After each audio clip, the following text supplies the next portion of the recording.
All right. Good afternoon, everyone. I hope you're doing well today. Welcome to the stream. Welcome indeed. Hope we're all doing well. All right. Welcome back, guys. We're back. We're back today. We're going to be flying.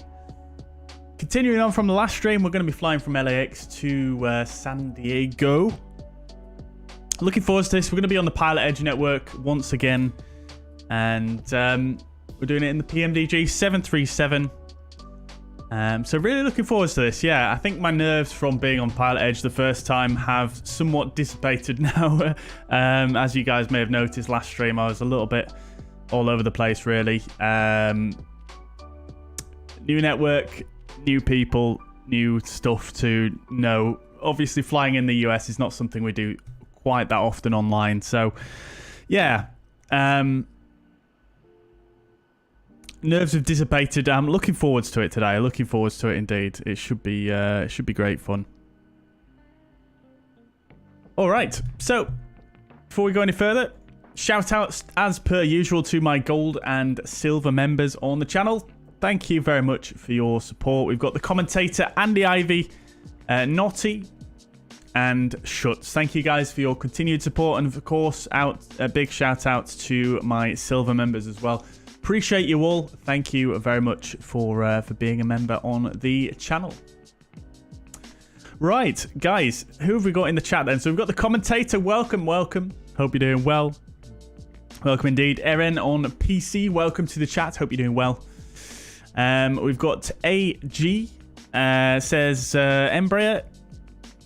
Regarding the Embraer that, yeah, basically it's in development for 12 months after its initial release. I wish they'd release a finished product. Yeah, I think a lot of people would do. And, yeah, I mean, it's just one of those things, isn't it? It is early access. They're being very transparent about that fact. And, you know, if you want to have a finished product, you can just shut your eyes, ignore the hype around it. Just look at the previews, do whatever you want to do. Keep up to date with the product if you want. But just pretend nothing's happening, and then you won't have anything to be annoyed about, really, will you? So, you know, early access, it is something that is pretty common in the game industry at this point, and the flight sim world has not really experienced that, really. I don't think it's terrible that they're doing it as an early access, to be quite honest with you, because, I mean, at the end of the day, what it does is it means that they can get a lot of community feedback on the project as it progresses in development while they're still active and doing a lot of stuff on it. So I think it could be quite beneficial and quite interesting to see. Obviously, there also is that risk of the project not, you know, being followed through on, and the promises being followed through on. But that is a risk that you take with any pre-order or early access product, I suppose. However, that being said, Flight Sim Studio AG, who are developing the Embraer, they have a good track record, to be quite honest, with Microsoft Flight Simulator. They've done a bunch of really good sceneries for Microsoft Flight Sim so far. And they've done some aircraft. I believe they were the ones who actually developed the gliders for the the anniversary update. They developed the gliders for that. They're a partner with Asobo, so I can't really see them not delivering on what they're promising. And they're being quite open about the whole roadmap and everything that they want to do. So I don't think it's too big of a risk, to be quite honest with you, because they're partnered with Asobo, but they're also partnered with Airsoft for this project as well. So I'm sure Airsoft won't want to drag their name through the mud through promises that weren't kept. Yeah, I think it's not that much of a bad thing, to be quite honest. I think obviously if you want a finished product, the simple fact is you just buy it later down the line for a slightly higher price. And then, you know, jobs are good and look like any other add-on, really, that you don't get early access for. Spotting TLV says, I saw the announcement and will be waiting for the 190, 195. European hops are much more important. Yeah, fair enough. That's absolutely fair. Yeah, no problems at all. There is a 170 that flies into my local airport, Leeds Bradford. So I might just be getting that, to be quite honest with you. Shut says the E175 is rough. Come back in 6 months. Yeah, by all means. It does look, systems-wise, it does look like, obviously, there is some work to be done. But I don't know if you guys saw the video by CG Aviator here on YouTube. He goes into some of the detail with regards to the model, the lighting, and everything. And to be quite honest with you, the model and lighting and everything about the actual visual aspect of the aircraft looks honestly absolutely incredible. Probably one of the best 3D representations of an aircraft I've seen in Microsoft Flight Simulator so far, just by going by his video anyway. And the lighting looks absolutely fantastic on it as well. Highly recommend you check out that video if you haven't already. Of course, we will be grabbing it on the channel so you guys can see what it's like firsthand. So we'll be streaming that next week once it releases. So look forward to sharing that with you guys. Yeah, I do agree on my opinion. Yeah, obviously the systems are, I think they said in the live stream that they did yesterday, is based on the default systems at the moment, but the plan is to make them far more complex and custom built. But what I have noticed and what confuses me about some of the criticism that they've been getting with regards to their systems modeling is that some people are comparing them to Captain Sim and any of the other developers that have just kind of done a clear cash grab where they've just used the default systems. What they're actually doing with the Embraer is it looks like they've actually gone to quite far lengths, quite a lot of what's the word? They've gone to great lengths, in fact, should I say, to actually make, even if it is the the default systems underlying, they don't look like the default systems. There's no mention of the wrong airplane in the FMS, I assume. But just looking at what I've seen so far, it does look very, very well rendered, and you can't recognize the default systems just by looking at it, which I think is quite commendable. And I think just based on obviously the work they've done on the model and the visuals and the fact that they've gone to that level of detail with regards to the visual aspect of the systems as well, I think that says a lot about the developer and in terms of how far they want to go with it, because why bother going to all that detail if you're not if you don't have some level of seriousness about the project, I suppose. There's no need, I guess. And if it was a cash grab, again, you wouldn't do that kind of stuff. Anyway, I'm going to try not to rant too much here, and we'll get on with the flight, and we can talk a little bit more later on. Right. Spotting TLV says, yeah, it's not going to be the full release. Yeah, they're being quite transparent about that, which again is not too much of a bad thing, I don't think. Stephen, welcome to the chat. Hope you're doing well. Roy, welcome indeed. Good evening. Good to see you again. Good evening to you also, Schutz. Welcome indeed. I am doing very well. Yeah, I hope you are too. Mariner, welcome to the chat. Hope you're doing well. Good to see you again. Shane, good evening. Welcome. I hope you're doing well. Rock Pebbler, good evening from Spain. Hope you're doing well. Good to see you. Good to see you. Yeah, that's a very good point. That's a very good point, Schutz. The 737-700 was released as early access. I think the term PMDG actually used was early adopter, I suppose. But then again,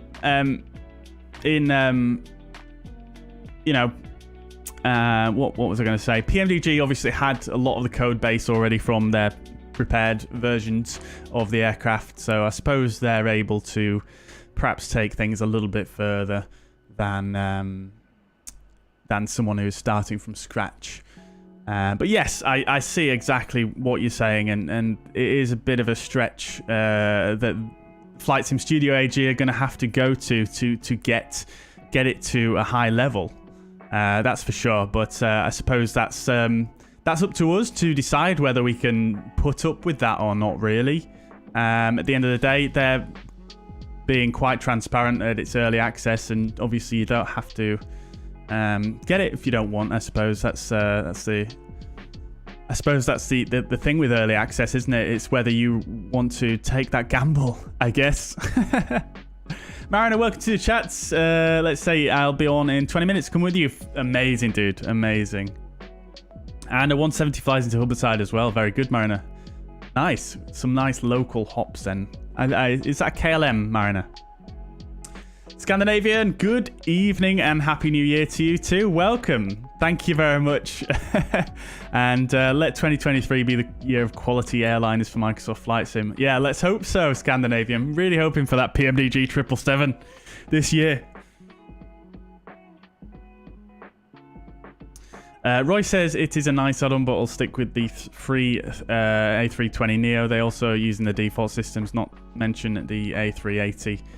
The fly-by-wire is actually using a lot of custom systems now, Roy, I believe. They're definitely using a lot of custom coding for their autopilot systems and all of the other subsystems that the Airbus uses, to be honest. But they did obviously start with the default systems, which do have a lot of drawbacks. Yeah. Shut says there's nothing unexpected. Devs have been very open about what there is currently, just not for me. Yeah, I agree. It looks visually pretty good. Yeah, exactly. And I think transparency is the main thing, really, isn't it? Because obviously, if they were trying to hide all of these different facts and they weren't really talking about it, and they didn't have the roadmap in place, I think probably the community is justified to sort of absolutely attack them and get on the high horse, like I've seen a few people do, but they are being quite open about it, so I have to respect them for that. Scandinavians join a bit later, cooking for the kids. Almost time for supper. Very good. Well, I'll see you later on, Scandinavian, and enjoy your supper. Commentator says, I'm optimistic, but we'll wait for it to mature. Yeah, I mean, that's absolutely fair, isn't it? That's absolutely fair. Buenas noches, says Mariner. I can't actually remember what that means. Is it good evening? Dave Young, good evening. Hope you're doing well. It is that time again, indeed. Welcome. I hope you're doing well. Mariner's been doing more Spanish. Very good, very good. Nico says, Happy New Year, Bob from France, and thank you for continuing to fly us by your side in 2023. Very good. Thank you very much, Nico. Thank you very much. And Happy New Year to you too. It's absolute pleasure. KLM to the dam from Humberside. Yeah, very good, Mariner. Amazing. All your aviation, welcome. Hello. I hope you're doing well. Mariner says, I think it's aimed at Xbox users for now. It could well be. It could well be. I'm interested, though. They haven't mentioned anything about an Xbox release yet, have they? I'm not sure if they're...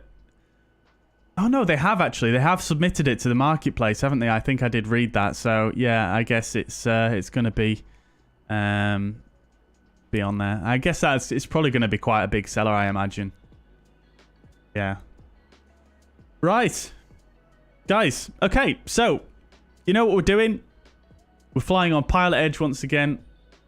And we're going to be flying out of LAX. So, let's get things rocking and rolling. You guys will be pleased to know that I have done a little bit of the pre-flight work already. And, yeah, so we won't have too long of a setup. We're here at LAX. We're not logged on to PilotEdge just yet. Because I didn't want to waste minutes on my free trial. Just sitting here chatting to you guys. We've got some ground equipment connected, and you guys might notice we've got the PMDG ground equipment today. So I thought, because GSX has been being a bit funny with me recently, I thought I'd just give the PMDG a try. It's been a while. I do like the PMDG stuff. The only thing I don't like about the PMDG stuff is the fact that all of it says PMDG on it. But it is quite well styled, isn't it? I just wish there was more sort of liveries and things like that for the PMDG ground equipment, because it is nice. Like, don't get me wrong, the visual models are good, and yeah, it works really nice with their aircraft, obviously. So yeah, we're going to give that a try today. Why not?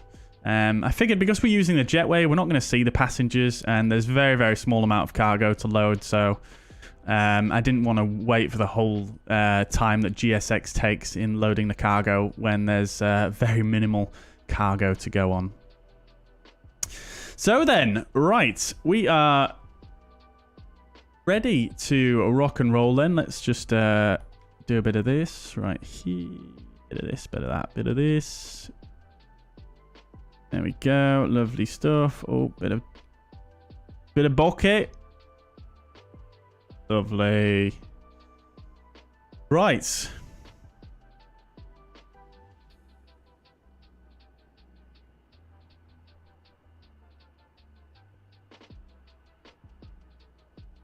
Okay, dokes. Let's jump in then and have a look at what we've got rocking and rolling. So we've just been outside for the walk around. As you can see, the jetway right here. Is there an inside to these jetways? I don't think there actually is there? No, there is not. Anyways, let's have a look then. Cabin's looking fine. We've got the cleaning services here. They've just finished up their job. So let's jump inside and get things rocking and rolling, shall we? Let's turn the music down a little bit. You guys will have to let me know what the sound volume is like. I've been doing some tweaking and yeah, I'm pretty happy with the way things are going with this new hardware. I think the microphone sounds better than ever, but you guys will have to give me the verdict on that. But nevertheless, right, let's get things rocking and rolling. So I'll just give you a quick recap of what we've done already. So IRS is already aligned. That's all looking good. The pilot monitoring, our captain today, has already been through all the little tests here. So we're not going to fuss with those. We've also set up the overhead as we like it. We've just got the electric hydraulics off, and that's it, really. Everything else is set up as it should be. The flight altitude pressurization panel is already set as well, based on the SimBrief flight plan. So, yeah, we're all set up above. Coming further down, we've set up the EFIS as we like it. We've got our traffic on, terrain on. We've got the data display on as well, although we've got no flight plan in just yet. MCP I've actually already set up for departure on runway 25 right. This is assuming we get 25 right for departure, but I've set it up and that's fine. We've obviously not got a top altitude for the departure yet, so I've just left that at 9,700. Flight directors are on, and that's it. Obviously no V2 speed yet either. Auto brake is set to RTO. I've reset the fuel flow. And everything else is good on the main instrument panel. We've got the all the tests done again by the by the pilot monitoring. We've got the correct altimeter setting set. We've done a pause in it. That's about it really on the FMS and obviously the ground services as well. In fact, speaking of which, we can we might as well go ahead and get the cabin cleaning on the way. Let's just assume that's already been done, and we'll request the catering to come and do that as well. We'll just go forward galley. It's only a short flight, so I'm not going to probably take too much catering. And what we'll do is we'll ask the fueler to start fueling. We might as well get that underway. So we're going to get 9,293 pounds of fuel, and we'll just round that up to 9,300. And we'll get that going. Lovely stuff. Right, coming further down, everything's been set and done here. Wrong button, and everything is ready to go there as well. Not really too much done there. I've just set a few frequencies and that's it. Right, okie dokes. So let's go ahead and just have a look at the OFP then. And then we'll continue on with our setup here. So, what stand am I at? I am at stand 87. Well, it might be 87 alpha actually. Is that the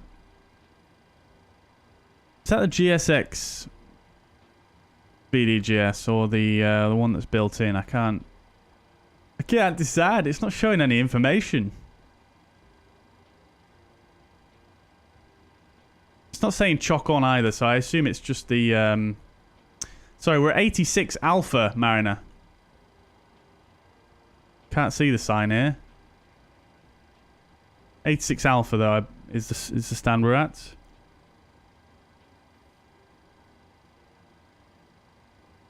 Okay, dokes. So... Oh, sorry, guys. You couldn't see that. Anyway, I was just looking at this VDGS and looking for the sign out the... It's 286s. We're at 86 Alpha. Right. Okay. So, let's have a look at the OFP. Quick rundown. We're going to be United 1171 today. We're going from LA to San Diego. We're in the same aircraft and registration as the previous flight. Expected off blocks is 1800 and 18... arrival time is on blocks is 1906. Expected, so just over an hour. We'll probably do it in shorter than that, I imagine. Callsign is going to be United 1171. Cost index 35 as normal. Distance 138 miles over the ground. Takeoff weight we're expecting £127,000. And our alternate is going to be here at Los Angeles. Cruising flight level expected, flight level 130. In fact, that's actually going to be 13,000 feet because the transition level here in the US is flight level 180. So, we're expected block fuel 9793, which we've already requested 9. How much did we request? We requested 9,300, didn't we? We wanted 9,800. I totally read that wrong. So let's just go 9,800 now. Let's change that in the FMS. Right, and then going further down. Routing is going to be relatively straightforward. It does say 24 left here, but I'm hoping we get 25 right. That is in use also, according to the ATIS. We're going to be on the LAX 1 departure and the MZB transition. We'll brief that after we've done the FMS. Passengers 134. We do have some cargo. Now, this OFP seems to be not up to date. I've actually redone this since. You can see here we've got 1.1 thousand pounds of cargo. So that's that. But we've still got 134 passengers. And then looking further down at the weather. Weather looks fine. Nothing too much to report there. Again, absolutely fine here in LA. Dew point and temperature kind of approaching the similar levels, but still fine for the time being. And yeah, so in the future we could expect potential lower visibility later on. And the weather at San Diego, absolutely fine. Really, nothing too much to report there. Completely calm wind-wise as well. So nothing too much to talk about weather-wise. So that's it for the OFP.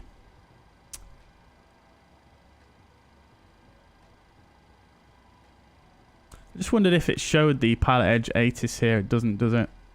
That'd be nice, wouldn't it? Right. Okie dokes. So, let's go back in and get the FMS set up.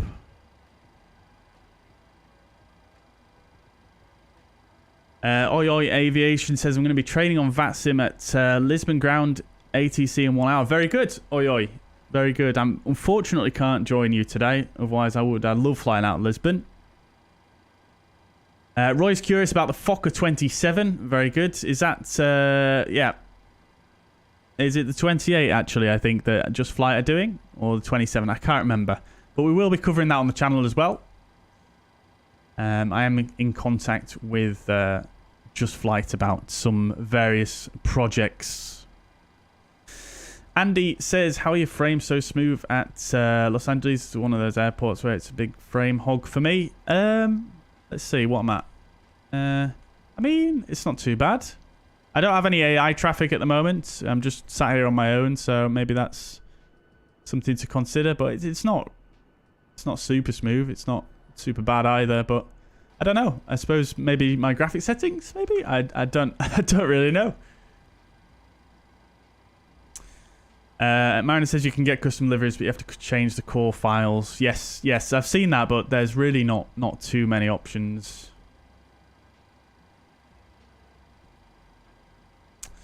Shuts picked up flow. Still playing with it. Very good. Very good. Enjoy. Enjoy. Yeah, I'm really enjoying Flow. I think I would struggle to use Microsoft Flight Sim without it now, to be honest.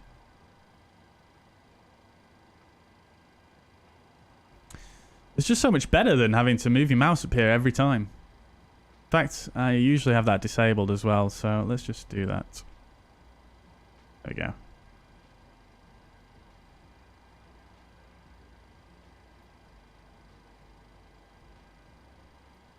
Roy says, until the EFB is arriving for the PMDG, you have to take a look at the virtual performance tool. Very nice, and as real as it gets. Yeah, Roy, I think I've heard about that one. Is that? I think that's a paid tool. Is that right? Mariner uses TopCat. Yes, I've heard about TopCat as well, but I think it's no longer supported by the developer, isn't it? So I kind of opted away from that one. Patrick, welcome to the chat. Hope you're doing well. Thank you very much, Oi Aviation. Hope you have a good session there at Lisbon. Very good. Kenzo says, what reshade are you using? Not using any reshade, just NVIDIA game filter. Okay then, so let's carry on with the setup then. So we'll go route, going KLAX to KSAN. And flight number UAL 1171. Hoping for runway 25 right. We're not going to request a flight plan here. It's so short, there's no real need to actually put it in here.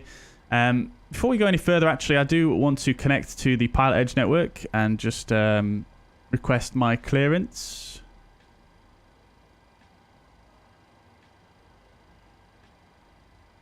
Oh, I haven't pre-filed, actually. Let's just do that. Before I log on.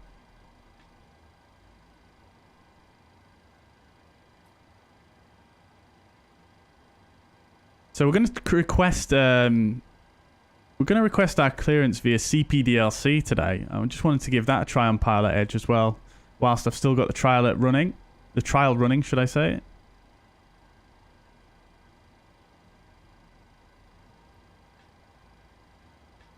So that's filed. I'm connected. Connected to the network.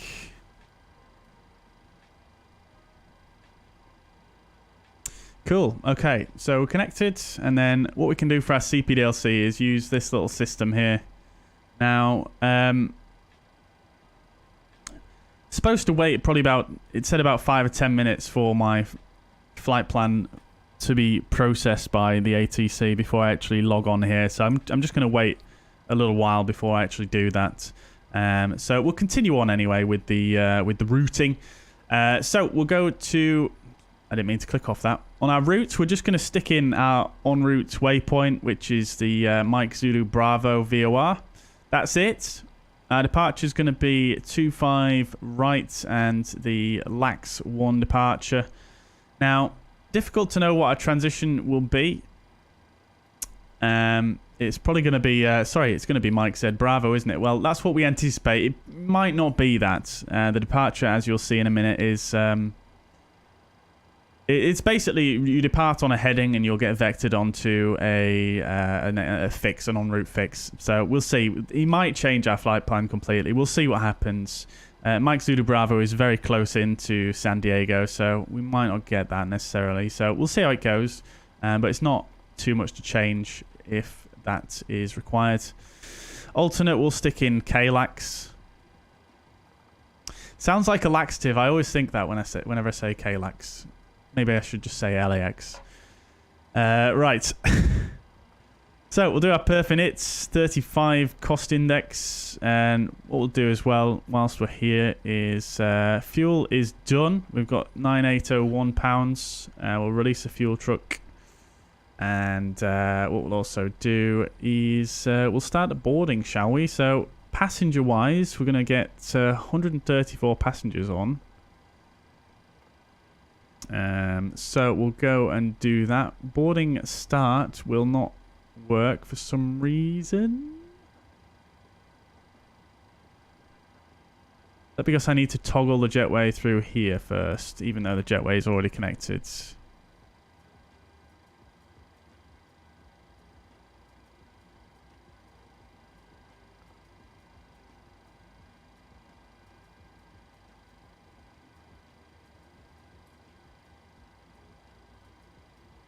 Oh.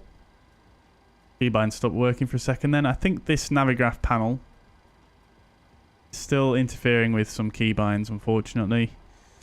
Right, we'll come back down here then. And... oh, still not working. Interesting. I'm missing something here, chat. I can't remember if I needed to do anything else to board the passengers using this. Because we've got jetway selected. We've got jetway inhibit. That's fine. We don't need a bus, obviously. Is it because the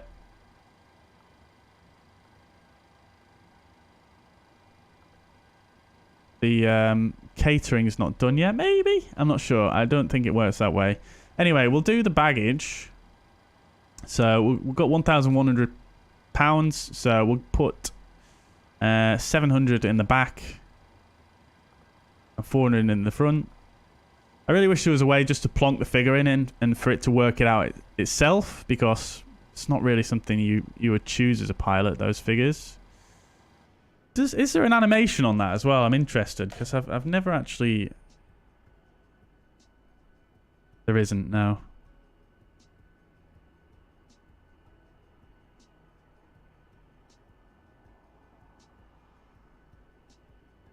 Very bright out here, isn't it?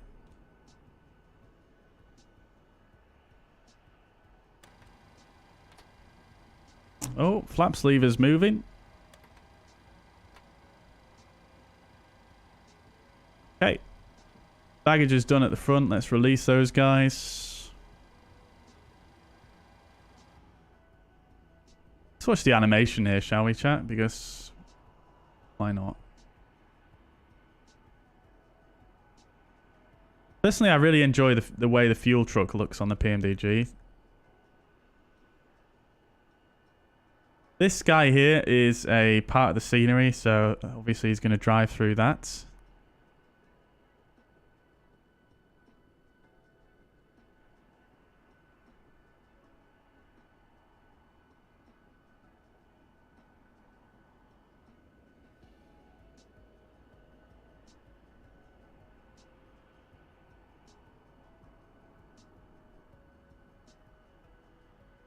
Roy says, which CPDLC tool is that? It's called Fans GUI. Now, this is something I believe they use exclusively with PilotEdge. It's linked on their homepage. They've done a news article on it. So if you want to have a look on there, you'll be able to find it. Or you could just Google Fans Foxtrot Alpha November Sierra Golf Uniform India Fans GUI. Or GUI. Roy says, yeah, there is a paid tool. You can choose which 737 you want. It's €249 a month. Oh, it's a monthly subscription. Oh, very good. Well, that might actually be useful then for... yeah, that might be useful if it's a subscription-based thing then, because I can obviously just cancel it once they bring in the EFB. Bo, welcome to the chat. Hope you're doing well. Good to see you. Mariner, no worries at all, dude. We're not going anywhere for a short while yet, so don't worry. VAS Airplane Toolbox also does 737 calculations for free. Oh, does it? Very good. Very good. Let's have a look. VAS Airplane Box. Ah, okay, I see. This was one that was... This is on the X-Plane website, isn't it?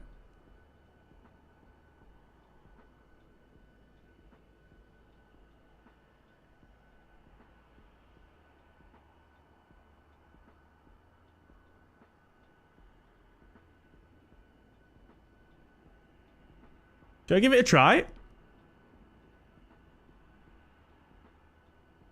I'm going to put in Virtual Performance Tool as well.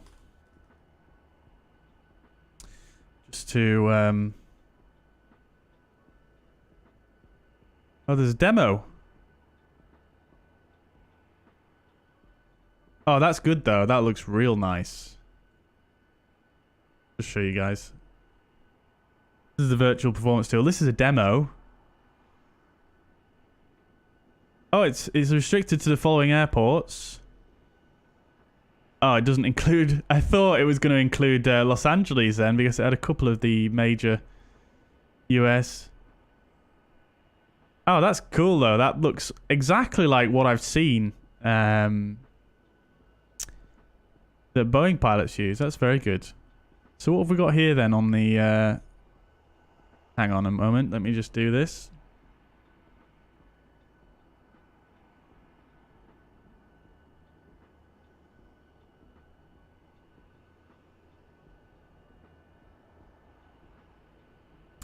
My X-Plane org password's not working.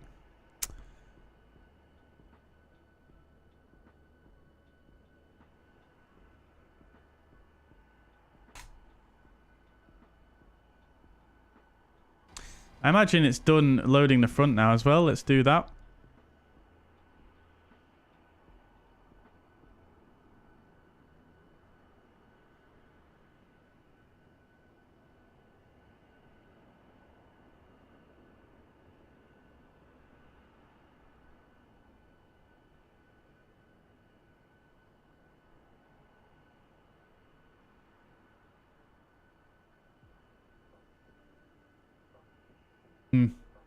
Explains not sending me the email that I need to reset my password. God damn.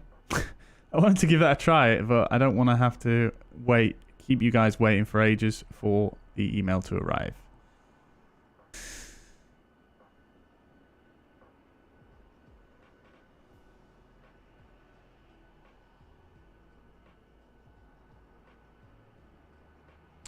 Spotting TLV says, what reshade is that? It's not reshade, it's... I'm just using an NVIDIA game filter, that's all. The settings are in my Discord if you want to check it out. I've yet to create a command. In fact, I can probably create a command here on Nightbot. Real quick. I'll just save the images from my Discord here. As long as you guys don't mind waiting. What we'll do as well, whilst we're waiting for this to all occur, is we'll come on here and we'll log on to the CPDLC system. So we're going to be UAL 171, and we'll log on to LAX. Not actually used this before, by the way, chat, so it may well all go wrong, but we'll send a logon request. Logon denied. Okay, interesting. So that means they've not processed my flight plan just yet. Which, I can't remember when we filed it, actually. It was...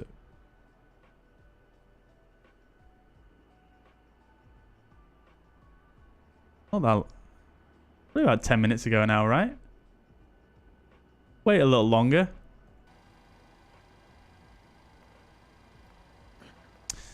Okie dokes. So...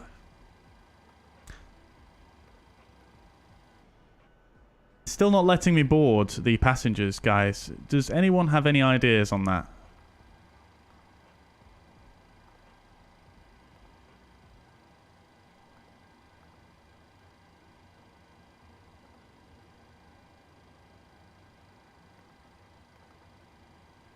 Is the door not open? I'm sure it is.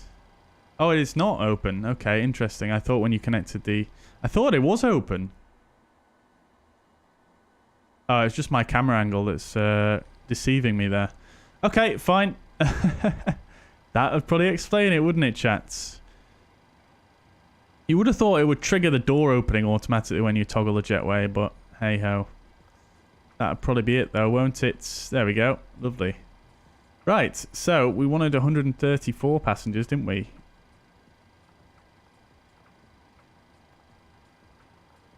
We'll start the boarding there.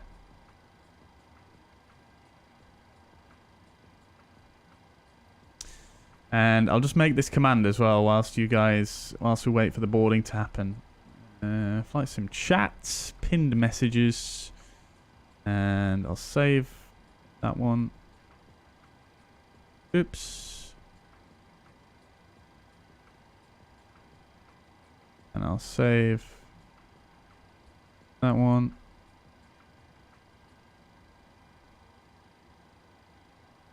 Lovely. Right, now then,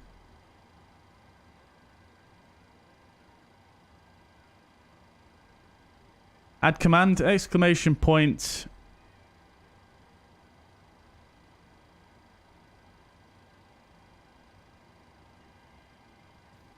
NVIDIA.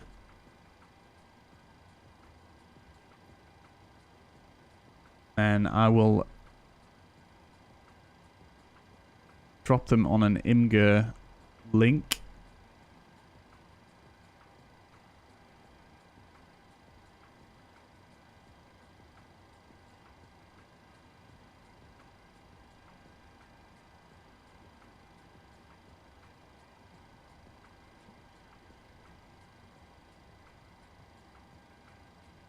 Cool. Exclamation point NVIDIA.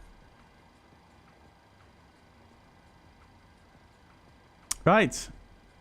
That's saved, guys. Feel free to give it a try. Exclamation point NVIDIA.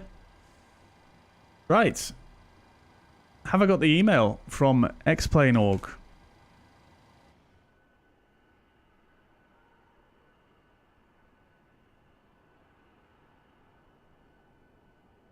I have. Fantastic. We can give the tool a try then.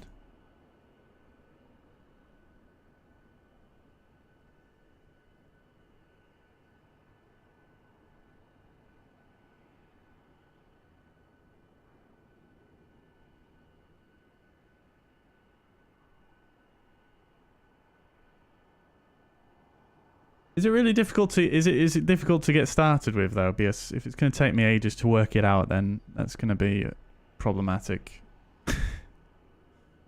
The virtual performance tool does look very nice, so I do have to agree.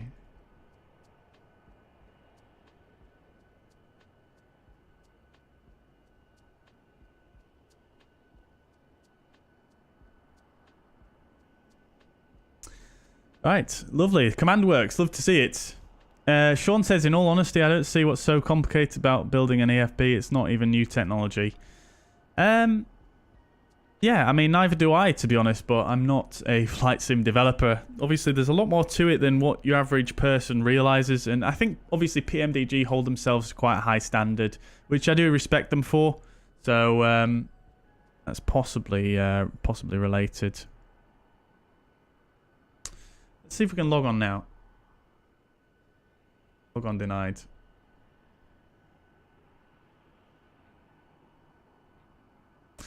Let me just double check I am connected to the network. I am. Not sure why that's not working then.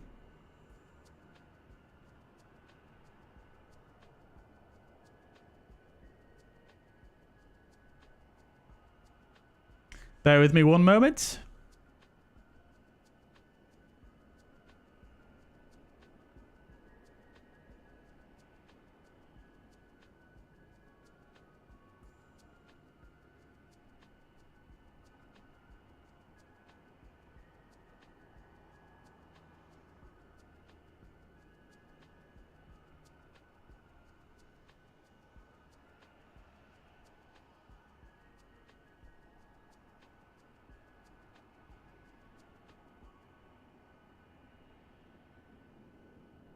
Right, I've done everything correctly, so I don't know what's going on there, to be quite honest.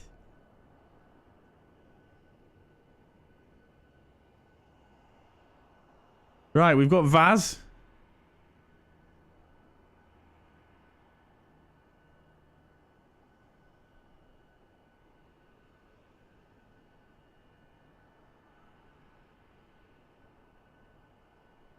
Oh my god, so many zip files. Crikey.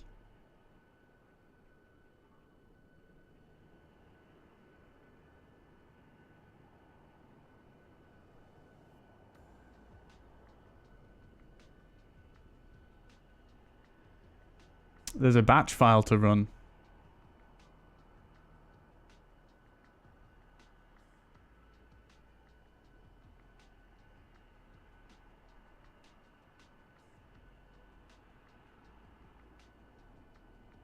Okay, let's give it a whirl, shall we?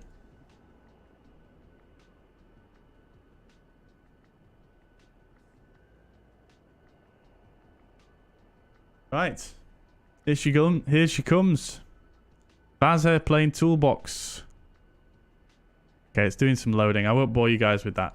Right, let's jump back in anyway. Passengers are still boarding. We'll get. We'll get. We'll let. I think what we'll do is we'll let the passengers board. We'll fill up our perf in it, and then if we still can't get CPDLC at that point, we'll just we'll request a clearance via.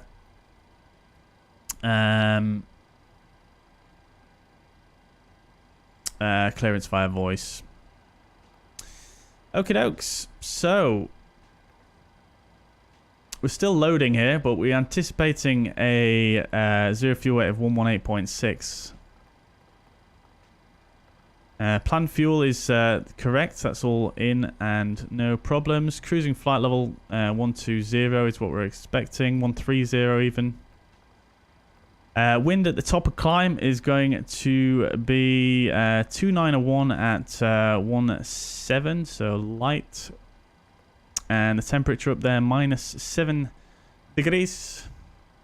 Transition is 18,000, which is correct. Lovely, jubbly. Oh, there we go. Right, fantastic. Cool. That didn't take us too long, did it? Okay, dokes. So,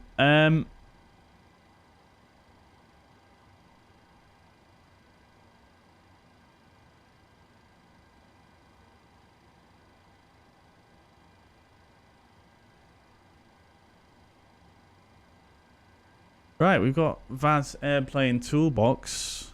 Here we go.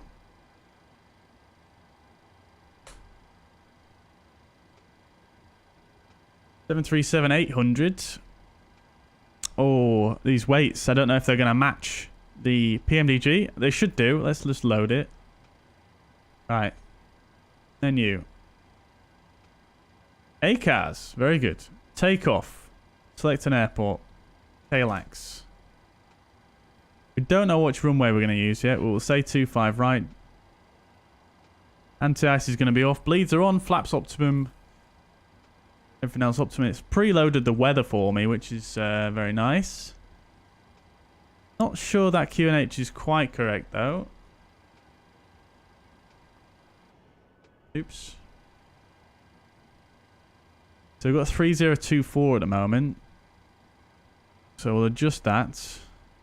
Just going to get the weather in the sim, to be quite honest, because I don't trust that the weather actually matches that well in the US. So we've got winds 060 at 4 knots.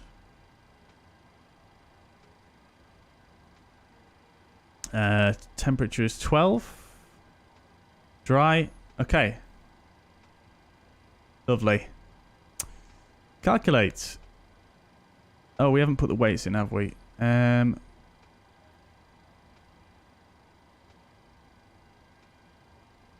Should have really done that, shouldn't I, first? Takeoff weight we're expecting 127.9. That's in kilos.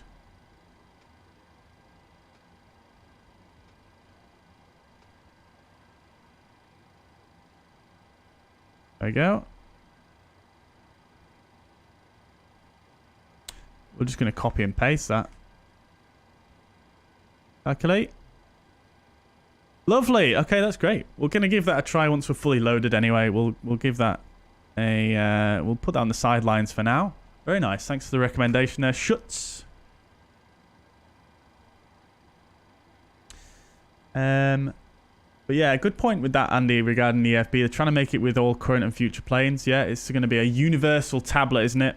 So, yeah. But they are doing some good stuff with it. I mean, they haven't obviously showed much about it, but it does sound like they're going to be putting some nice little features in it. And it's going to be hopefully comparable to the Fenix, which is quite nice.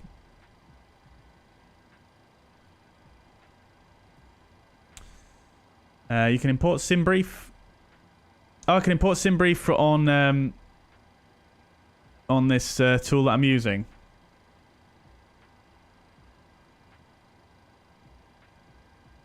Oh, is that what the ACARS option is for? Oh, it is. Great stuff. Doing it the long way, aren't I? Alright, there we go. We've got it anyway.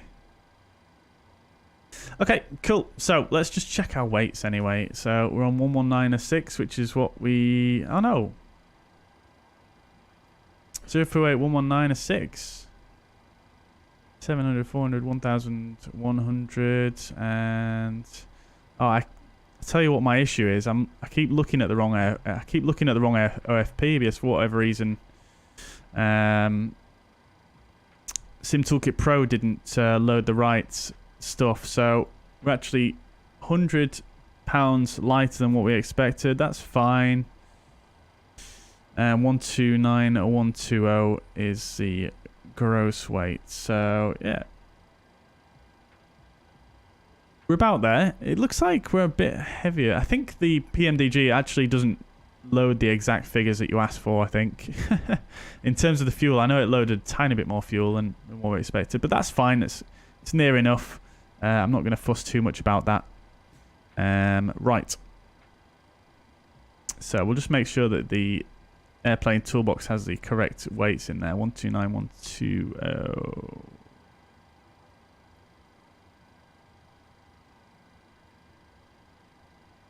Yeah, that's right. Cool. Okay, dokes. So we'll do our takeoff calculations in a moment, but let's just see if we can actually log on first to CPDLC. Right. Okay, dokes. Never mind. I guess we... I don't know. I don't really know what to say on that. The CPDLC should be working. Network PilotEdge, 100% volume. Yeah. Not sure. Leave it open for now, and we'll go ahead and tune the clearance frequency. So let's just find...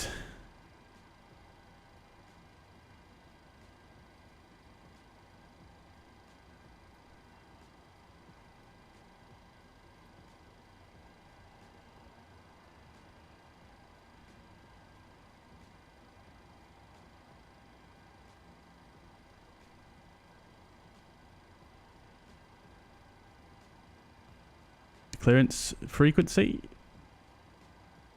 12035.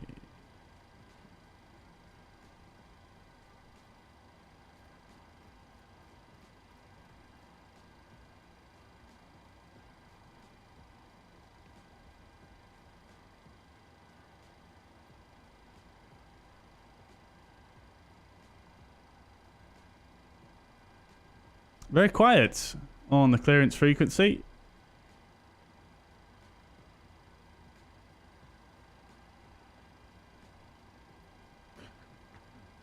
Los Angeles clearance United 1171 radio check.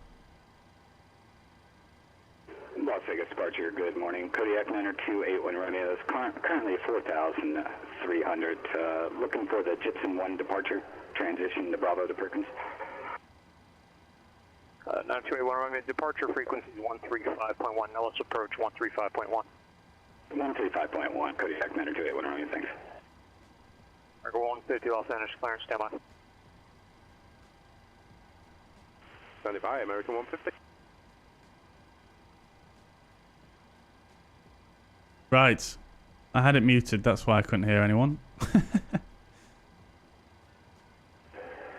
Left departure, good morning. Kodiak 90281 Romeo is currently 4,300. We're currently westbound, looking to transit to Bravo via the Gypsum 1 departure on our way to Perkins. 90281 Romeo Nellis departure, radar contact, cleared to Bravo Aerospace, Gypsum 1 departure as published. The Nellis altimeter 3022. Altimeter 22, and we're cleared for the Gypsum 1 departure as published and cleared into the Bravo Airspace. Kodiak 90281 Romeo, thank you. Argo 150 cleared to San Diego Lindbergh Airport, LAX 1 departure, Mission Bay transition, direct. Climb via set except maintain 5,000. Expect 13,000. 10 minutes after departure, 17,000 unavailable.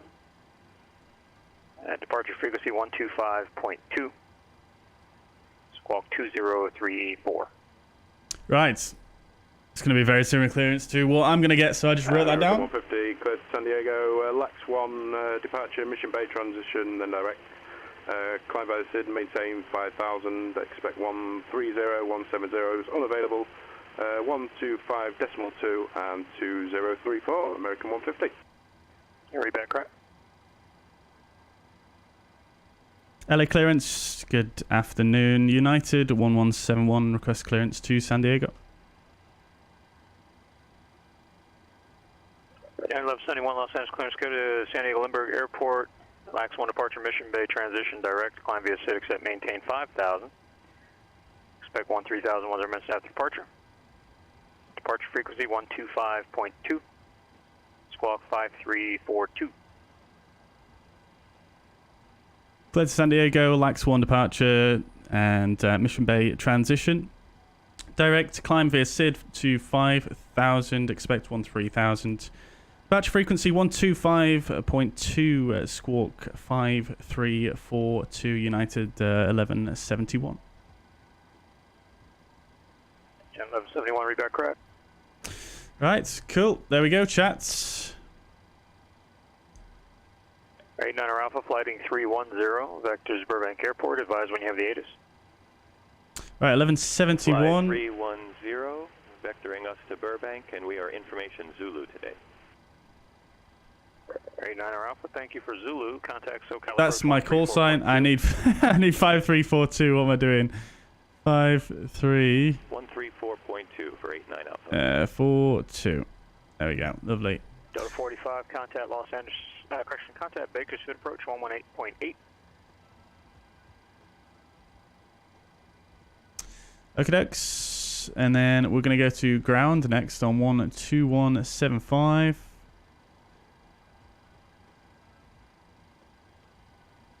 Cool. SoCal approach, Warrior 8289 Alpha is with you at 4,100. Okay, dokes. So we're pretty much ready to rock and roll. Let's start the APU. 3289 Alpha, Delta Bridge, Burbank, altimeter 3024. Thanks for Zulu. The expect request. 30200 for the altimeter, and we would like the ILS approach for runway 08, please. 39 Alpha, expect ILS runway 8 approach. We'll expect that ILS runway 8 approach for 89 Alpha. Let's see. Does the Embraer E-Jets have an auto throttle? Yes, I believe they do have an auto throttle, yes. Mac, thank you very much for the kind words. Good afternoon. Welcome from BCM. Is that Barcelona? Will says, sorry for the ignorance, but what is PilotEdge? It's like VATSIM. Very similar to VATSIM.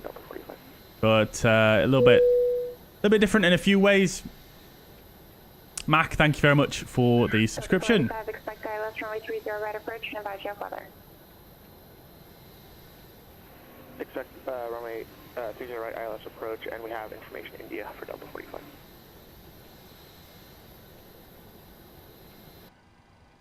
Okay, dokes. Let's run some chat lists then, shall we? Chat. Got our initial climb of 5,000, didn't we? Right, so pre-flight, oxygen is tested, nav transfer and display switches, normal and auto. Lovely. Jubbly. Window heat is on. Pressurization mode selector is in auto. Flight instruments. We've got about 90 feet and heading of 070. Engine start levers are in cutoff. Pre-flight checklist complete. Right, cool. Let's finish up in here then. So we'll go ahead and do our performance. So let's bring that up again. Now, we've already input the weather, etc. And I've just... Has that changed? I feel like it's changed. No, it hasn't. Okay. Okay, we're good. We don't know what runway we're going to get yet. He didn't mention a runway on the clearance. But we'll anticipate 25 right. I imagine that's probably what we'll get. So we'll stick with this calculation. So it's going to be... Oh, flaps 1 takeoff. Interesting. Flaps 1, 26K. N1. Oh, wow. V1 says between 104 and 131. Why does it have a range there? Interesting. We'll choose 131 anyway, because that makes more sense to me. 3346 and VREF 132. Minimum flap retraction altitude 1200 AGL and the landing altitude 150. Great stuff. Okay, folks. So let's come back here then, and we'll get that stuck in. So 26K it's wanting me to do. Fair enough. Oh, you can change it, can you? Can you change the D rate?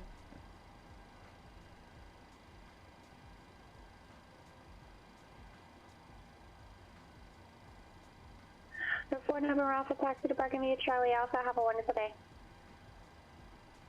4 number Alpha, Charlie Alpha for taxi 2. It doesn't look like you can change the D rate. 2 Nunner left approach area. Anyway, let's go with 26K. Why the heck not? We never do 26K. Flaps 1. And then the speeds, it's actually put a 131 as a V1, 133, and a 146. Turn heading 050, join the localizer. Now, I believe the procedure is if these figures are more than one off the QRH calculated number, you need to recalculate.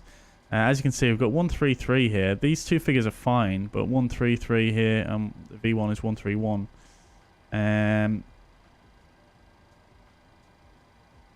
I'm going to leave it for now because I'm leaving you guys hanging here. But we'll be fine there. I think we'll be fine. Right. Okay. So, no issues. We'll come up here. The minimum flat retraction altitude I already set to 1150. So we could go ahead and just bump that up to 1,200. Raid Niner Alpha. 6 miles from Right. Betty. Maintain 3,000 until established localizer. Cleared ILS runway 8 approach. We will maintain 3,000 until established on the localizer. We are cleared for the ILS runway 08 approach, 89 Alpha. Okay, dokes. So, before start down to the line, flight deck door is closed and locked. Fuel is 9.8 thousand pounds. Pumps are on. We'll go ahead and get these hydraulics on now as well.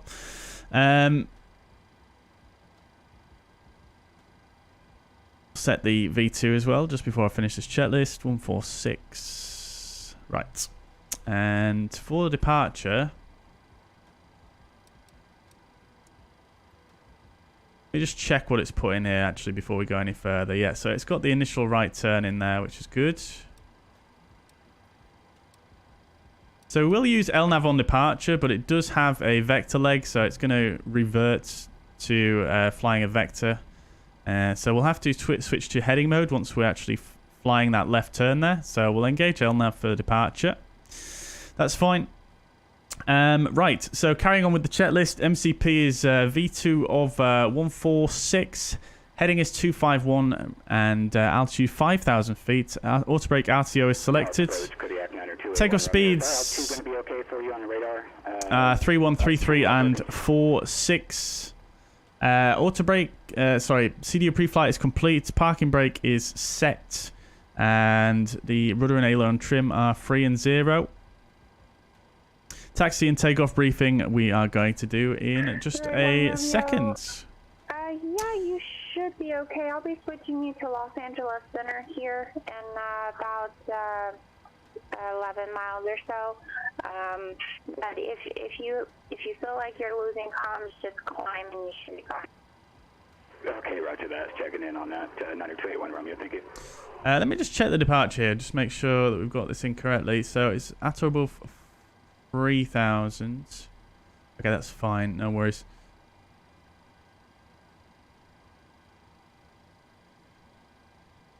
It has SLA and SL. Oh, we didn't adjust it, did we?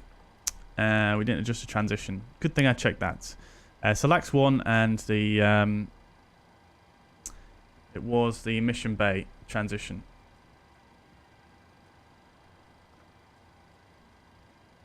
Actual approach Delta 45 is established final for 30 right. So vectors out to SLI. Should be Dana, Contact tower 118.1, Oceanside, and Carif. And then mission bay. 45 is inbound ILS runway 30 right. Very good. Very good. 45 Big Cell Tower, wind calm, runway 30 right, clear to land. Cool. Clear line runway 30 right, Delta 45. Okie dokes. Let's do the briefing then. Kodiak A1 Romeo, contact Los Angeles Center. What's going on with the transition there? Let's have a look. What is occurring? Why is it doing that? That's so strange. Anyways, we carry on. We don't want to look at the checklist here, so we'll do a departure briefing. So we're here at the south side at LAX. We'll have a look at this taxi chart here. 10-9 Bravo. So we're going to push back, obviously facing to the south. We're expecting 25 rights. So we'll taxi Charlie 6, then left turn down at Charlie. And then looking on here. We're going to go Charlie. We might even go Charlie 6 Bravo all the way to Bravo 1 for 25 rights. So like that. Then we're taking off 25 right. That is what we're expecting anyway. This is the LAX 1 departure. This is the 10-3 Golf charts. Airport elevation 128 feet. We've got 150 sets currently. Transition altitude 18,000. Radio and DME required departure for turbojet aircraft only. And the departure itself is quite straightforward. Actually, we're going to go... if we're getting 25 right, it's straight ahead and then a left turn once we intercept the Santa Monica VOR radial 160. So a left turn to 221 degrees, which we've got tuned in on the radios. I've got the Santa Monica VOR tuned. I did that before the stream started. I've got the radial 160 tuned as well. So we'll take a left turn there to 221 heading, and then we'll revert to heading select, as what will happen is we will be given vectors likely to an en route fix. It's likely to be Seal Beach here. But obviously the intermediate turn is going to be given by ATC. So that's it for the departure. Nothing really too crazy to worry about. I've got NADP 2 departure procedures here for noise abatement at LAX. So thrust reduction acceleration altitude is set correctly at 1,500 feet above aerodrome level. So that's fine. And then if we need to do a engine out SID, which we shouldn't, but if we do, it's climb straight ahead on runway heading to 25 miles and hold in all cases, so no issues at all there with the acceleration at 1,700 feet. So that's that. Let's just I'm just going to make sure that we have those figures in properly. So let's just have a quick look.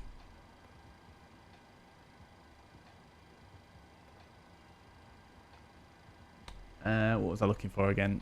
Thrust reduction acceleration, which is going to be on here. Thrust reduction acceleration 1,500. Engine out acceleration 1,800. That's fine. Cool. We could lower that if we wanted to, but we'll leave it as is. Fine. Right. Okie dokes. So that's all set and correct. Lovely stuff.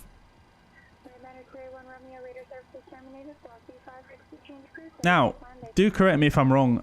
Mariner, if you're still listening, I believe... Where is Mariner? I thought he was here. Or has he left because I'm taking ages again?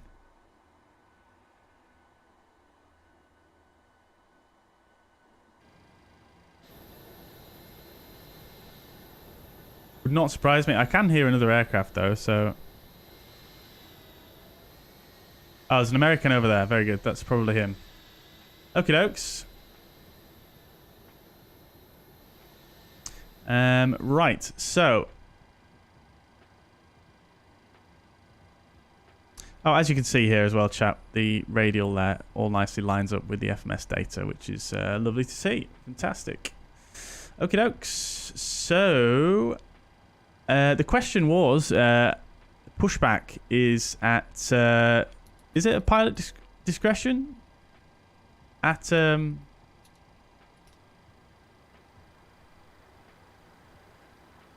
LAX, or is it different there? I honestly couldn't find anything about it on the charts.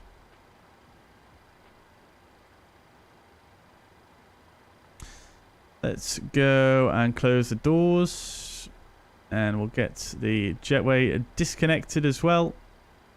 Parking brake is set, so we'll remove the chocks as well.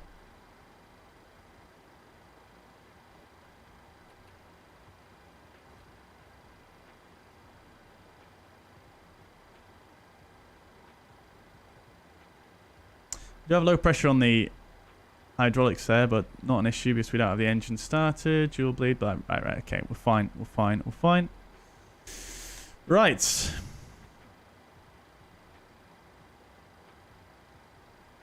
Get the tug connected, shall we?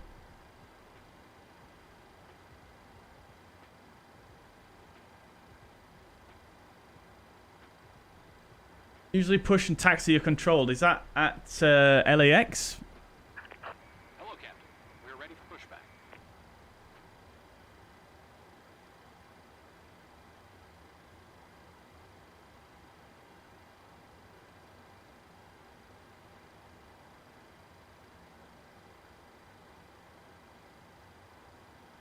Victor Tower, Delta 45 is player 30 right at Foxtrot. I mean at Alpha. Departure check. Whatever Has been inserted. Delta 485 taxi terminal via Alpha. Looks like Alpha 10 you're on. So, monitor ground, have a wonderful day. Taxi terminal via Alpha. Have a wonderful day. Thanks so much. I'm monitor ground. Delta 45. Let's see, 1295. Do they have that frequency? Because that is the frequency for the taxi lane Alpha, taxi to Charlie 6, which is what we're using.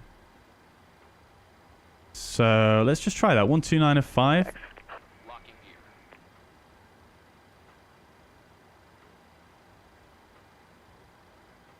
gear. LA ramp radio check.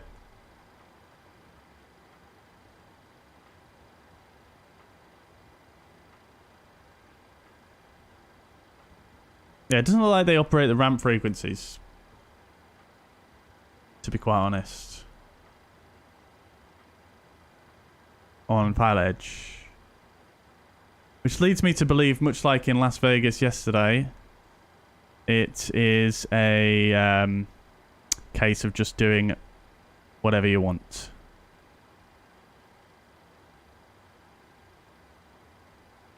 Ground probably controls it, but in a lot of US airports, they don't have any. You don't get a pushback clearance. You just push back at your own discretion.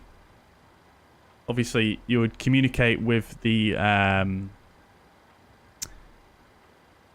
ground crew, but a lot of US airports, it's just go as you please, basically.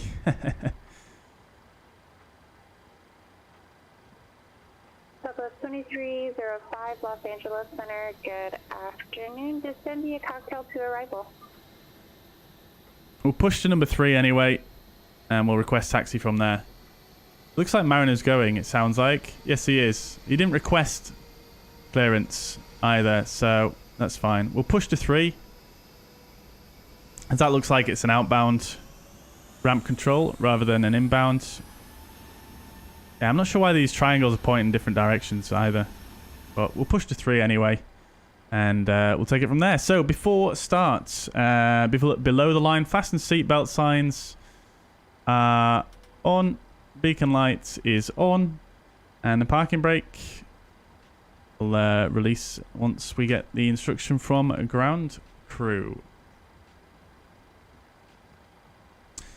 So we'll go quick edit.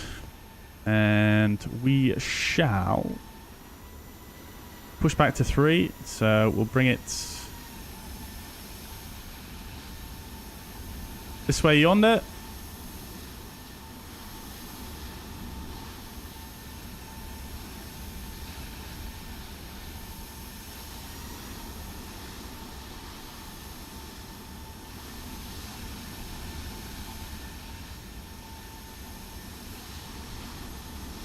Forget the controls. There we go. That should do it. Just about. Let's put another waypoint in as well. And we'll stick that right behind us. Like so. Oh, that's no good, is it? We'll delete that.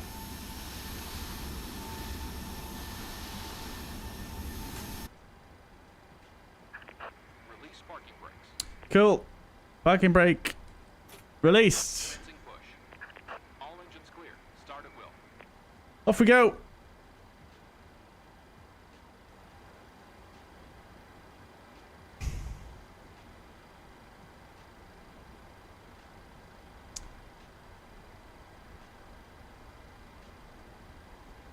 Keybinds keeps stopping working with this Navigraph. Right, engine starts on the right engine, ignition or ground ignition on the engine number 2.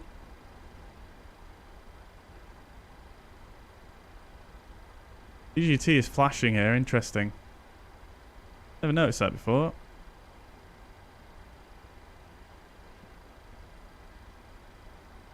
Oh. Of course, I forget the packs off, please.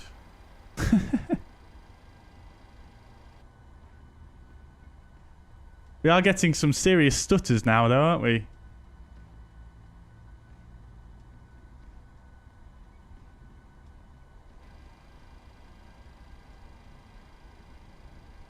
Alright, 25%. Start the fuel flow.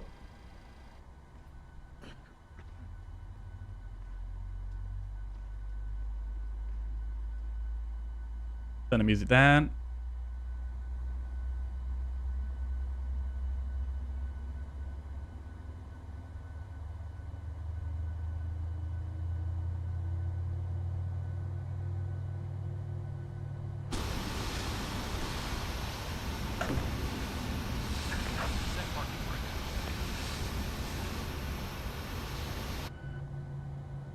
Cockpit to ground. Parking brake set.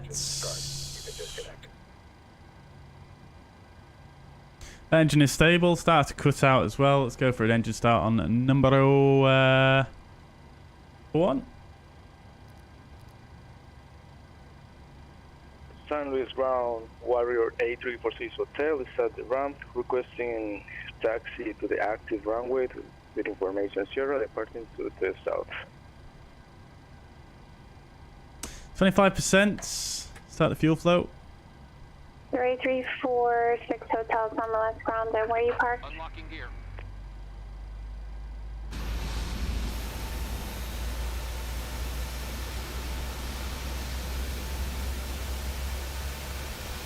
I'm at the FBO, 46 Hotel. Beautiful pushback.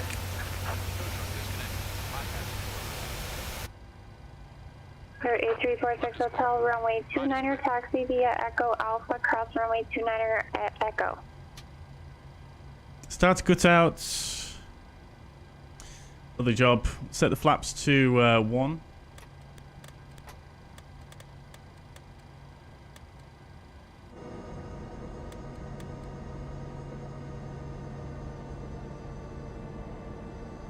Moves quite far, doesn't it, flaps 1? Interestingly enough. Lift flaps. Sure, the spoilers are not armed. Very good. Lovely job. Right. Okie dokes. So, before taxi checklist, we'll do in a second. Let's get the engine gens on the bus. We'll get the Pro P on. APU bleed off. We'll get the packs on, and the APU can come off.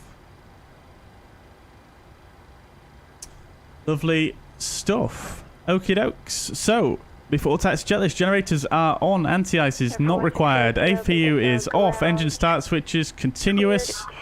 Recall is checked. Departure shafter as filed. Maintain. Engine start levers are idle. Flight controls. 3000. Departure frequency 118.8 and squawk 6511. Okay, tips to failure. Checked. Shaft down, MSFS 3000, 118.8, 6511, 60 to gear. Lovely. Am I using a yoke or a stick, says Mo? I'm using a stick. Ground equipment is clear before taxi. Checklist complete. We've set the flaps. And we might as well go ahead and set the trim whilst we're here. 4.45.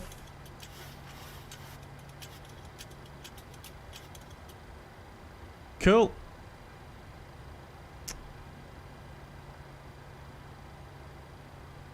Right. Lovely job. Just check the ATIS one more time.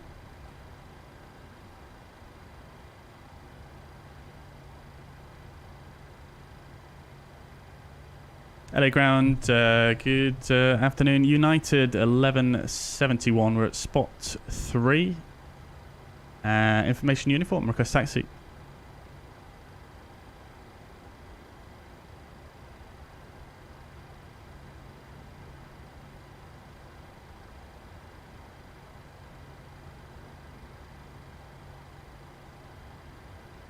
United 1171 Los Angeles, clearance runway 25 right, taxi via Charlie 6 Bravo.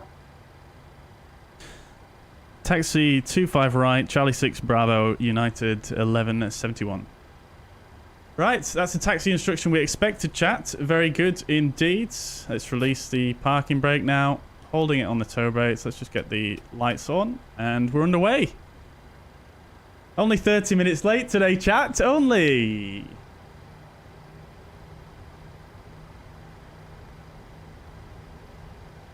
Lovely stuff. So we'll arm the auto throttle before I forget as well. So we've got arm, LNAV, and obviously we're not doing a VNAV takeoff. And Los Angeles ground, good morning, American 150. We're Charlie 7, just short of Charlie, taxi 25, right with the weather, please.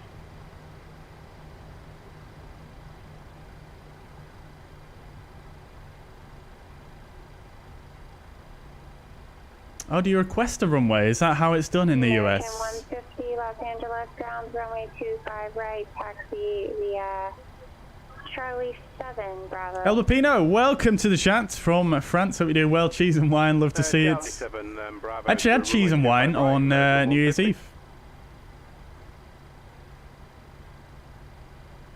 Southwest 2305, contact Los Angeles Center 134.65.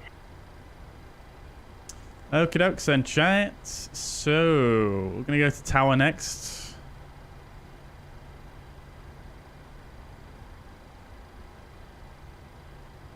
Thanks for ground. Again, it's station F162 12095. The Juliet, request taxi.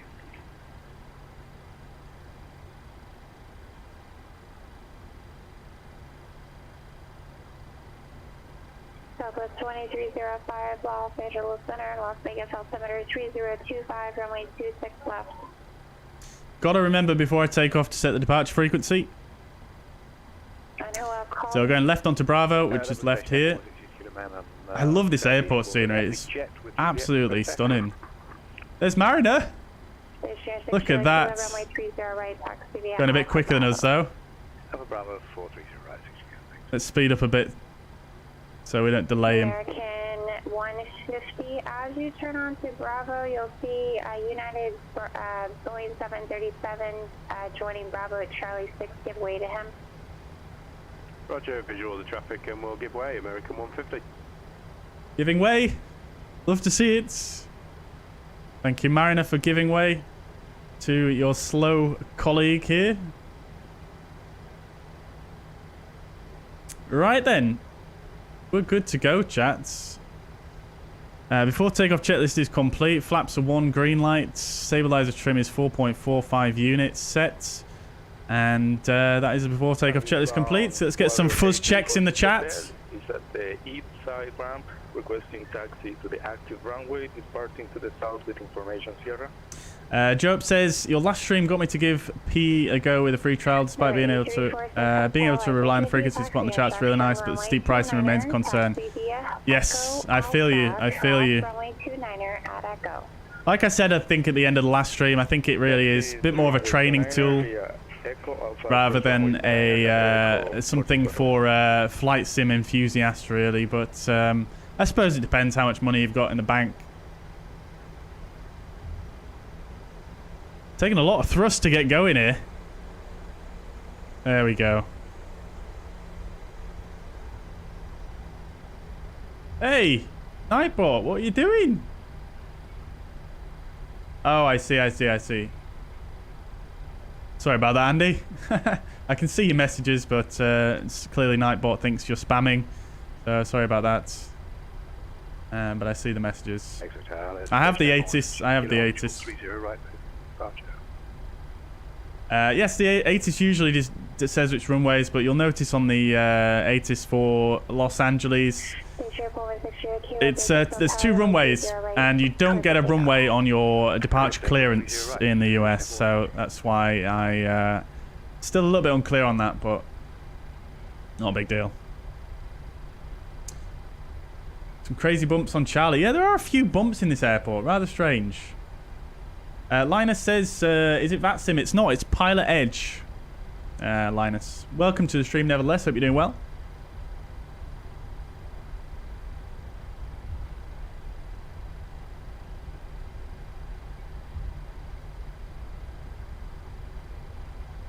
I really need to calm down the spam on Nightbot, don't I? It doesn't seem to... It is power hungry, isn't it, the commentator? It's a bit rude. Oh, you were saying you asked for the closest one and see what they say. Oh, very good. Yeah. That makes sense, doesn't it?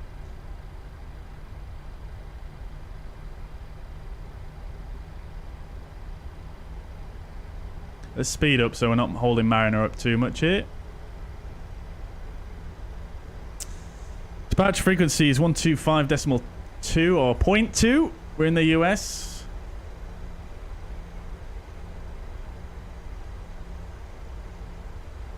I feel like I'm getting blown to the right a bit here.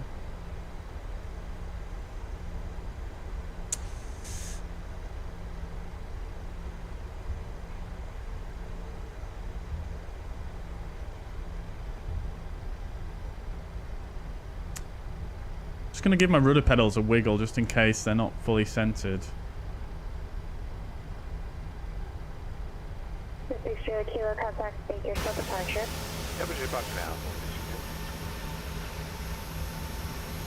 Alpha 2305 contact Las Vegas approach 125.02.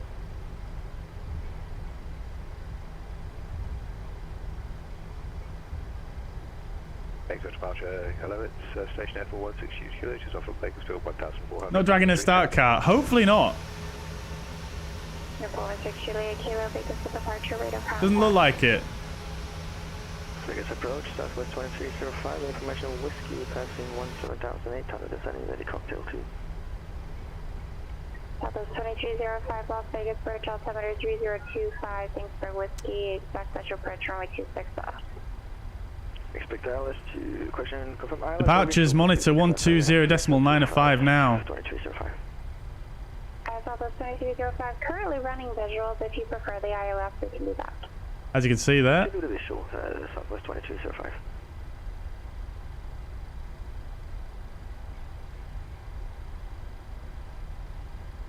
does say monitor though, so you don't need to necessarily get in touch.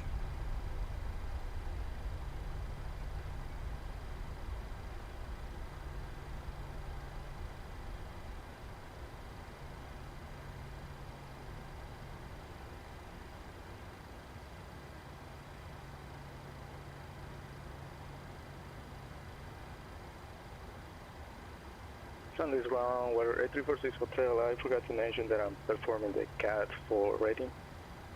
This airport scenery is just absolutely stunning.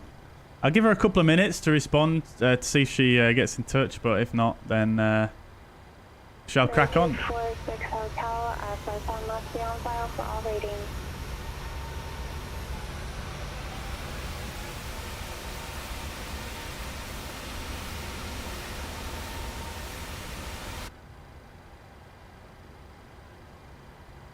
6 Julia Kilo, whenever proceed direct to Lee. Enable direct to Lee, thank you.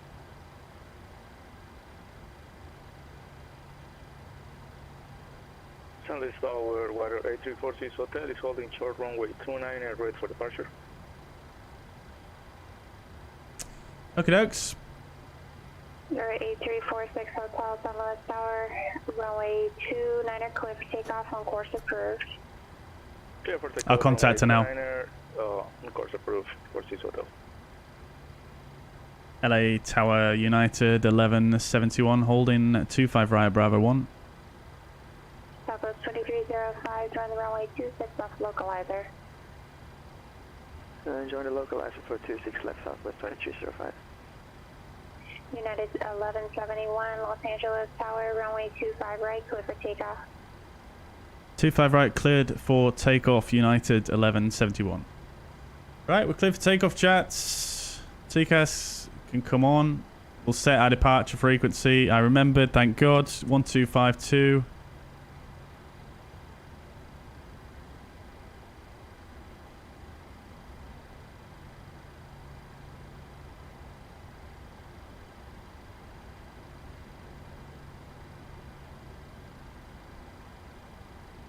It doesn't say when to contact departure, to be fair. We'll see how it goes. Right, let's go.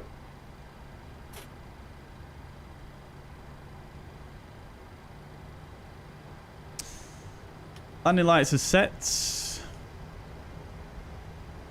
And the strobe lights are on.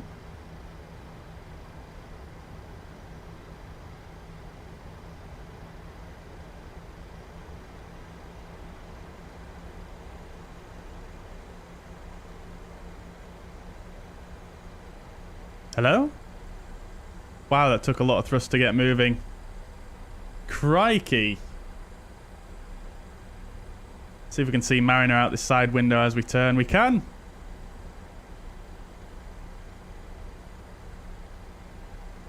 Lovely.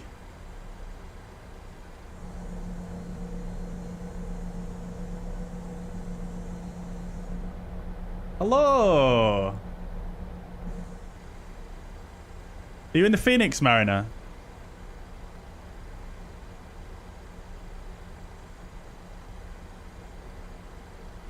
There's so much thrust required to get moving there. Don't know what's going on with that. It's a nose wheel maybe in a funny position. That might be what it was.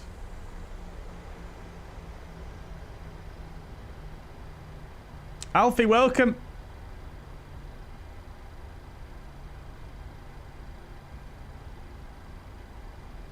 Welcome, welcome. Let's get some fuzz togas in the chat, shall we?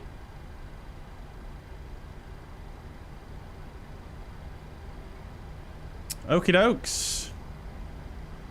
Take off.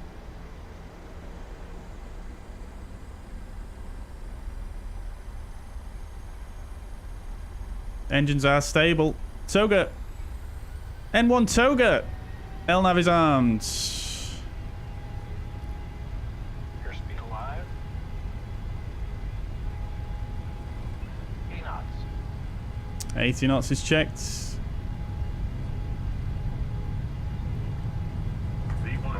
Rotates.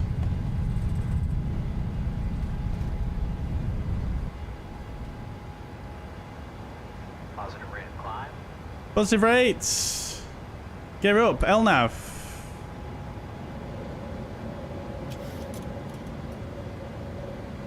Los Angeles Tower, American 150, Bravo 125 right, ready to go.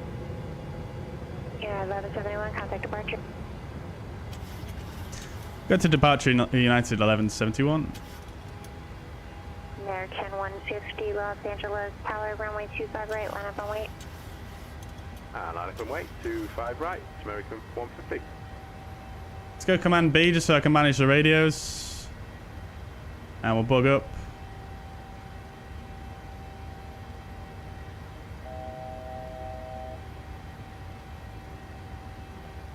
Okay, alt quiet, MCB speeds. Flaps 2 up. LA departure, United 1171, level at 5,000. LAX 1 departure.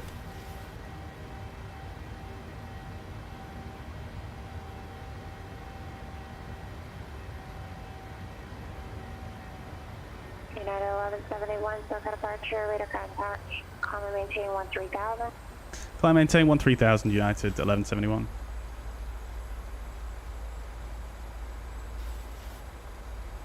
Right, so we've made that left turn now. We're going to heading select. Oh, no, we're not.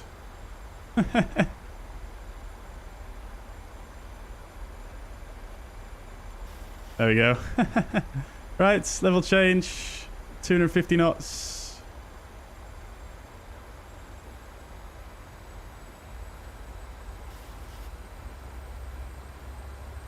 Get the gear off and the nose lights off.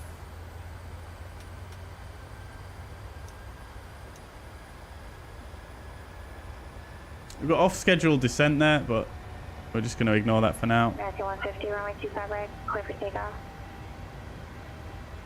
And clear for takeoff, 25 right, American 150. United 1171, flighting 160. Heading 160, United 1171. Vectors as expected. Over the sea.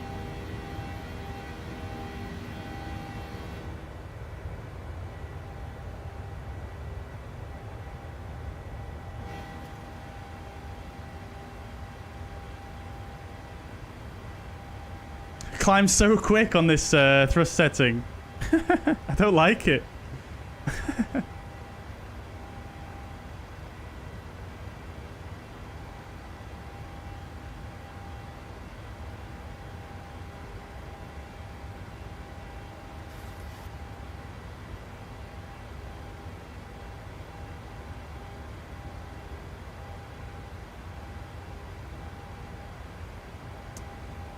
Right, okay. 4,000 to go. Let's start bringing that vertical speed down. American 150, contact SoCal departure. And over to departure, American 150. United 1171, contact SoCal approach 127.4. 127.4, United 1171. SoCal departure, American 150 with you on the LAX 1 for 5,000. American 150, SoCal departure, radar contact, climb and maintain 12,000. Climb maintain 13,000, American 150.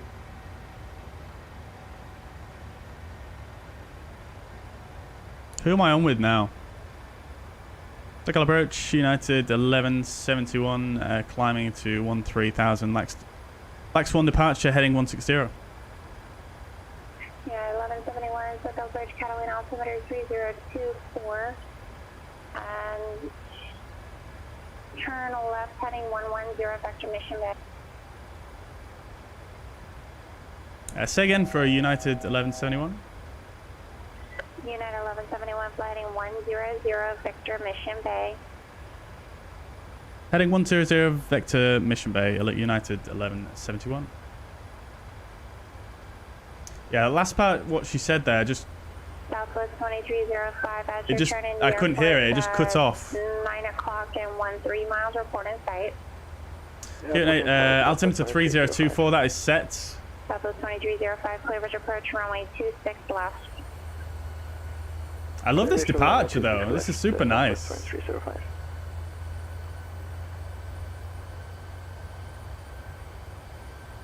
Where's the airport gone? Oh, it's there. Right, all to quiet. We've got a vector now towards Mission Bay. Departure, 60 kilo request. 36 Juliet Kilo, how about voice change to... It's not quite towards Mission Bay, but... I was just going to ask you if you could... not a big deal. Let us know whether I could do the ILS 30 into this area. Right. Okie dokes. So after takeoff checklist, we already did. You want to fly from Thule? Off-schedule descent is gone now. Good to see it. After takeoff, I always forget to do in the Boeing because we don't have that in the Airbus, so I always forget. Santa Maria Tower, water 8346. I do like this departure though. Very nice indeed. with information X-ray, full stop. Right, so 150, sliding 160. we're on with approach now, 160, and the next frequency is going to be Lindbergh Tower, which is 1183. So we'll get that tuned in preparation. Okie dokes. So then, we're at cruise. Let's do a approach briefing. Up to 3,200 hours, 6 UK. It's probably going to be the Arnav Zulu. That's what I've planned for. So that's what we'll brief. American 150, contact hotel approach 127.4. 1274 for American 150. Let's do our briefing. SoCal approach, good morning, American. I don't know what's going on with my transitions today, chat. I do apologise. So strange. Right, let's have a look at our arrival then. So we're not using a star for the arrival. We're just going direct Mission Bay, which is just here, but off the airport, just to the north of it. As you can see, Mission Bay. There's the airport. We're expecting. Let's double check the ATIS here. So we've got Tango. Runway is 27 in use. Visual. Arnav and localizer runway 27 approach in use. Interesting. American 150, SoCal approach, Catalan altimeter 3024, flight heading 100. So I could potentially do a visual. Not sure if I fancy that though, to be quite honest. But nevertheless. Let's brief the Arnav.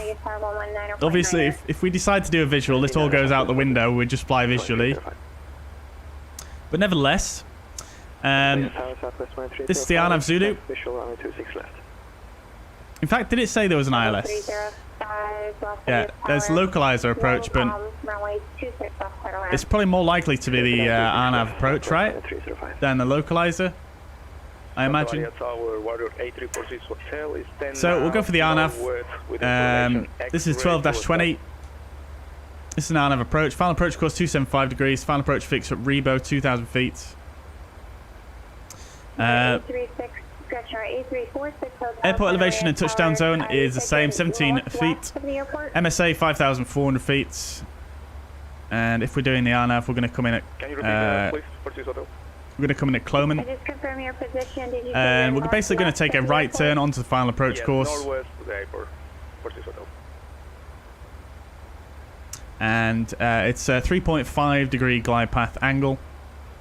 3346 Hotel, Roger. Report midfield right downwind. So restriction wise, mandatory 6,000 here at Cloman, and then a right turn in and 3,200 feet here at Saye.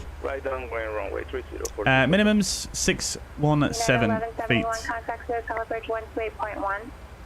128.1 and United 1171.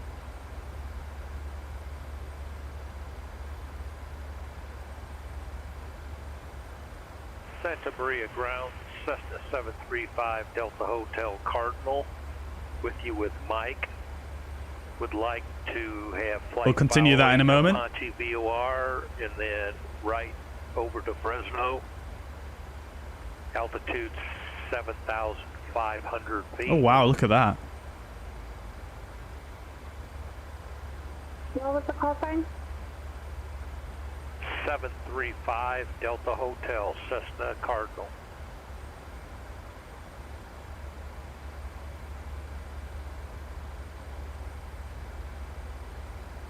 Just waiting for a second for him for her to respond here. Number 5 Delta Hotel, your destination is Fresno Airport. Yeah, we're going to go to the Ponte VOR to stay out of the MOA and then right over to Fresno. Let's go to FMC speed and VNAV path here. Should have done that already, but never mind. Block 2010.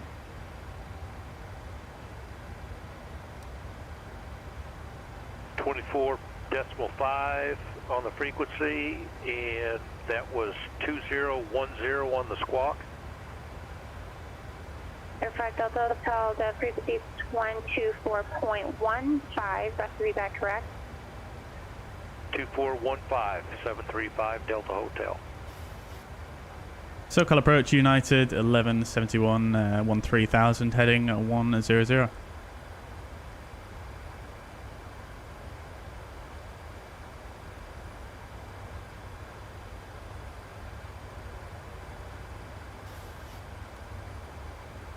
Someone in front of us there and someone to the left just above. United 1171 SoCal approach, thank you, John Wayne, altimeter 3025. Altimeter 3025, United 1171. John Wayne clears delivery 323 Victor Alpha, ready for IFR. American 150, contact SoCal approach 128.1. 128.1, American 150, thank you.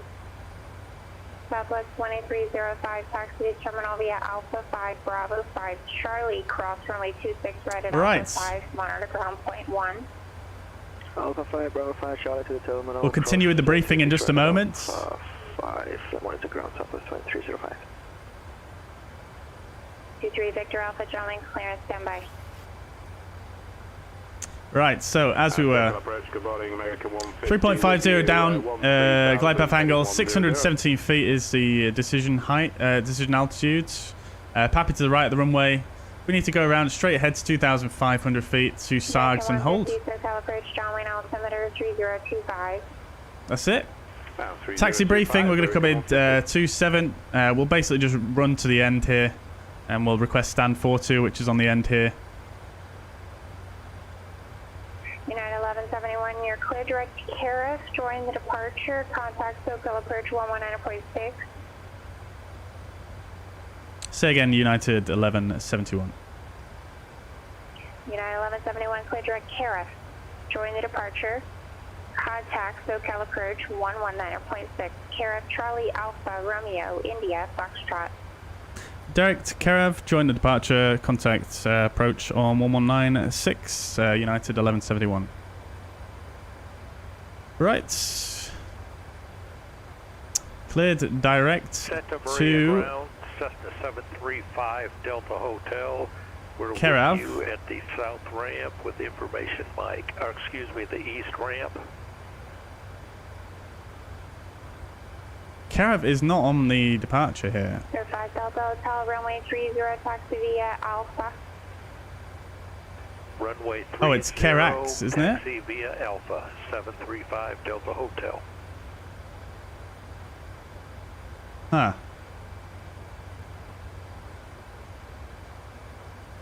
Oh, it's Karif. Karif. My bad.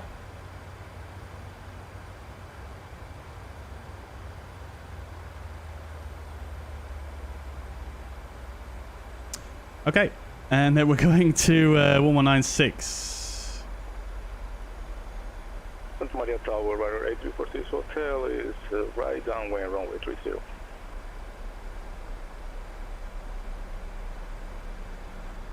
Zero 46 Hotel, runway 30, clear to land.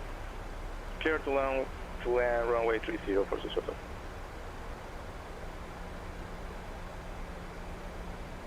Approach, good afternoon, United 1171, direct Karif. Yeah, 1171, SoCal approach San Diego, altimeter 3024, cross correction after Karif, descend and maintain 7,000. After Karif, descend and maintain 7,000, United 1171. Alright, after Karif, descend and maintain 7,000.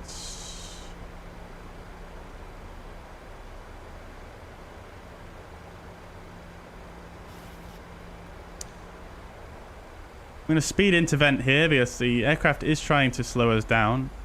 We don't necessarily want that just at the moment.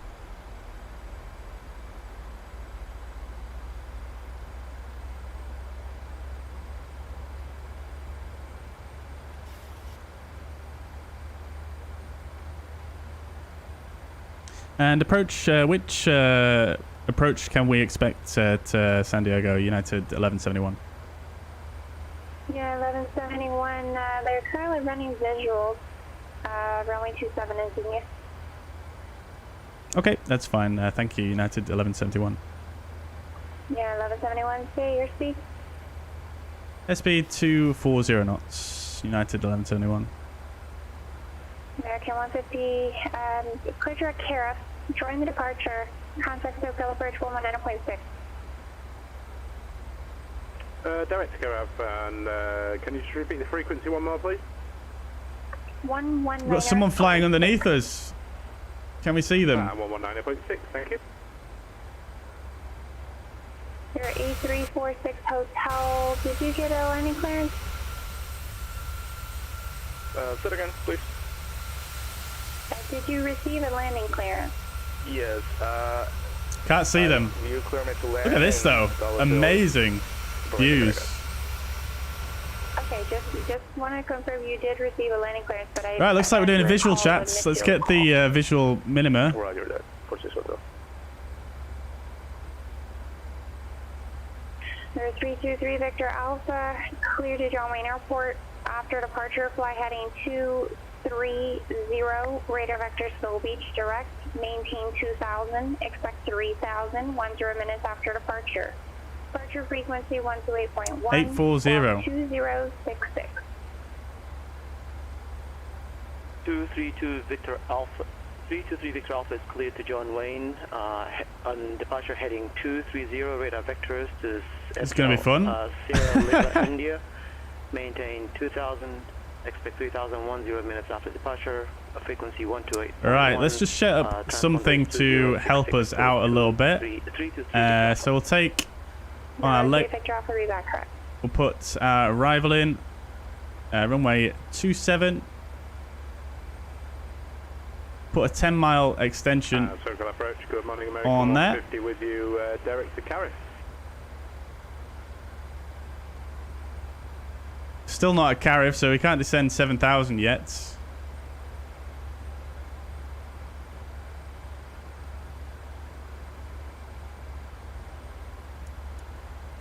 Kodiak 902A1 Romeo, Los Angeles Center, squawk 4654, St. George, altimeter 3024. Alright, there's Carriff.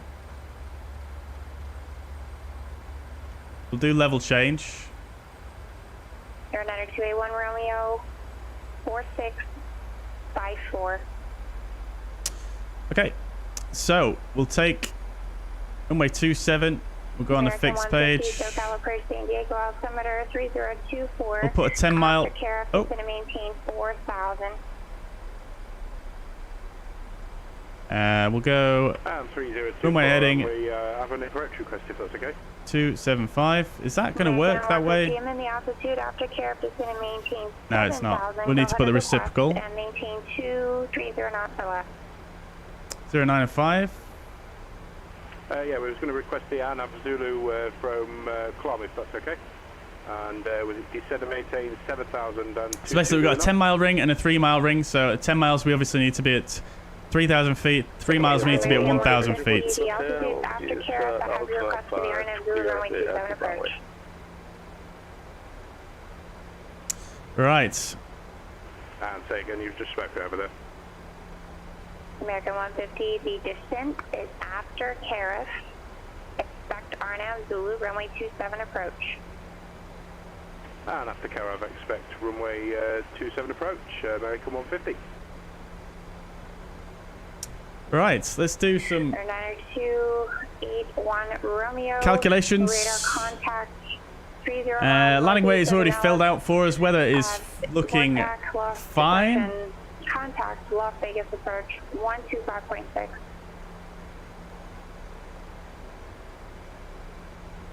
Just going to check the METAR in the sim as well, make sure it matches. United 1171, flight heading 100, contact SoCal approach 124.35. Heading 100, 124.35, United 1171. John Wayne Ground Cessna 323 Victor Alpha at the FBO, ready to taxi with information, Juliet. Number 5, Delta Hotel runway... 123.5. It was 123.5, wasn't it, chat? So many different frequency changes in this airspace. It's absolutely wild. The sim's frozen. Oh no, we're good now. There we go. Lovely. Right, we're descending extremely slowly here. Not a fan of this.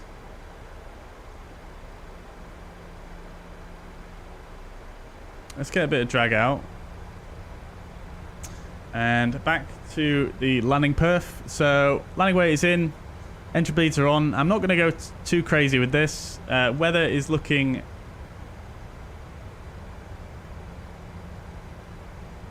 about right. Temperature 15, QNH 3025. Variable winds at 4 knots, so we'll just get the reciprocal 0905. 0905 at 04 knots. Right, okie dokes, calculate flap 40, VAP 135 and VREF 130. Landing altitude is going to be 50 feet. Okay, we didn't set that already, so let's go ahead and do that.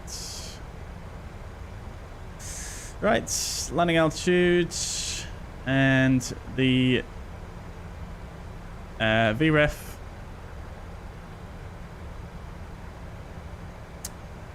is about bang on, actually. Great stuff. So I'd love to see it. We'll go flaps 40 and 130.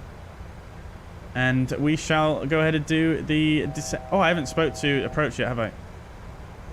Approach United 1171, descending at 7,000 feet, heading 100.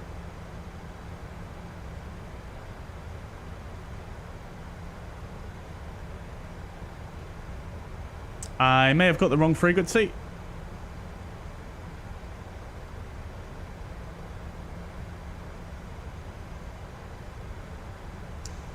Approach United 1171. Could you say again frequency for the changeover? United 1171, 124.35. 12435 United 1171. Thank you. Vegas clearance on Southwest 2441. Information X-ray clearance to Santa Barbara, please. Stand by.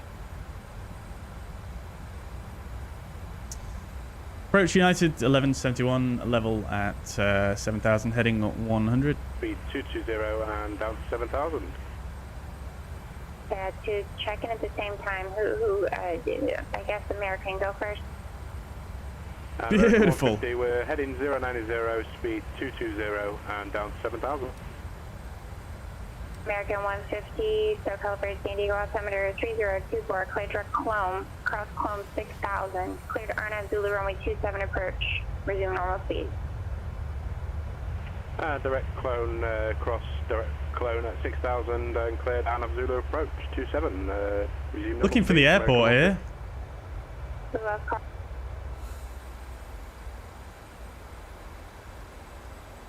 United 1171, 7,000 feet, heading 100.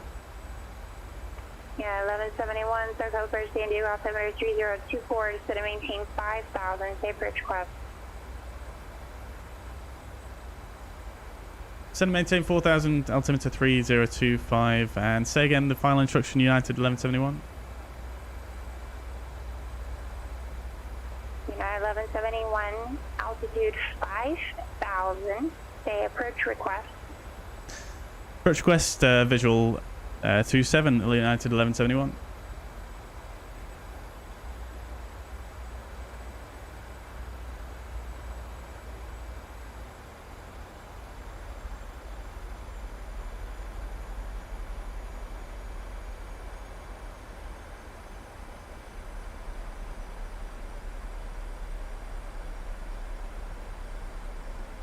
Okay. No response. Yeah, 1171. Reduce speed at 210. Turn right heading 240. Join the runway 27 localizer. Speed 210, right heading 270. Join the localizer, United 1171. John Wayne Tower, Cessna 323 Victor Alpha, holding short 20 right at Right, kilo. we've got to join the localizer. So let's get that tuned real quick. 1109, course 275. Verified transponders on and clear for takeoff at 20 right for 323 Victor Alpha. 1,000 to go. Yeah, 1171, continue the right turn heading 270, Rudy speed to 180. Continue turn 270, speed 180, United 1171.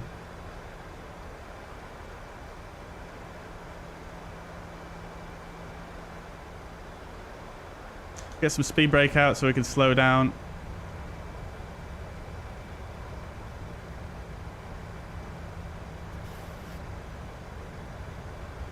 Localizer we're too far away from to capture. Southwest 2441, Las Vegas clearance, thanks for your patience. Cleared to Santa Barbara Airport, Raider 2 departure, Hector transition as filed. Climb via SID, clock 3247. Let's arm Vorlock, see what it does. No worries at all. Cleared to Santa Barbara, Raider 2 departure, Hector transition will come via SID. Squawk 3247, Southwest 2441. Skepta's a bit high here. 2441, read back direct. Let's get some drag out. United correction, American 150, maintain Flaps presence one. greater till Rebo. Present speed or greater till Rebo, American 150. Flaps 2. United 1171, turn right heading 320. Right heading 320, United 1171. Yeah, 1171, it's going to maintain 3,800. Traffic 1 to 2 o'clock, 4 miles. An American Airbus turning westbound to join the final. Report insight, use the city out of 4,000. Right heading 320, altitude descend 3,800. We have the traffic, United 1171. You're at 1171, clear visual approach, correction, follow that traffic, clear visual approach runway 27, and maintain 180 knots till 5 mile final. Follow traffic, cleared visual approach, runway 27, maintain 180 knots until 5 mile final, United 1171. United, correction, American 150, traffic, behind you, 3 miles in trail, a United Boeing 737 has you in sight, maintaining visual separation from you. Contacts Limburg Tower 118.3. Copy the traffic and Limburg Tower 118.3. Thank you for your services. Bye. I don't actually see the traffic, chat, but nevertheless. Limburg Tower, good morning, American 150 with you. On I have it on TCAS, so we're gonna roll with it. 150 Limburg Tower, runway 27, Colonel Land, wind 310 Right, we're clear for a visual approach anyway, chat, so let's get it configured.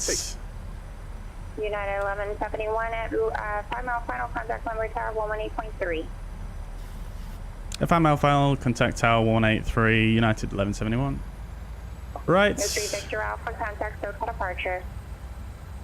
SoCal departure for 323 Victor Alpha.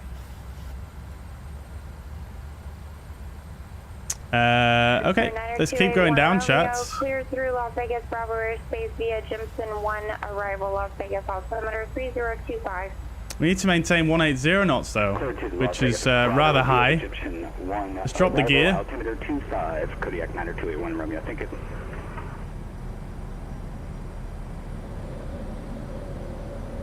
TCAS counts as visual? No, I do not believe so. I wish we could see it, but it should be somewhere around here, but... SoCal approaches 323 Victor Alpha. I mean, it's on there. 323 Victor Alpha, SoCal departure, radar contact, climb and maintain 3000. Maintain 3000 for 323 Victor Alpha.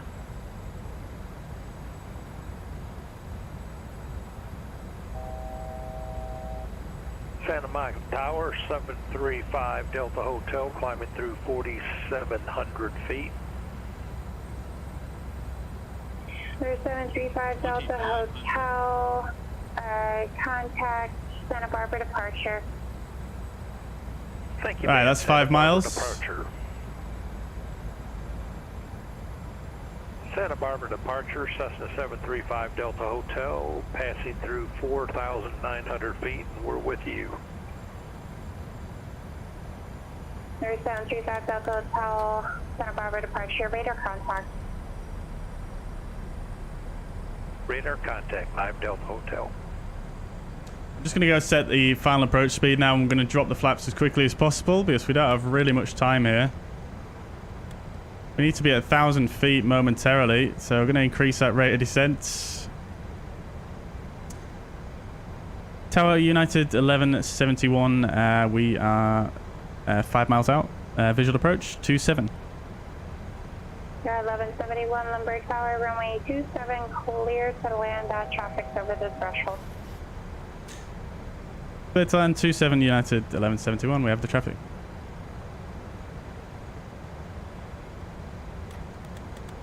Las Vegas Hotel, Kodiak 90281 Romeo, just letting you know we now... Speed is not coming back. Las Vegas. 1,000. Thank you. 3 Victor Alpha, safe bridge cross. We'll do the ILS runway 20 right. This is going to be real difficult, chat. 3 Victor Alpha, turn right heading We 020. are so high. Right heading 020 for 323 Victor Alpha. We're going to have to go do a go-around, chat. So we're at flaps 25 currently. Terminal via Bravo. Thanks for the help. Have a wonderful day. Terminal Let's go around. Thank you very much. American 150. Flaps 15.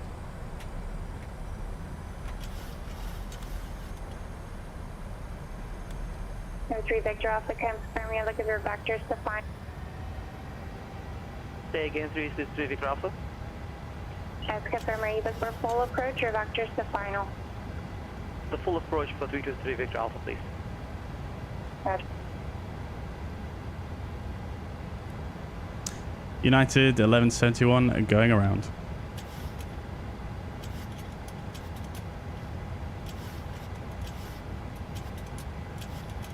United 1171, fly heading, correction at 900, fleet fly heading 275, common maintain 2,500.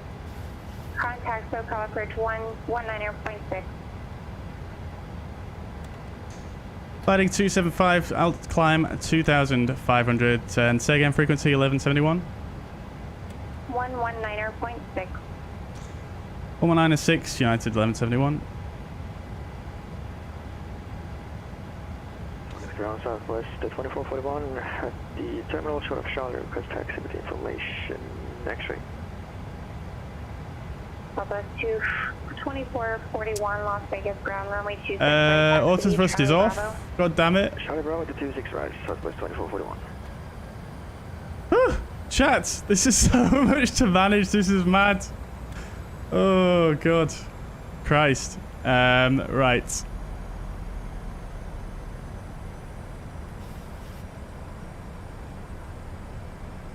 Local approach 11 United 1171. We're on the go around for 27 level 2,500 heading 275.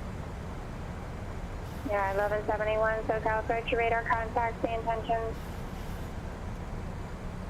I would like to come back round for another approach. Request the RNAV approach 27 United 1171.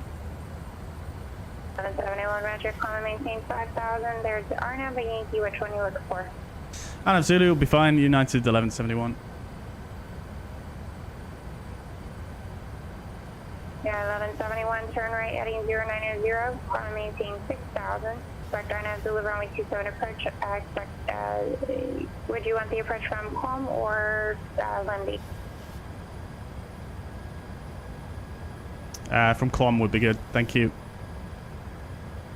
Say again heading for United 1171. Yeah, 1171 heading 090. Common maintain 6,000.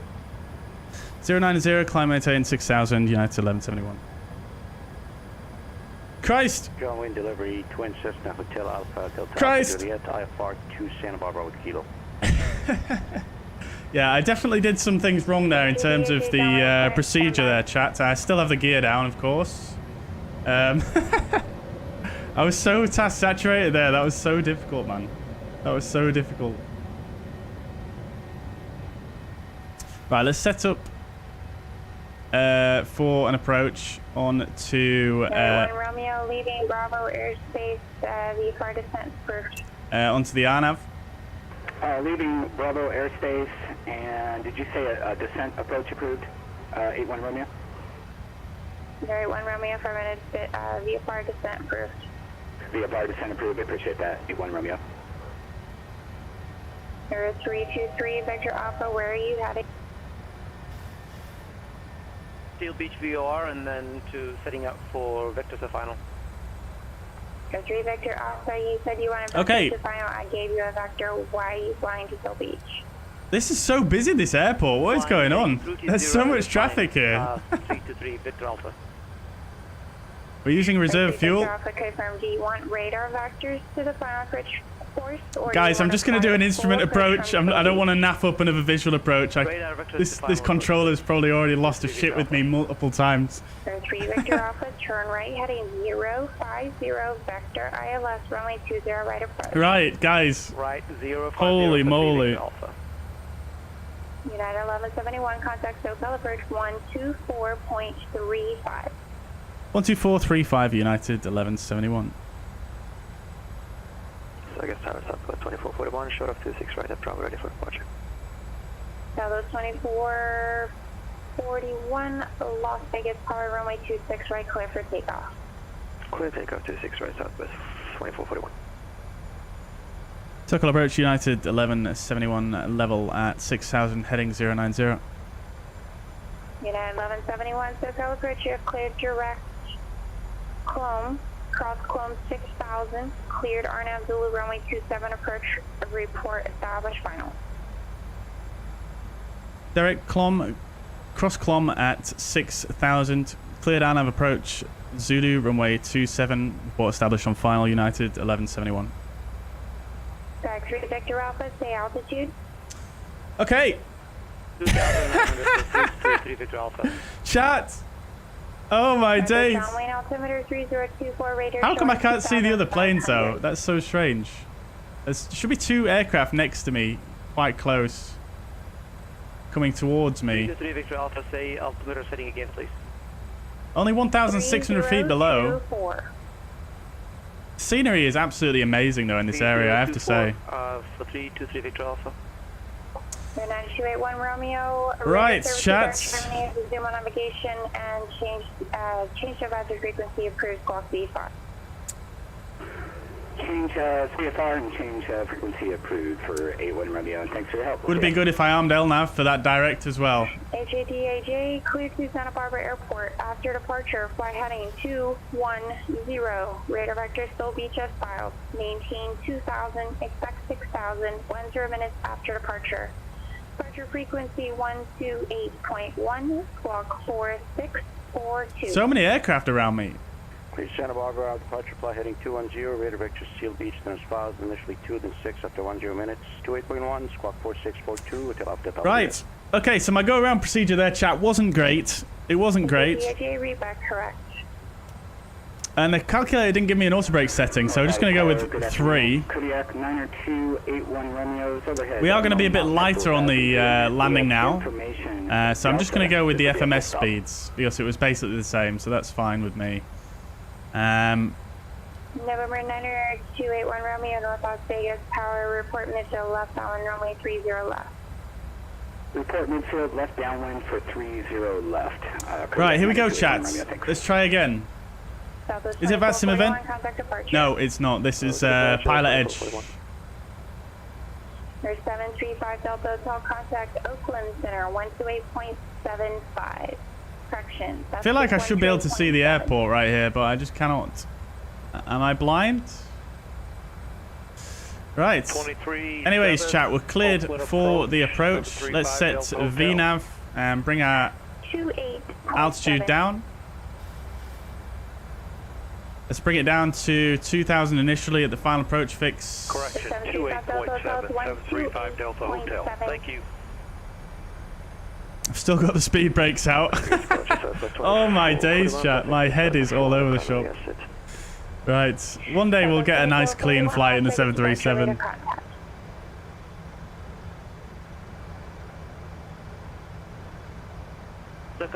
Right, the speed brake helped us there, so that's fine.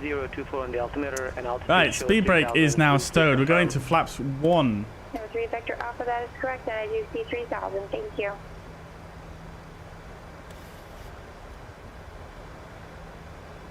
There's a 3.5 degree descent angle, as we briefed previously chat though, so we may need to use some speed brake for this to bring the speed back.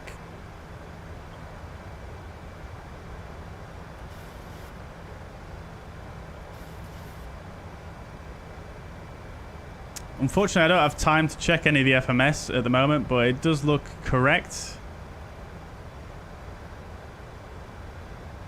Really struggling to bring the speed back here. Let's drop to flaps 2. Speed is checked.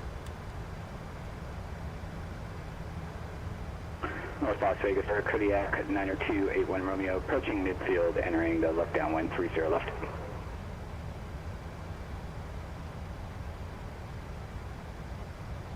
And we'll go to flaps 5. Speed is checked. Runway 30 left, cleared, 90281 Romeo, thank you. Right then, guys. After all this, we're definitely going to get a buttery landing. It's got to be. It's got to be. Right, minimums of 617 here.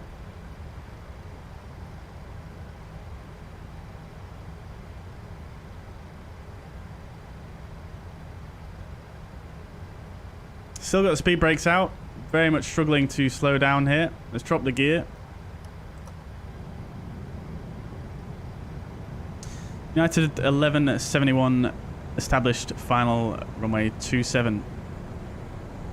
United 1171, contact number 118.3. 118.3, United 1171.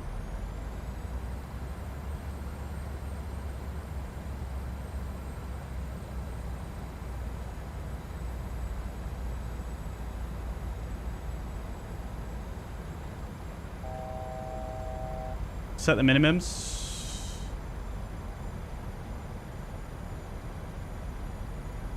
Right, speed's looking good now. Bring the speed brakes in. Go flaps 10.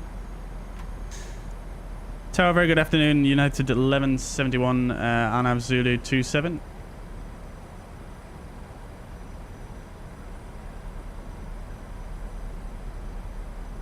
Flaps 15.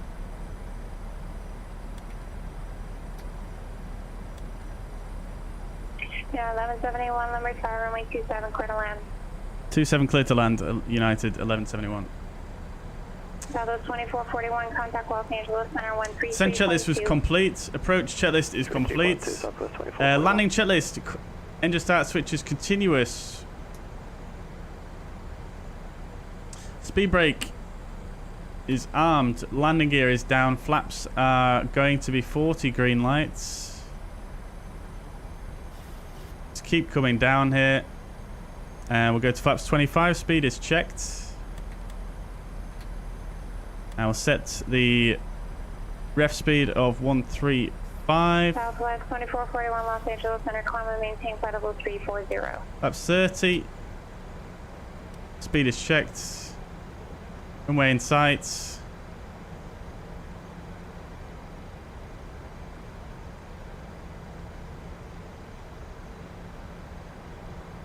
Flaps 40. Speed is checked. Oh my days, chat. We did it. Let's record. We're already recording. Ah, breathe. Breathe. Look at the bridge down there. I love to see it. Oh, this is a bit funky, isn't it? This is nice down here, though. Right. Landing checklist is complete, chat. We are ready to rock and roll. Speed is good. Everything looks good. We passed the final approach fix. Let's set the go-around altitude again, just in case we need it. That is set. Lights are on.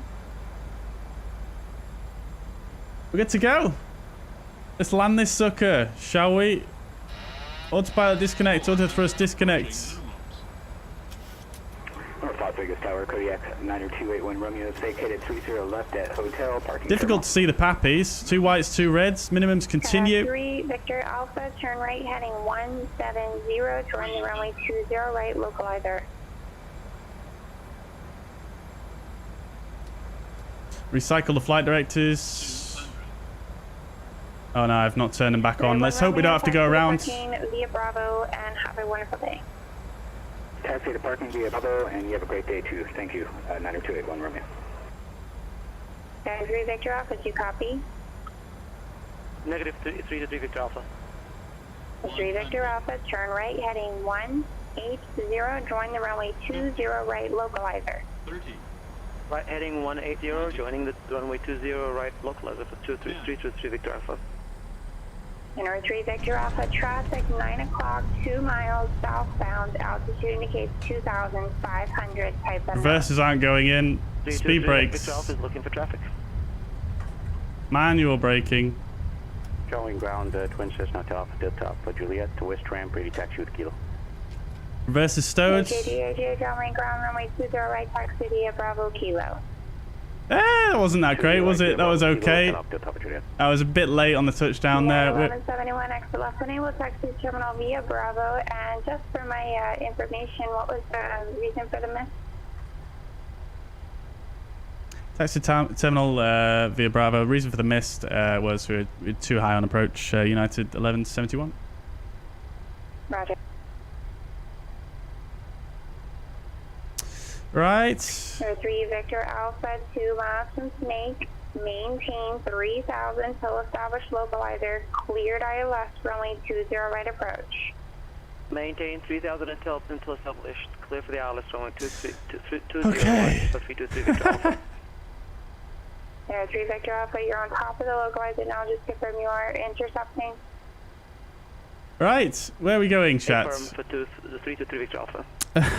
We wanted stand 42, which is going to be just down here to the left. One of these right here. We can see there stand 41, 42 is there. Right, great stuff. Okay, lovely. That was stressful, chat. That was stressful. Landing rate predictions in the chat if you would like. Let's get the flaps retracted and the spoilers disarmed. I'm gonna take a left turn here. Get the lights off and the strobes can come off as well. Select stand 42 here. Let's see if we've got VDGS. I'm not sure if we do. I do have a profile for this airport, but I don't think it's got VDGS here.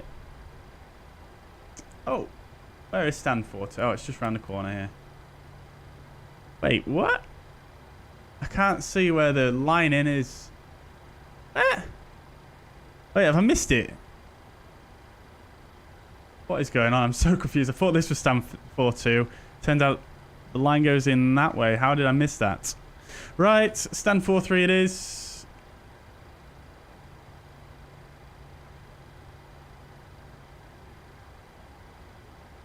Crikey, chat. That was some stuff right there. That was some stuff. Get the taxi lights off. Get the APU fired up. Lights are all set. That's all looking good. Lovely. Right. After landing. There is no after landing. Fine. Let's make sure I don't miss my turn this time.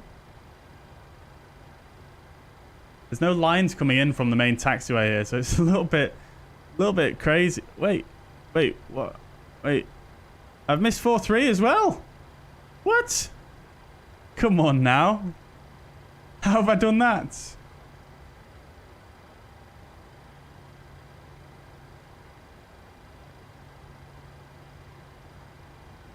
Alright, we go 4-4.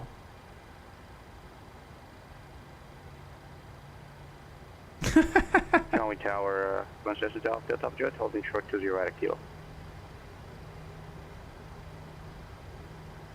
Right, we'll do a debrief once we're fully back at the stand. HATH, downwind tower, runway 20 right at Kilo, clear for takeoff. Runway 20 right at Kilo, clear for takeoff. Tail off, Habashi. Nice scenery though, this by Latin VFR. 126.8 for 323 Victor Alpha. I think that's going to be the end of my PilotEdge trial, you know, chat. We might have to go to VATSIM after this.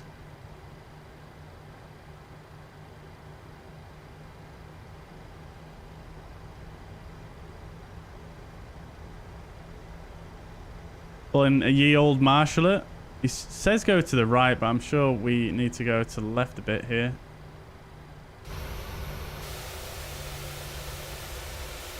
John Wayne Tower, Cessna 323 Victor Alpha on the localizer runway 20 right.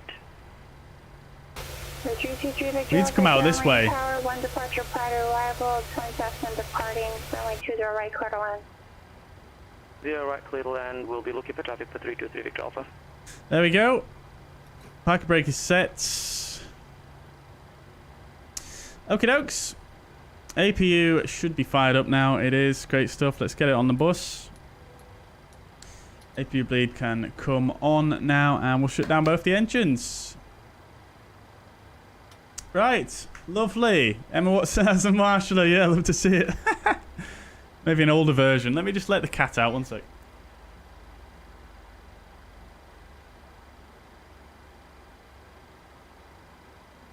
On you. Yeah.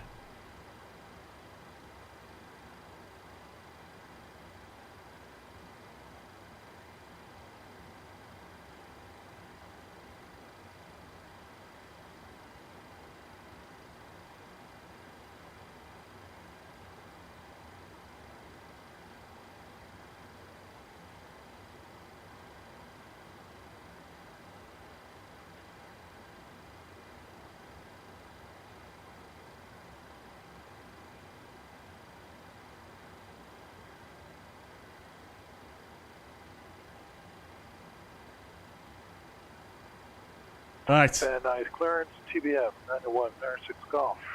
Alright then, chats. Clearance to just mute the comms for a minute. We'll get some relaxing music on. Right, guys. That was, yeah, that was interesting. That was interesting. Not the greatest landing either, I will say. I did get a bit high there. So... yeah, right then. So let's let the passengers off, shall we? We'll use the PMDG ground services again. We'll get the chocks in. We'll request the jetway. I'm going to release the parking brake actually. Now we're on chocks.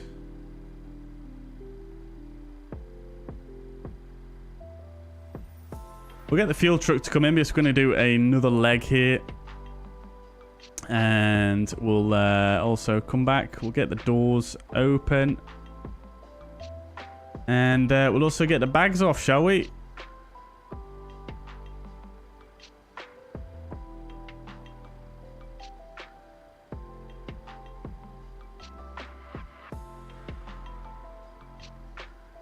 Let's deplane.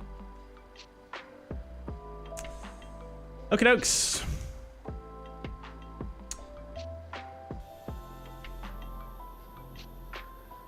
There we go, chats. Lovely stuff. Right, I'm just going to take a couple of minutes. I just need to nip away, and we'll be back with you. We'll do a bit of a mini debrief, and we'll look at the replay. Actually, we'll look at the replay on the final leg, actually, so I don't have to mess with the plane loads in between. And yeah, we'll deplane for now. Let me just do that as well. Yeah, we'll deplane. And I'll be back with you for the second leg in just a moment.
Okay, we're back.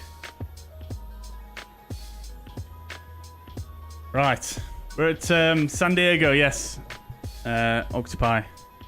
Right, chat, so, little mini debrief then, I think.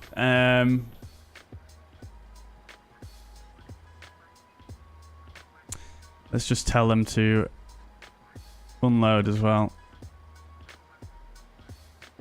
Right, so, little mini debrief. Let's go and sit in the passenger cabin, shall we, for this? Just relax a little bit here. And get in first class, of course. Down here, actually. There we go. Right, so then. In terms of what happened there on the approach, now, we could always rewind the... we'll rewind the stream and have a look at what happened. But essentially, in a nutshell, I think something that happened that really sort of messed me up on that first visual is that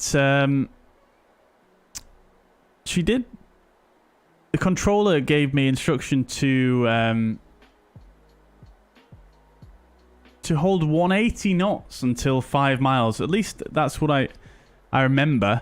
Let's just listen back and see. I don't know what's going on with that transition as well, by the way. Very weird.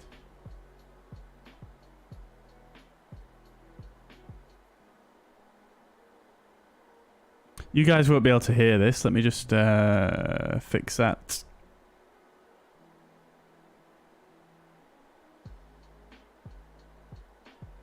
Oh, you can hear it, actually, can't you?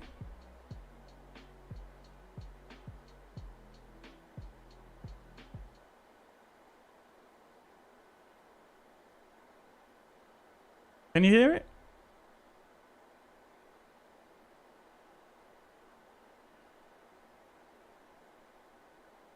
Oh, no, you can't. Sorry. There you go. 27, United 1171. Right, you can hear it now.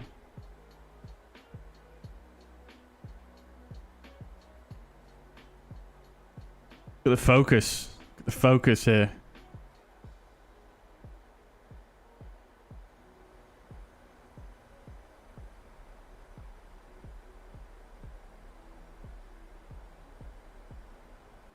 Join the runway 27 localizer. 1171, reduce speed at 210. Turn right heading 240. Join the runway 27 localizer. I kept getting the readbacks wrong again, so I am sorry to that controller if you're out there. 1109, course 275. Turn heading 270, reduce speed to 180. Could you turn 270, speed 180, United 1171. Ooh, the mic sounds good though. Right, so we should get the instruction momentarily. Get some speed brake. Localizer as to what speed.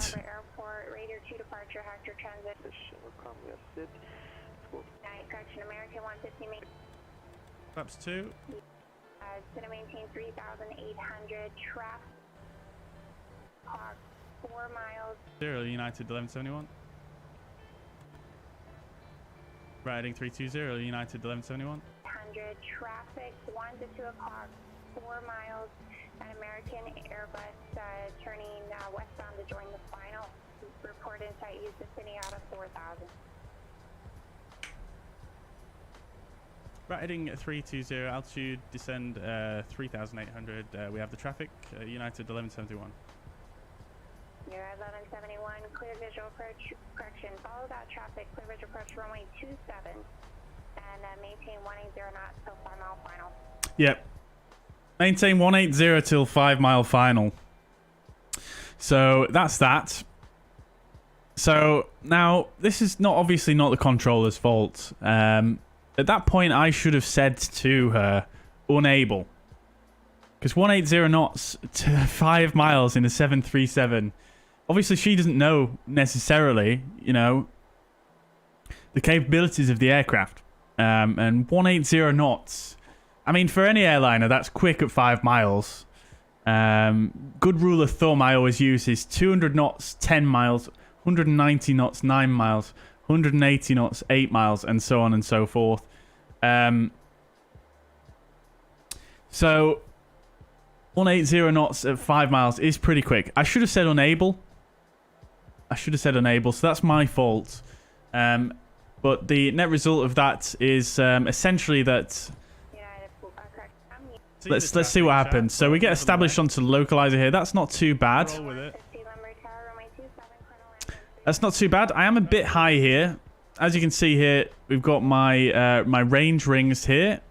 That is a 10-mile ring. So at this point, I should have been at 3,000 feet. We're at 4,000 feet, you can see here. So we are a bit high, but that's not the end of the world. We probably could have recovered that. We've still got some height above the ground, so we could have, you know, dived a bit to recover that altitude. Approach anyway, chat, so let's get configured. United.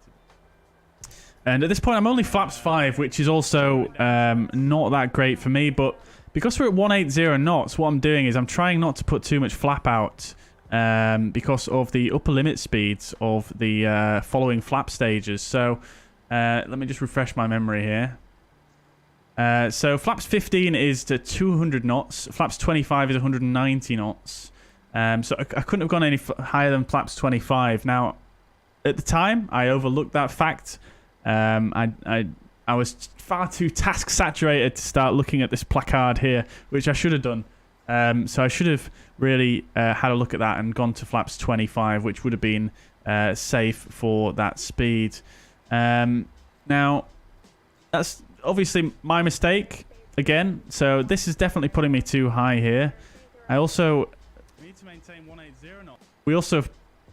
We're cleared for the approach just before 10 miles here.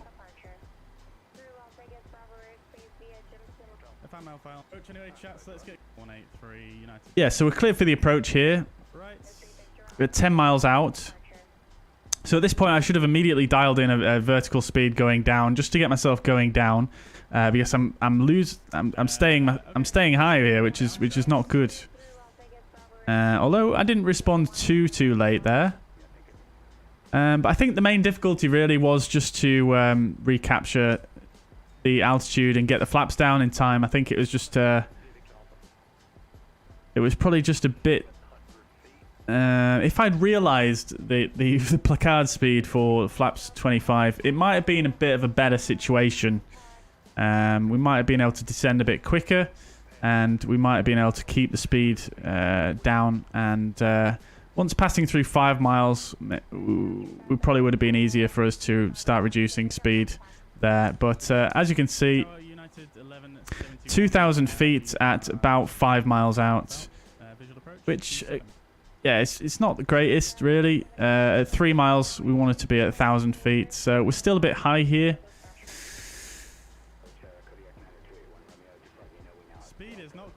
I probably could have dived a bit more here to try and get on the profile. I looked at the pappies here and I saw 4 whites, and I just decided to go around at that point. We're at 900 feet above ground here. We are so high. Yeah, 4 whites there. Yeah, probably couldn't have really done it. I just didn't have time. Didn't really have time. So that's the approach. Speed probably was the primary concern, and the fact that I didn't really think about the flap speeds enough. I'm not, you know, we're not super experienced with the Boeing 737 on this channel. Whilst we can operate it, I don't know all the placard speeds off the top of my head. So that's my fault. But then the go around here. So let's have a look at that go around procedure and just see how that went. So we decided to go around. At this point, I've pressed the toga button. So we've got toga enunciated there, and the flight director's pitching up, which is good. I also set the flaps to 15, which is the go-around setting. Flaps 15. There we go. Now, a couple of issues here. Initially, because I was so task-saturated on the previous approach, I forgot to set the missed approach altitude here. You can see 900 feet is still set. The go-around altitude was 3,500, if I remember correctly. Let's just have a look. 2,500 even. So 2,500, which is also in and of itself quite a low go-around altitude. I also didn't center the heading bug, which is also my fault. You can see my heading is going off this way. The heading bug should have been this way, which would have been ideal as well. It just saves me another task I need to do. So let's just see how it goes from here. Now, I had auto thrust disengaged for the approach. So auto thrust is not engaged now. I mean, we could probably done it on manual thrust, but really it should have been re-engaged to free my time up a little bit there.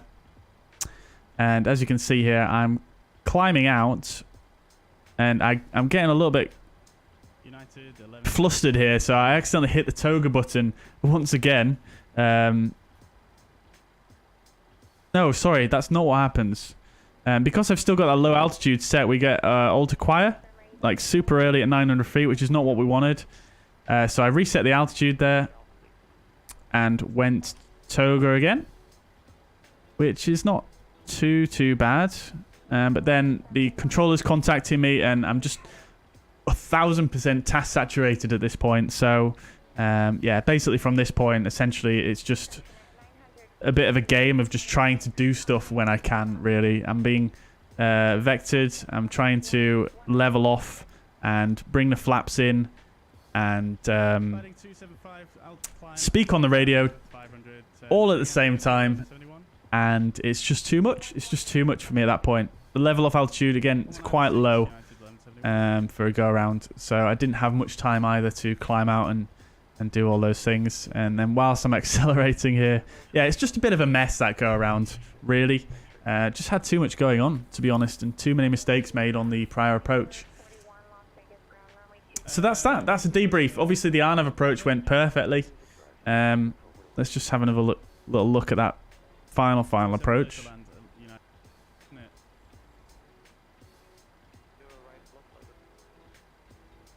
So when I disconnected here, let's see. I did get a little bit high, didn't I? Oh no, I've not turned them back on. Let's hope we don't have to... Yeah, I got a little bit high there, you can see. Not too bad though, but yeah, definitely a little bit high because 50 feet was just after the threshold here, probably about there, 50 feet. 50 feet there. So not too bad, but a little bit ahead of the threshold, which is not ideal. And then I flared way too early. Started flaring there about 30 feet, which is a bit too early. And I ended up floating on down. Then I ended up putting the nose down because I didn't want to float too much. And then landed just within the touchdown zone. But we got centerline, which is quite nice. Yeah. And the reason I got a little bit high there was... I think because I was subconsciously trying to descend on the normal profile, the normal 3 degrees, whereas this approach should have been 3.5 degrees. And I didn't actually check on the charts, but the PAPIs... Oh, you guys just saw the landing rate. Oh, no. But the PAPIs, let's see...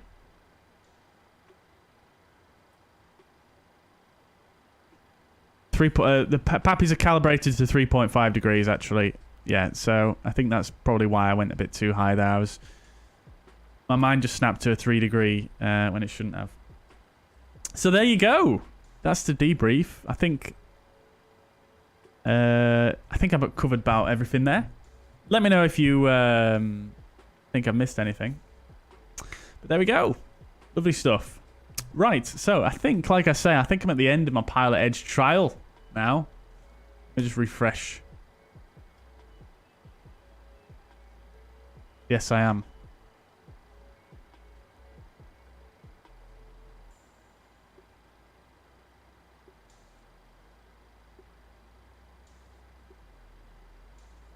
Right, so we'll have to do the return leg.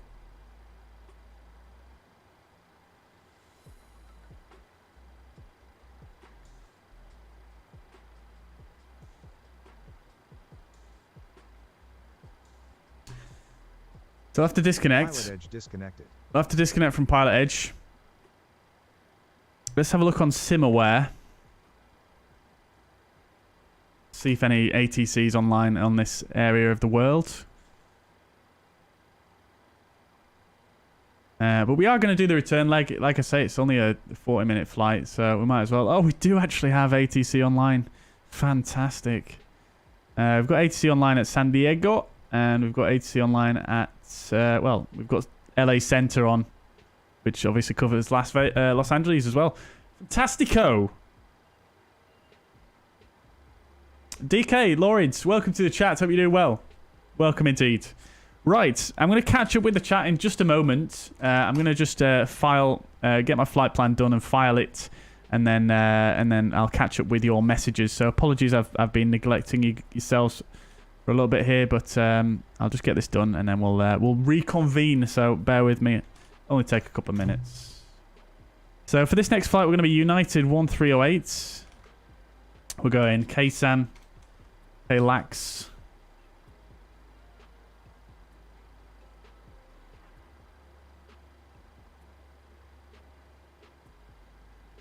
Same airframe.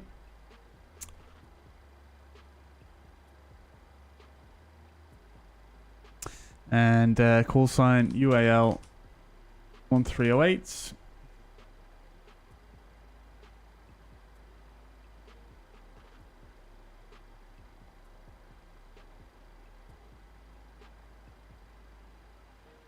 Okie dokes then, chat. So one thing we didn't do is a shutdown checklist. Anti-collision light is off. Weather radar is off. Engine sight lever is cut off. Parking brake is not required. Transponder is standby. Shutdown checklist complete. We'll also go ahead and shut off these 3 fuel pumps. And we'll come down here, and we didn't request ground power, which we'll request now.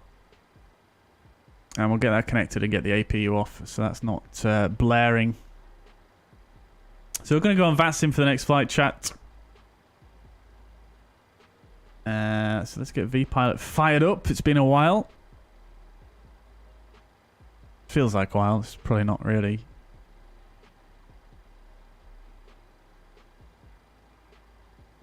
Right, ground power is connected. Let's get that on. Get the APU off now. Lovely. Do a bit of that as well. Just to save a bit of noise pollution on the ramp. Cool. Let's connect to VATSIM.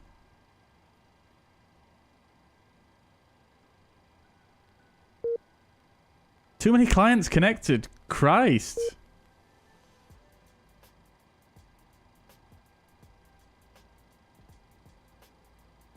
What is going on? That's the first time I've seen that message since across the pond. Right, that's all done.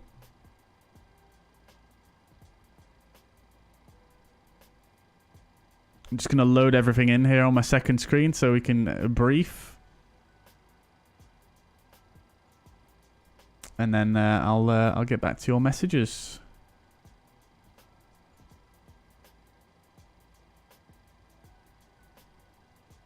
Okie dokes. Right.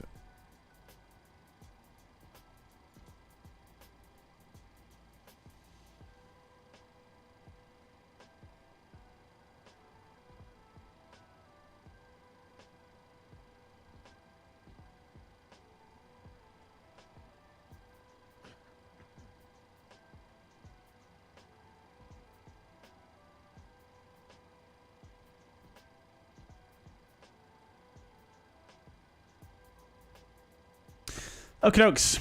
Right. That's all done.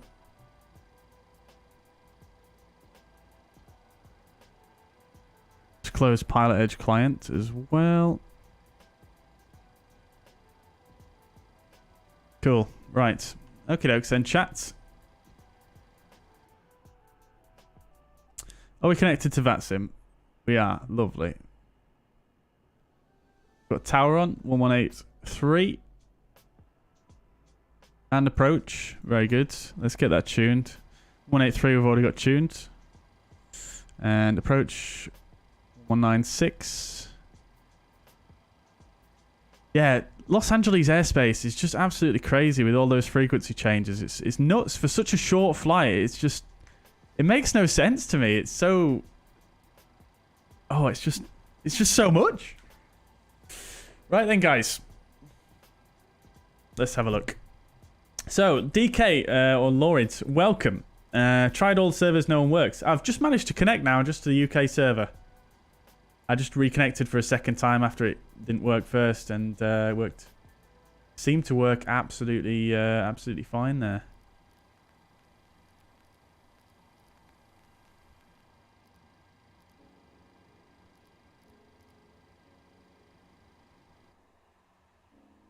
This is real nice scenery, isn't it? What are these baggage trolleys doing? Oh, they're the... Is this one here? Is that part of the scenery? It is. Lovely. Not many people here, is there? On southwest over there. That's a static in the background. Right, anyways, so Laurid is on the USA West. Fair enough, dude. Fair enough. Well, I managed to get on UK after trying twice. Commentator says, so would you pay for it? So would you pay for PilotEdge? That's a very good question. I think the answer currently is no. Mainly because, I mean, don't get me wrong, I like switching up where I fly, but I feel like if I had a PilotEdge subscription, I'd be, don't know, it would limit my flying a bit, and I feel a little bit more obliged to fly in that area. But that's not the main reason. I think the main reason is just, I'm just not totally convinced that it's worth the money. At least for me, as a hobby flight simmer. I think obviously if you were trying to train as a pilot, it might be more useful. Especially if you're a pilot in the US. And I think it would be really, really cool to learn VFR procedures on it and things like that. And that'd be super useful. But again, with that, VFR procedures are a little bit different in the US as Europe, as they are in Europe. So I think for me, that kind of puts me off a little bit, to be honest, because I have, you know, guys, I say all the time that I would love to become a pilot. And I imagine if I get to a stage where I am going to start my training or do more training or start towards a PPL or something like that, my VFR training is going to be in the Europe region. So I'm not sure how much time I want to spend on practicing US VFR. Although we have done it before on the channel, it's not that complicated. But I don't think that's reason enough to pay for the subscription on to PilotEdge. And I mean, obviously, it's based more on the times for. It's based more on the US, obviously the US time zone.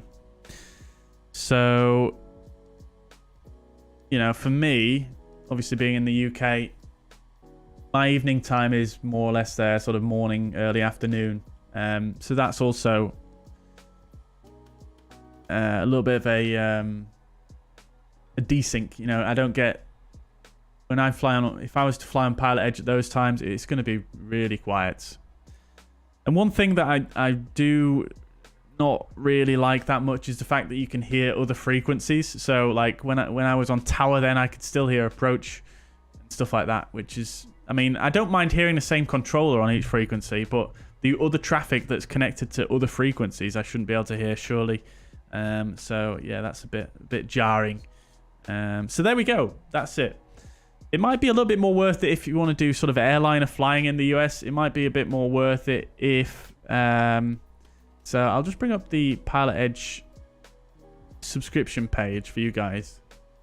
So you can see here, you can pay for LA Center only. Now, that's probably not going to be great for airliner flying, which is $19.95 a month. But Western expansion only might be good for airliner flying. However, you can't, or you won't have any ATC if you land in LA Center. Overflight only, basically. But that would probably be okay if you were doing, you know, flights across that area. You just can't really expect ATC on the ground, which is or on approach, etc., which is unfortunate. But you still get the overflight, which is not too bad, and that's $19.95 a month, the same as this, which is it's a little bit more reasonable, I think, for my purposes. And then what we've been trying out so far is the combined, which is basically Western Expansion and LA Center, $34.90, which is quite a step up, I think. So yeah. And then in terms of the coverage, I don't know if you guys are aware of what exactly west of US is. That's basically the coverage, which is quite good. You know, you could do some good flights out of sort of Denver. You know, you could go Denver, you could go to Aspen, Salt Lake City. You've got Portland up here, San Francisco, Seattle, all served by many, many airlines. Obviously New Mexico as well, which would be quite cool. What's this one? Boise Air Terminal, and then Billings, Logan. So yeah, that's the coverage, and obviously LA Center is here in green, which is great for obviously Las Vegas, LA, San Diego, and I'm sure this is absolutely brilliant area to practice VFR in as well. There is quite a lot of VFR traffic in the real world in LA, from what I've gathered from Flight Radar 24. So yeah, that'd be really cool. But yeah, that's my short roundup. I might change my feelings on it in the coming days or weeks. But that's just my initial thoughts here and now. Mariner, yes, we are doing another flight indeed. Roy says, I think you did it very well. Consider a single pilot approach in a multi-pilot environment. Yeah, I mean, I did okay, didn't I? Maybe I'm a little bit harsh on myself sometimes. But nevertheless, I don't think I did terrible. But I do kick myself when I can't get things exactly as it should be. But hey ho, we made it all right. And it wasn't too bad in the end. You know, a visual approach theoretically should be easier for a pilot than a complex RNAV approach. But hey ho, it's, I suppose, just what you've practiced more of. I could probably do a visual approach a bit easier in the Airbus, I reckon. But never mind. It was good fun. A little bit stressful, I won't lie, but it was good fun. Right. Thank you very much. I'm glad the mic is sounding good. Appreciate the kind words there. Thank you. I do spend, I've spent a decent amount of time tuning and messing with my microphone to try and get it sounding good. So, yeah, I think since I got my Go XLR earlier this week, I think I've managed to get it best it's ever sounded, really. Okay, we go and take a beer. MPS Gaming, welcome. I don't know if I missed your message earlier on, but welcome. Hope you're doing well. Matt Rasso's here as well. Welcome indeed, dude. Welcome. Joep, as predicted, minus 210. I don't know if you guys saw the landing rate just a minute ago, but we'll have a look at that in a second. MPS says, I normally avoid busy airports and events. Too stressful for me. Yeah, fair enough, MPS. Yeah, I mean, to be honest, I've done quite well in events in the past on VATSIM in Europe, but I've never really... I don't have a ton of experience in the US, and obviously it is a little bit different there. And honestly, I find they do overload you with with quite a bit of information, to be quite honest. That's obviously just the way the US is, but I feel like quite a lot of times you get quite a lot of information all at once, and it is quite difficult to take on, especially when you're trying to pilot the aircraft as well.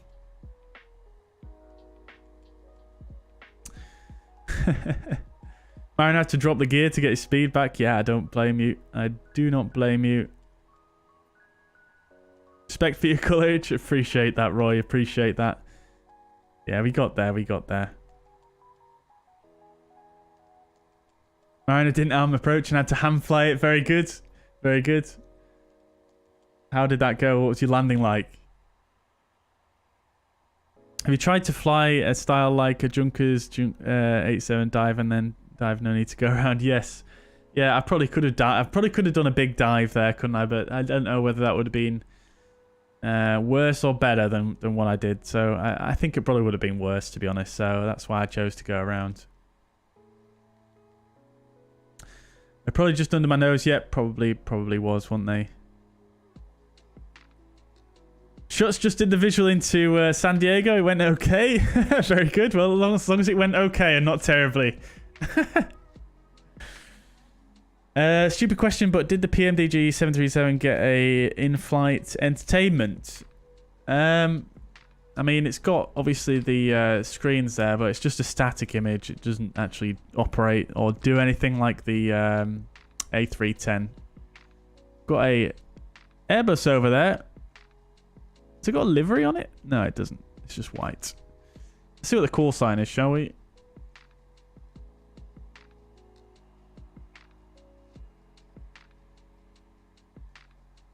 ILY 619. I'm not sure what airline ILY is.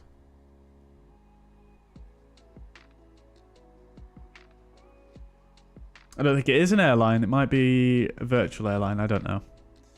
Maybe someone in the chat knows. Lots of GA on PilotEdge. Yes, there was indeed. Andy, yep. Yep. Sorry, I didn't have time to look at all these messages whilst I was on the approach there. It was getting a bit wild.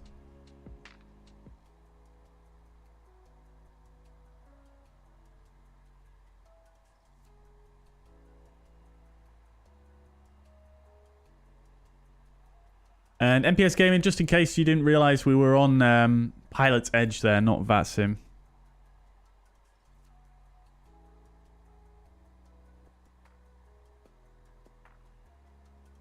Very short flight indeed, isn't it? Short's very, very short.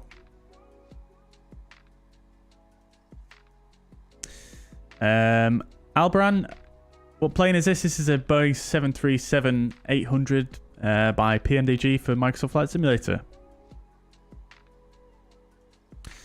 My in-game username is the same as my channel name, Abram, but I don't actually fly on multiplayer almost ever, really.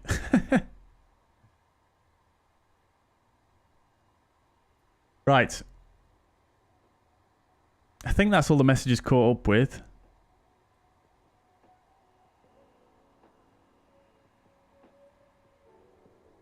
You can use FSI panel to practice all the landings under the scenarios. Yeah, I've checked that out before, Roy. I've not used it, but I have looked at it before. Yeah.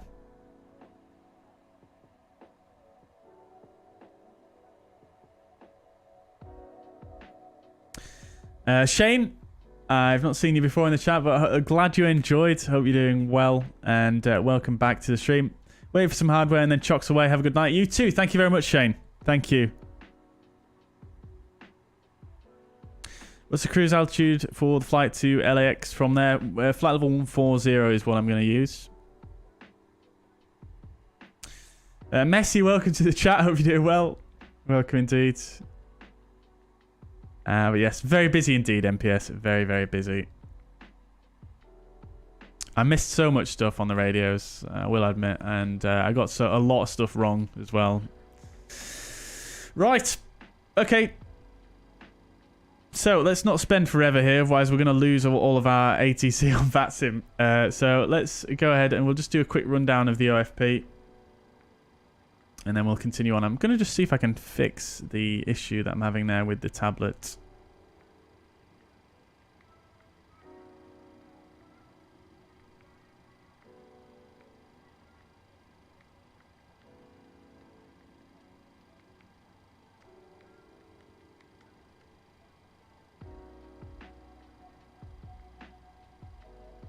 Yeah, I don't know what's going on there.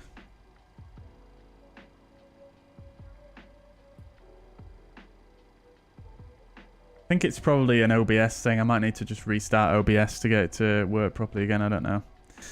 Anyways, right, on we go. So this flight, we're going to be United 1308, San Diego to Los Angeles. Aircraft the same as before. Expected off blocks is shortly. I'm not going to read the times. Callsign United 1308, cost index 35, takeoff weight. I've done it in kilograms, haven't I? Lovely. Let's just edit that. Edit flight.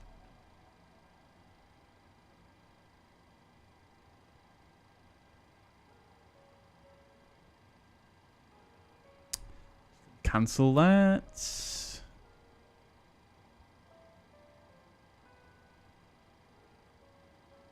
And we'll load it again. This should be in pounds. Lovely, it is. Right. Good. So, 131,000 pounds is what we're expecting for the takeoff. Alternate is KONT. I'm not sure if that's maybe Palm Springs. Cruising flight level 140. Block fuel at 9,120 pounds. And the routing 27 Seaward 2 departure, direct Sierra Lima, India. And then to Los Angeles. 24 right for the arrival.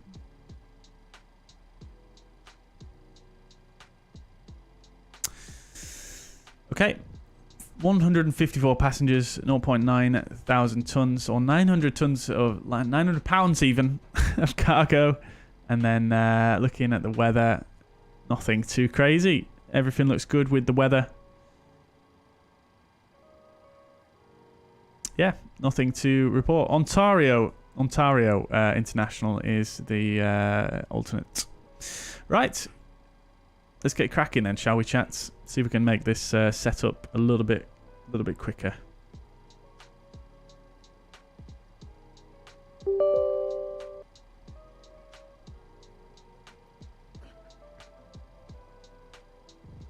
Right. Okie dokes. So let's deal with the ground services initially. We don't need the catering. And for fuel, we're going to go 9,200. Start the refueling because they are here. Passengers, 154. Start them coming on as well. And for luggage, we'll do 600 and 300. There we go. Lovely stuff. So that is underway. We'll come down here then and we'll set up for the next flight. So route is going to be Kilo Sierra Alpha November. Oops. What is going on here? Sierra Alpha November. Going to Los Angeles. Going to be United Airlines 1308.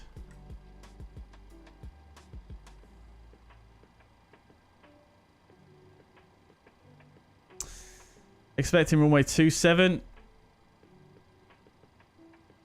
Lovely stuff. So en route, we're going Sierra Lima, India. That's it.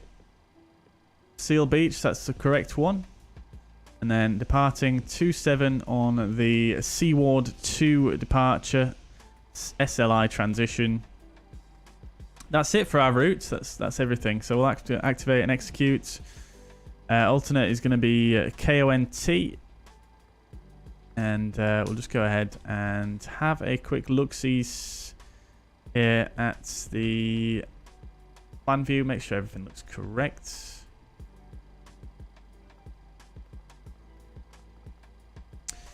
Yeah, all looks good there. And then for an arrival, I did forget to do this on the last flight, which also is not super helpful for me. We'll go for 27. And we'll go for 25. Let's see what runways are in use on Flight Radar. It's another thing that I quite like about PilotEdge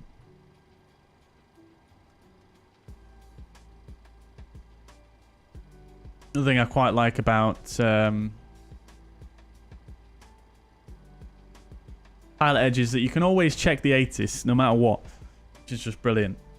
So looks like there's arrivals happening on let's see.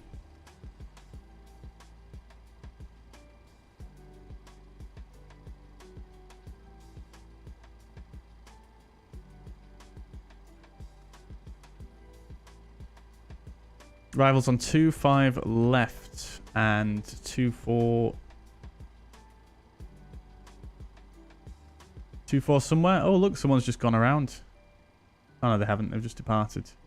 24 right and 25 left is in use.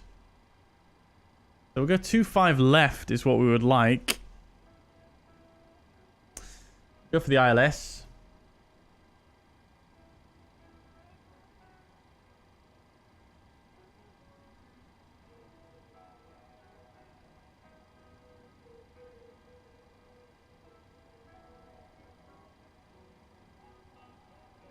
And we'll just choose no transition because we're going to just vector ourselves due to our routing. Okay. It's fine.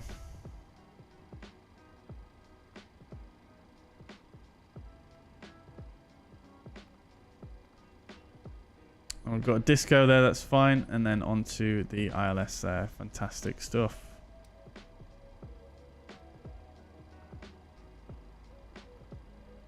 Yeah, lovely. That should work out okay.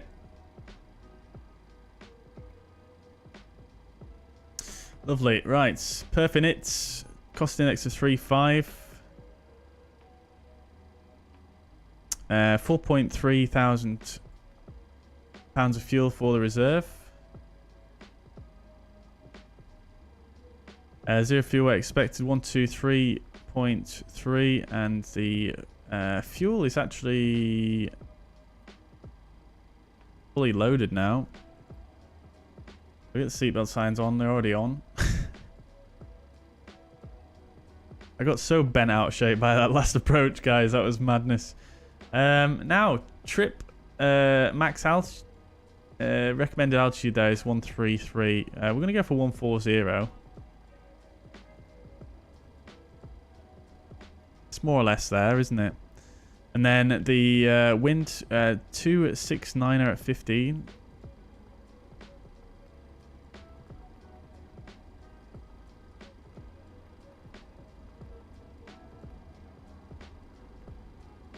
I can't seem to press 6 there.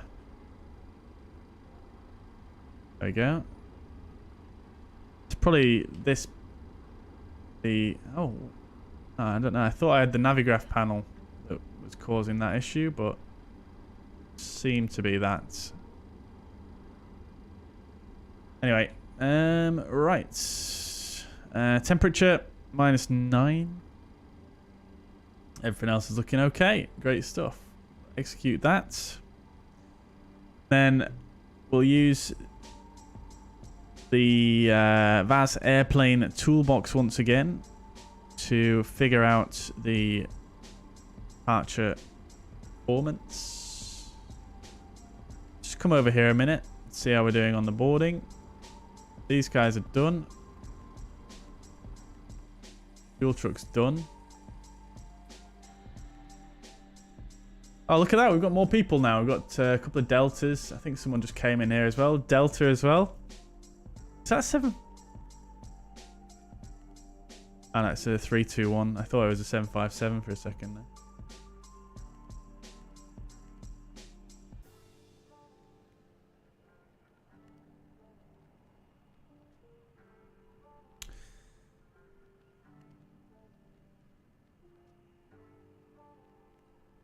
So from now on, I stick to VATSIM. Potentially, yeah. Yeah, most likely for the foreseeable future, I think.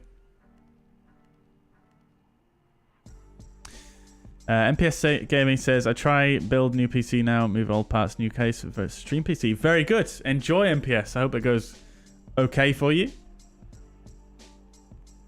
Roy says, Ontario, yep. And when you fly the 737 more often, you should definitely try the virtual performance tool. Yeah, definitely. I mean, the thing is, when PMDG put their EFB in this aircraft, that's going to be, you know, on par, I would imagine. So I don't know if I'm like super what's the word? I don't know if I'm super like motivated to spend money on a tool that I might only use for a month or so. The EFB is probably not too far away for PMDG, from judging by their recent posts. But I might be wrong. We'll see how we get on. We'll see how we get on. But thanks for the recommendation, Roy. It does look really good. It does look really good. Right. Let's have a look then, shall we? So, let's grab the 80s here.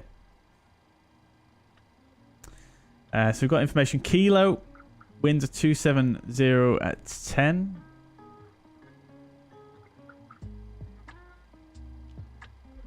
Altimeter 3022, which is set, and the temperature is 16 degrees. Takeoff weight we imported from SimBrief, which is fine. Flaps optimum, thrust optimum. Anti-ice is off, engine bleeds are going to be on. Temperature, assumed temperature is going to be optimum as well. So that's everything.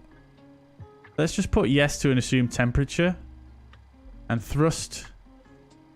We're gonna derate it because I don't like how quickly it climbs on 26k. It's just rapid. It's so difficult for a single pilot, I feel. And maybe it's just me, but it just, yeah. Let's do a calculation. Flap 1, selected temperature 41 degrees. 373845 and 1100 minimum flight retraction and landing at altitude 50. Right. Let's get that punched in, shall we? So we're going to go... assumed temperature is 41 degrees, 22k D rate. Sorry, it was 24k D rate, wasn't it? So that's looking good. And then flaps 1, 137, 138, and 145.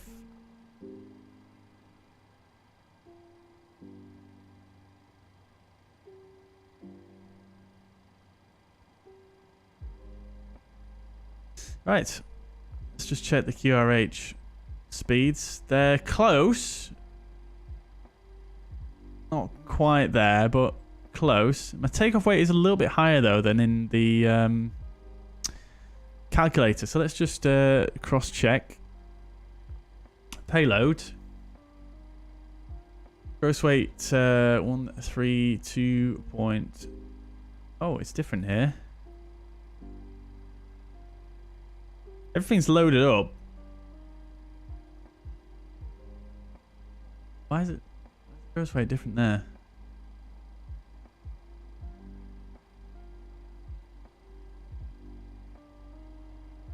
Let's just change the weights here on the calculator. 132.7.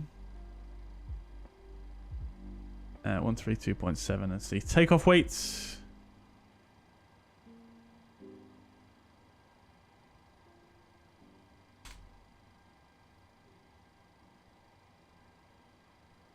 Now I'm going to recalculate.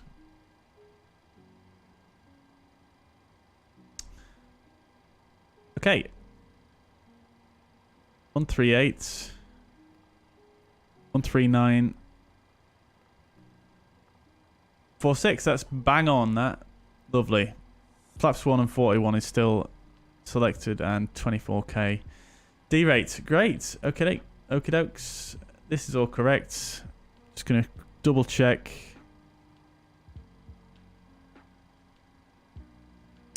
NADP 2. Yep, all looks good. Great stuff. Engine out acceleration is going to be 1600. Okay, fantastic. So that's that all done. Right.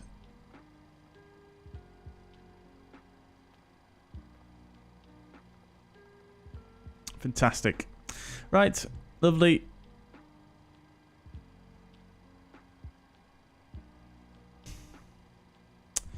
Now then, let's just check here.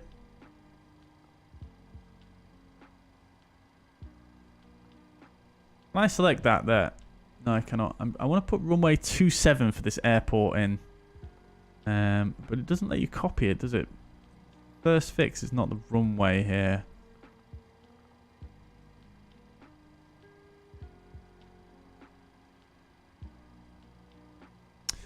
I wanted to just put a fix in here, but it doesn't look like it's going to work too well. What we'll do is we'll just put... We'll put KSAN in. And we'll just put a 25. To put a radial in, don't you? We'll just put 25 like that. 09525. Fine.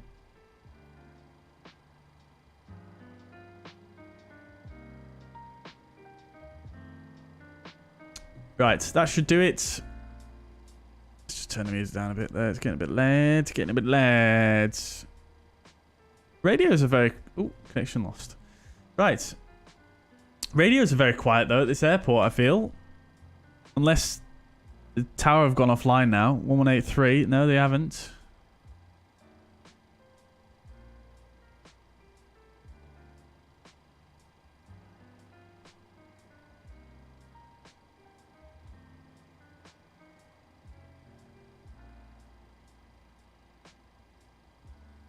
Lindbergh Tower, radio check. 5 by 5. Cool. Lovely. Right. Right, let's request our clearance. What stand are we at? We're not what I wanted. We stand 44. Where's my pen? 44, right.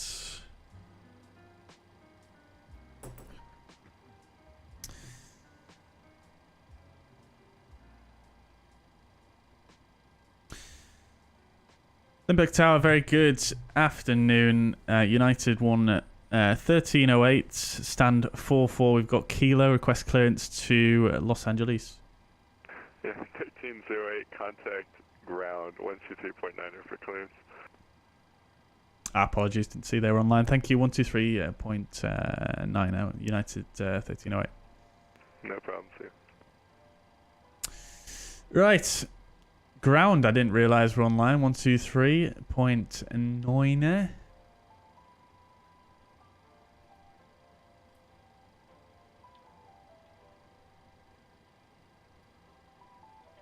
Number ground, clear to Salt Lake City International Airport via the Zoo Tree departure.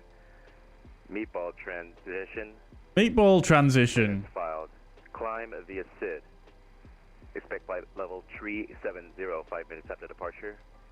Departure frequency 119.6, squawk 1014.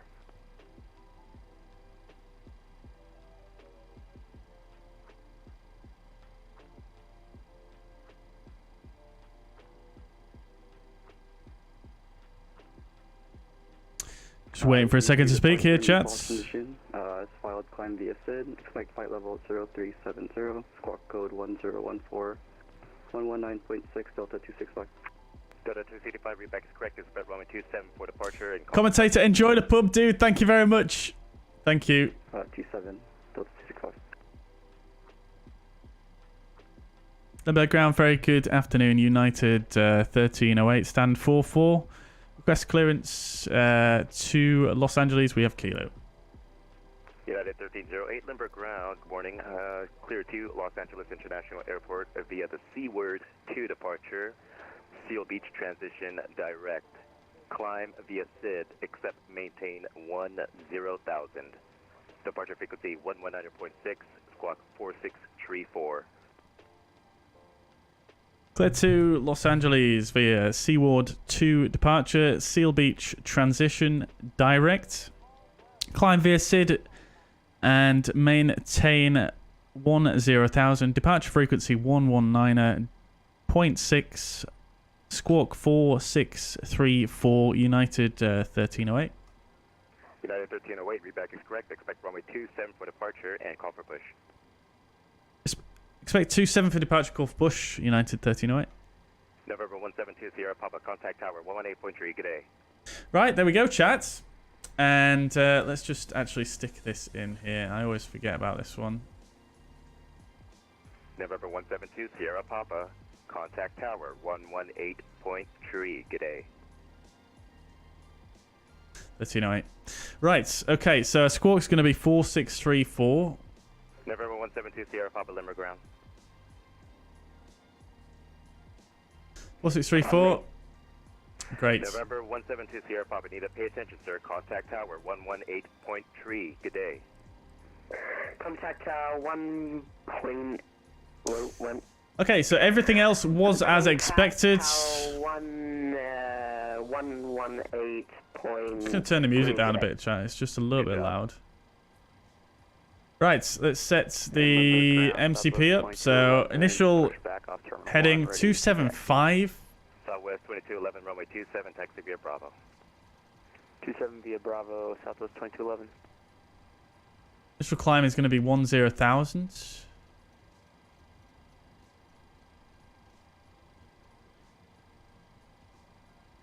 Just got anti-skid in up appeared there. Interesting. 146 is the V2 speed on this flight. LNAV we can use.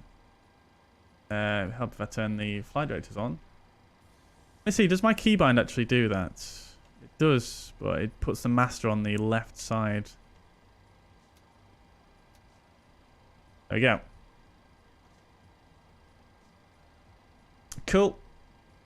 And then the departure itself, which we'll brief momentarily, is an RNAV departure, so we don't actually need to really tune anything in the courses. So we'll just leave them at 275. That's not an issue.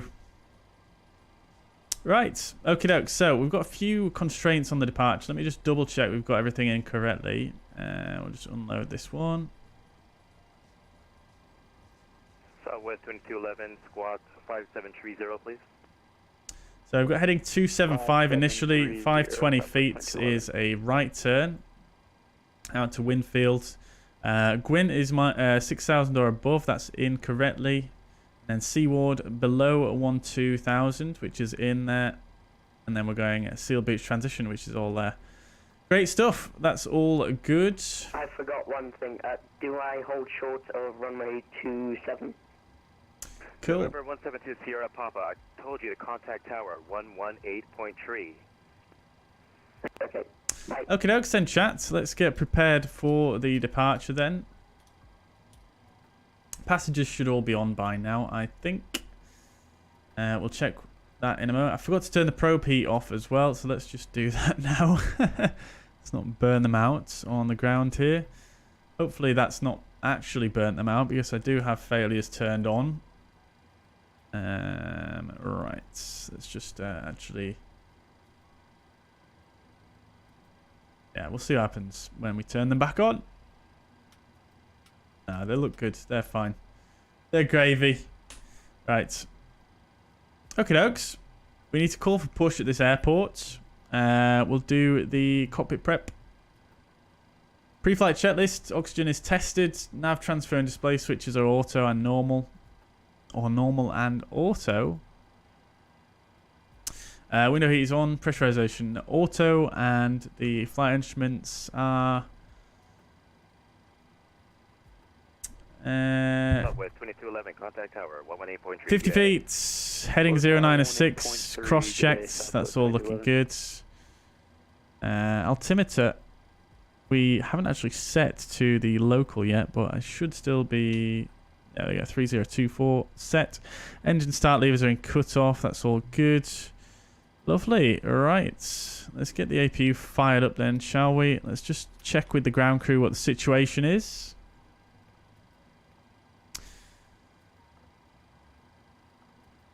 Fueling's done. Boarding's done. Lovely. Okay, dokes. So get rid of the jetway now. And start up that APU.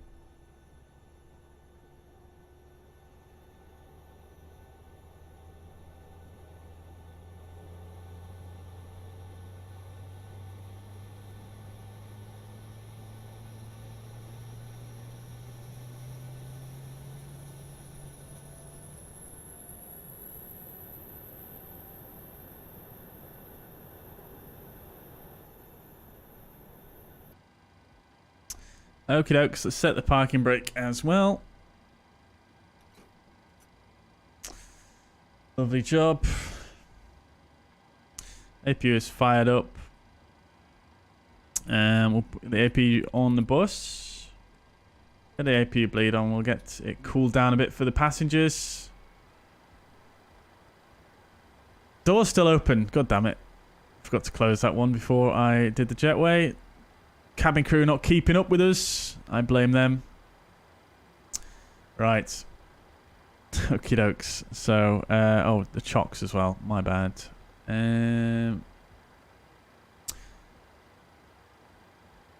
I'll disconnect the ground power as well. Okay, cool.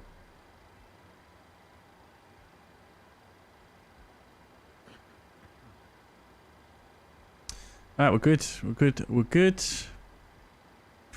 Right, before start checklist. Down to the line. Flight deck door is closed and locked. Fuel is 9.2 thousand pounds. Pumps are on. Windows and doors are closed. MCP 146.275 auto brake is RTO. Takeoff speeds are 383946. CDU pre-flight is completed. Parking brake is set. Rudder and aileron trim 3 and 0. Let's just check that. Yeah, so just informing you. That's all looking good. What was that? Taxi and takeoff briefing we're going to do now. Down to the line complete. We're doing a shared cockpit flight. Right, so departure briefing. We're expecting 27 for departure, so we're going to call for push. We're going to push to the north. We're then going to taxi probably... Let me know when you're ready to copy clear. We're going to probably taxi Alpha and then probably Bravo all the way down.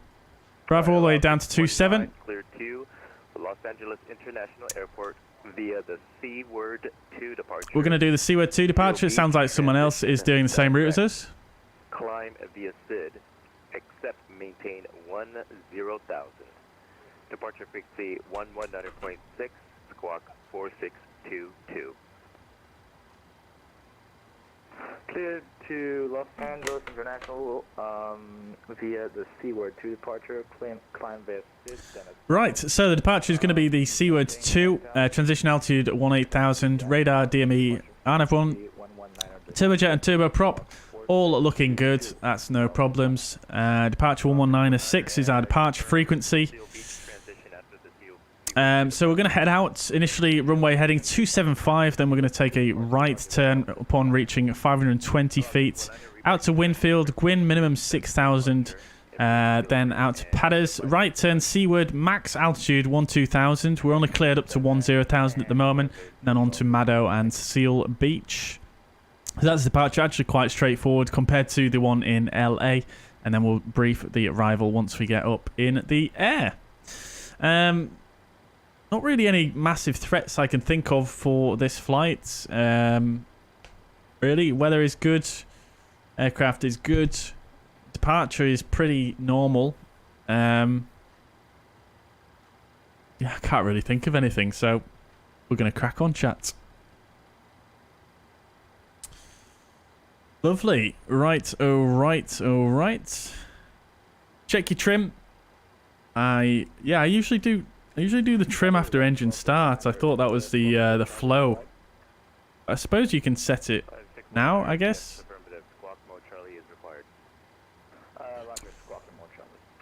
Right. Great scenery at San Diego. Yeah, it is good, isn't it? I do enjoy it. Let's just prepare for push back.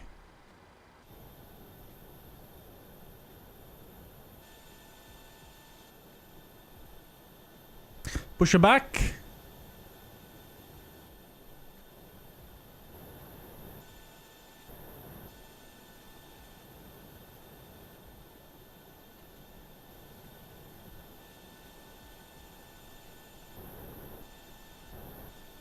Sorry if I'm changing cameras too fast for you guys. I'm just trying to work out what's on what with the keybinds.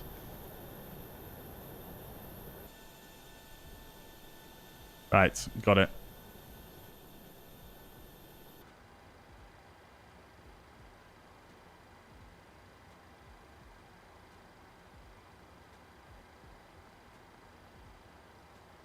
Hello? Are you going to connect? Okay, we're going. There they are. Hello, Captain. We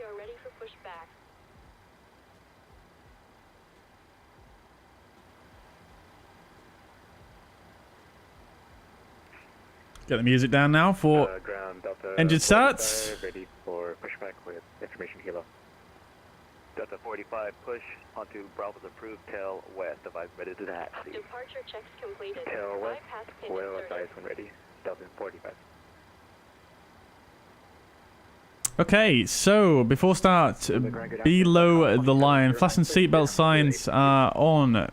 Anti-collision light is on. Parking brake is set. Before start, check this completes. International Airport via the Zoo Tree departure, then the transition, then is filed. Climb via SID. Expect flight level 410, 5 minutes after departure. Departure frequency 119.6, squawk 1045. I'm sure someone else got cleared to push momentarily. 2709 clears. I don't know who that was. Can't see anyone pushing. Level 410 in 5 minutes. 119.6, squawk 1045. Stock on 3709, readback is correct. Expect runway 27 for departure and advise ready to taxi. Alright, let's close that for now.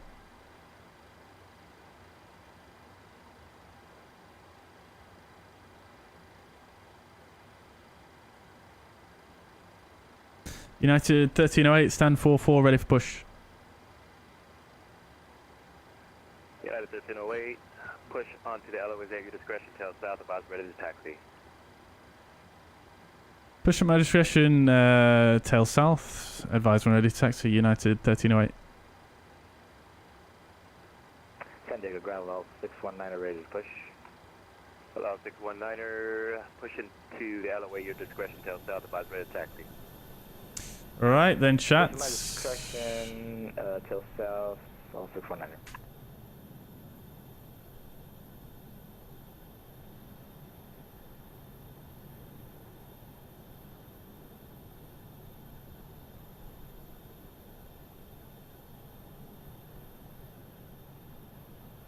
Oh, that's good.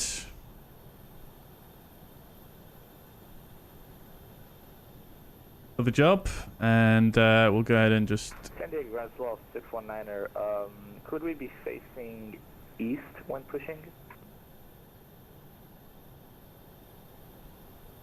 Allow 619er, yeah, go ahead and do that. Roger that, face east, level 619er. Lovely. Release parking brakes. Parking brake released. Commencing Let's go, chats. all engines clear. Back on 2709, Wheel. mature 8 is kilo. Right. 709, runway 27, taxi via Hotel Charlie. Hotel Charlie 27.com, 2709. Engine 2 starts.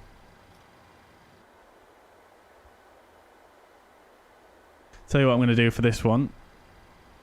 Let's do that, and that, and this, and whoa, that's big.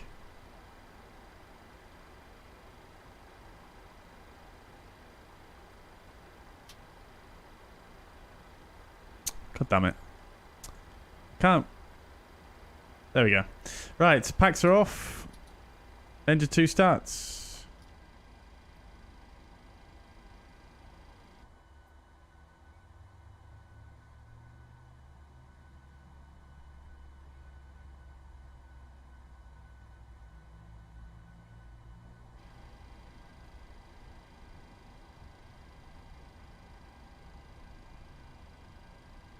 %N2. Stockholm 2709, contact tower 118.3, good day. 118.3.com, 2709, okay.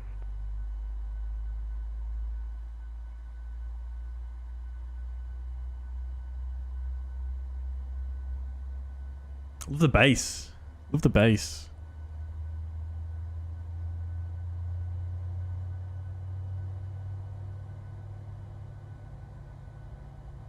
Set parking brakes. Parking brake set. Start to cut out. Engine is stable. Looking good. Engine 1 starts. San Diego ground Delta 265 requesting push and start with information kilo. Delta 265, push onto Bravo's approved tail west, advise ready to taxi. Unlocking here. Pushante Bravo, tail left, will advise Delta 265. 25% N2.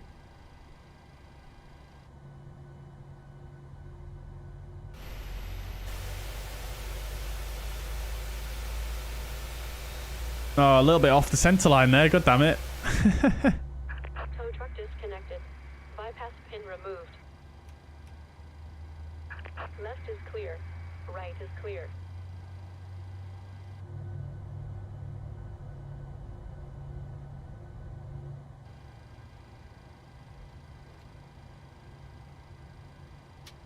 Okay, start a cutout.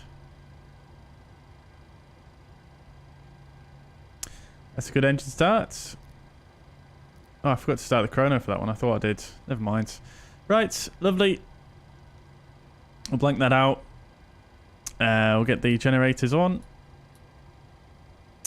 Packs can come back on now. APU bleed off. And the APU off. Pro peak can come on.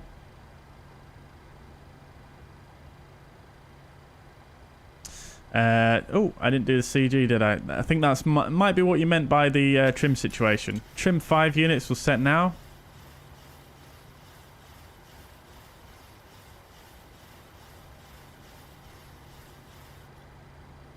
That is set. Transponder is set. And the next frequency that we're going to go to is going to be Tower on 1183, which is already tuned. That's all looking good. 27 via Bravo, Delta 45. Okay. After start or before taxi checklist, generators are on. Anti-ice is off. APU is off. Engine start switches continuous. Slender ground, Alaska 839, IFR clear. Recall is checked. Engine start levers are in idle. Engines, flight controls. Slender ground clear to Boise International Airport via the Padres 2 departure. After transition, then it's filed. Climb via SID. Checked. Ground equipment is clear before taxi checklist complete. Set the flaps to 1. Credit Boise while the Padres 2 after transition, then it's filed. Climb via expect 3905 is at departure. Departures with 119.6 and squawking 1030 Alaska 879. Alaska 879, readback is correct. Expect runway 27 for departure. Information kilo current call for push. Cool. United 1308, request taxi. United 1308, hold position for traffic. Hold position for traffic, United 1308. Got that 265, you pushing yet? Oh, baby. Oh, it's a generic, of course. God damn it.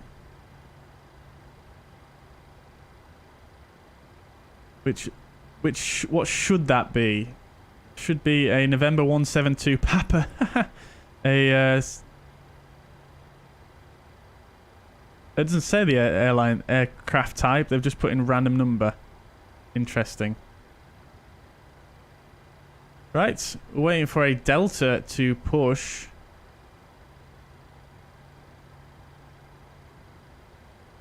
Behind us, I think, or somewhere near us.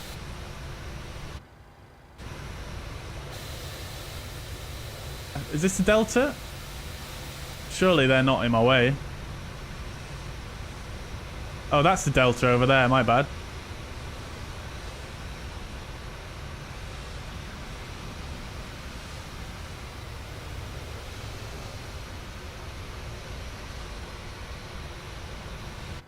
Why PilotEdge over VATSIM? We're actually on VATSIM at the moment now, Will. First flight was on PilotEdge, but I was only on a trial. So actually on VATSIM now. But PilotEdge, there's a few reasons you could want to use that over VATSIM. Mainly because it's staffed all the time within certain hours. That's probably the main attraction to it, I think. But it only covers the west of the US, so it's swings and roundabouts, really. But yeah, the first flight was on PilotEdge. We're back on VATSIM now. PilotEdge also costs money, so there's that as well. Got the 45 contact tower 118.3, safe flight. 118.3, goodbye.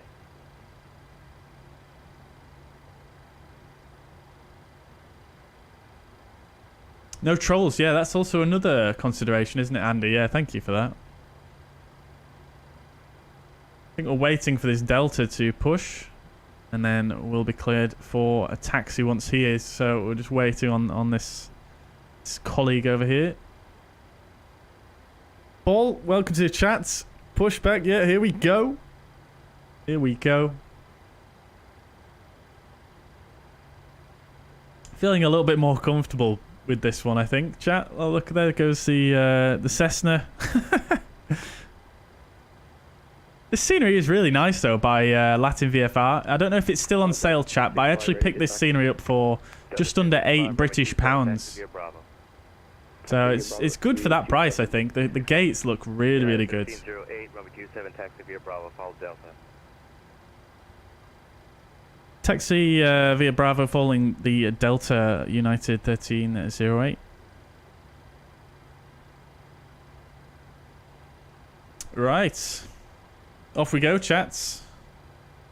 Taxi lights. Parking brake released.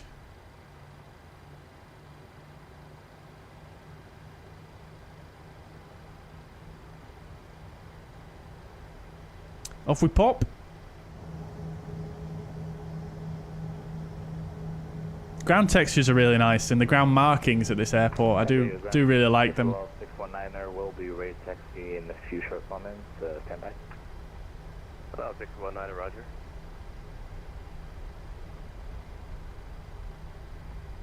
So taxiing via Bravo as expected. Oh, he's there. I lost the Delta for a second there. I thought he disconnected, but he's just there.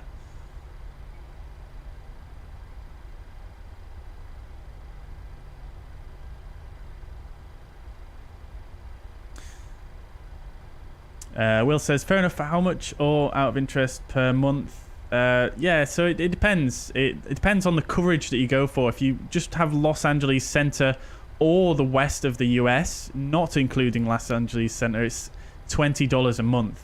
But if you have both, it's $35 a month. If you pay yearly, it is a bit cheaper per month, but yeah, that's the numbers.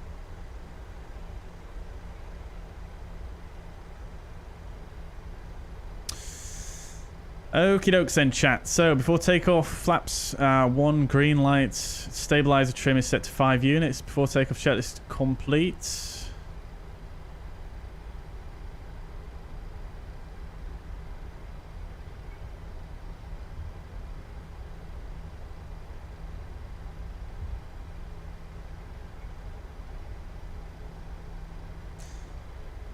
Feeling much more ahead of the curve for this flight, some reason, chat. Some reason. Feeling good. We're not going to use any VORs for the departure. I'm actually just going to go ahead and turn these off.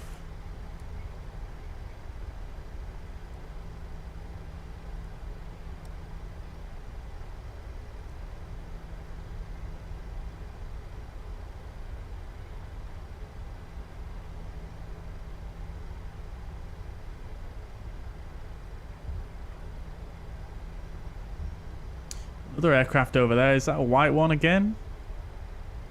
No, it's not. Is it? Yes, it is. Okay, never mind.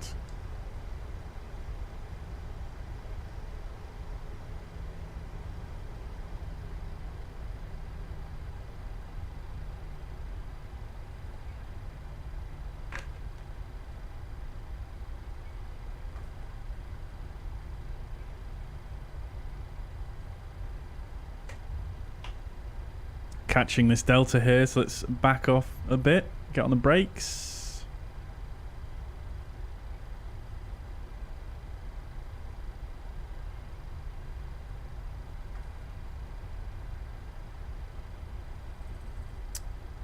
Oh, there's the Cessna doing his touch and goes. Ryan, welcome to the chat. Good evening, hope you're doing well. Mariner, welcome back, dude. Hope you're doing well. Welcome, welcome. tuned in at a fantastic time, you guys.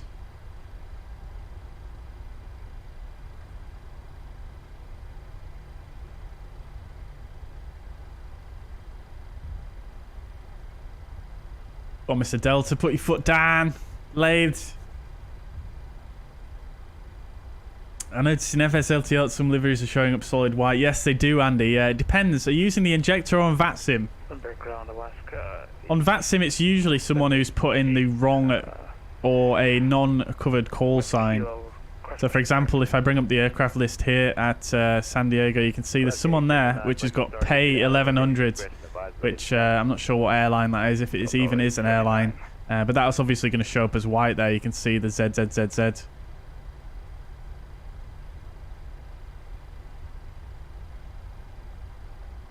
Alright, it says, I hope I wasn't the reason for you to go out. No, you weren't. No, I was just way too high, Mariner. Just way too high.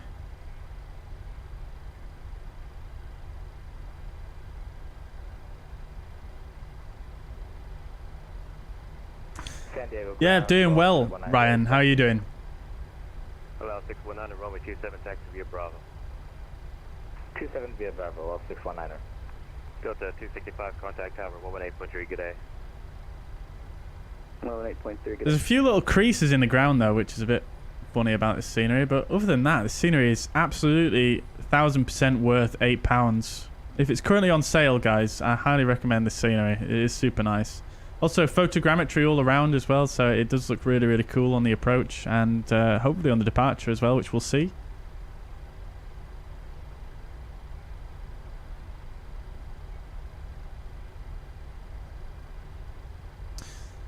Aircraft monitor 1183 past this point. This guy got a handover, so I am just going to wait to see if this guy gives me a handover. 1308, contact tower, 118.3, good day. 183 for United 1308. Thank you. Bye-bye. Well.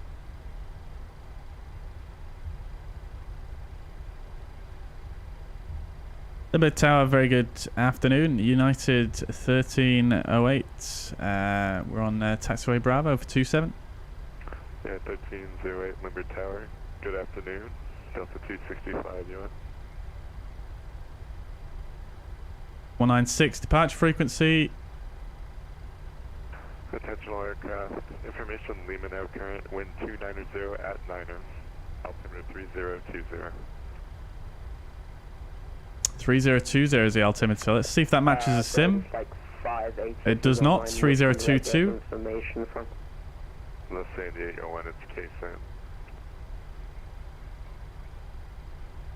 This controller sounds so chilled.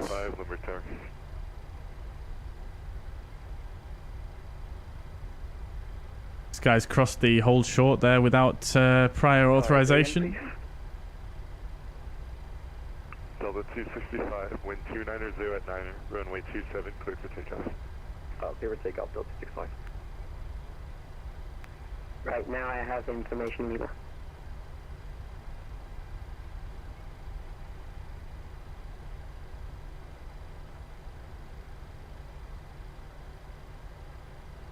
Why did the autopilot not engage in 737? You know how long I've been waiting to fly with ATC, and now that I'm flying with it, it's nerve-wracking. I can only imagine that it's worse. I think it's worse on this side of the scope the first time.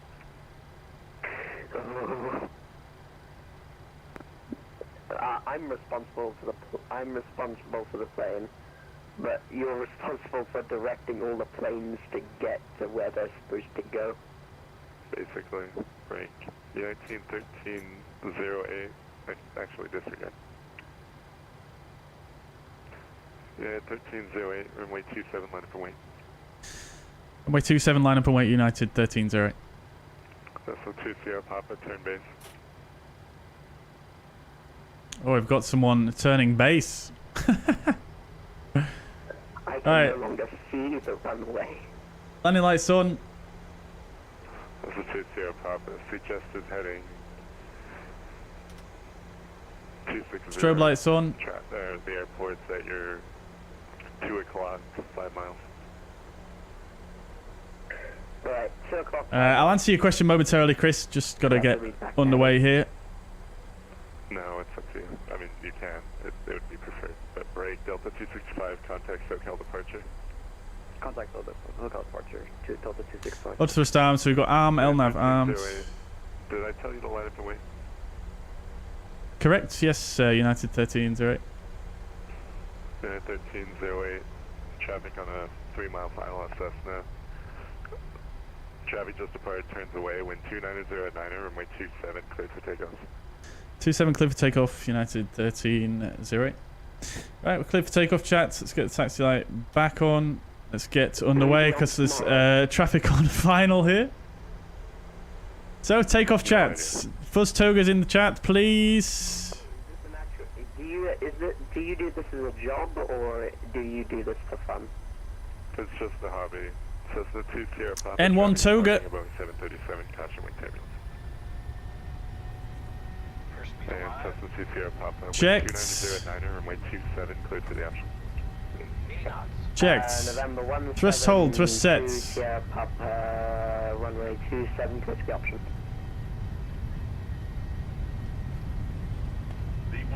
B1 rotates. Which way how I say my call sign between the runway and Positive rate of climb. You generally LNAV, gear up.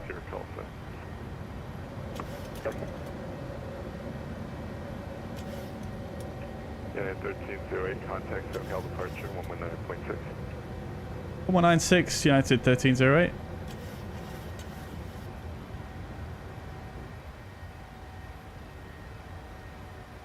N1. no joke, I thought a Command B, let's bug up. It's a problem in real life too.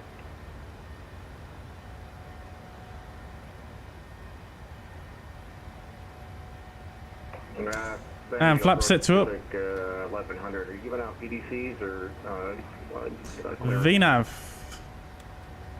Last script calling, where are you at? San Diego. Last script calling, you can give San Diego. Have to take off checklist. Engine bleeds are on. Packs are auto. Landing gear is up and off. Flaps are up. No lights. Have to take off checklist complete. So-called departure, United 1308, Seaward 2 departure, passing 3000 for 10,000. United 1308, SoCal approach radar contact, maintain 10,000. Can't maintain 10,000, United 1308. That was much better, wasn't it? That departure. Fantastic.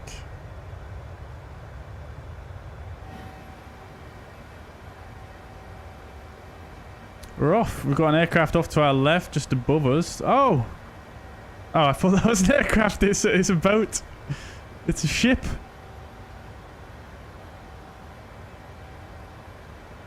I don't see him.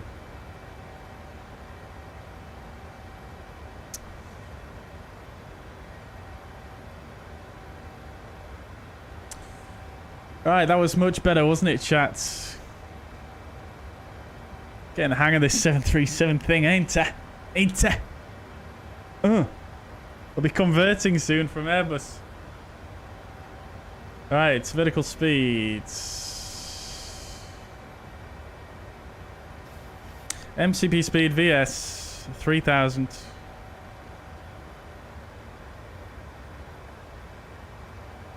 2,000 to go.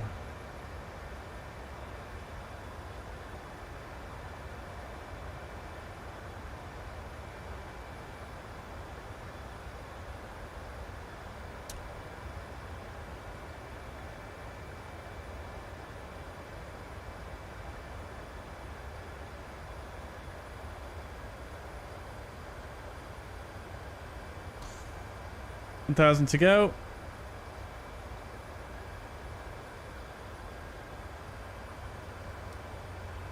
I like how we've got SoCal approach on though for the approach, which is very nice.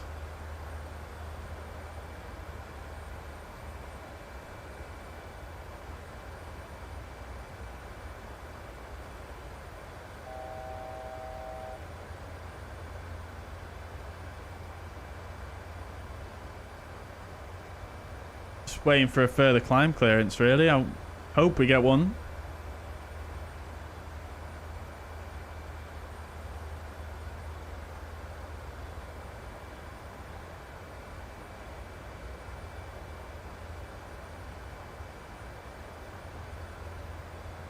United 1308 ready for further climb.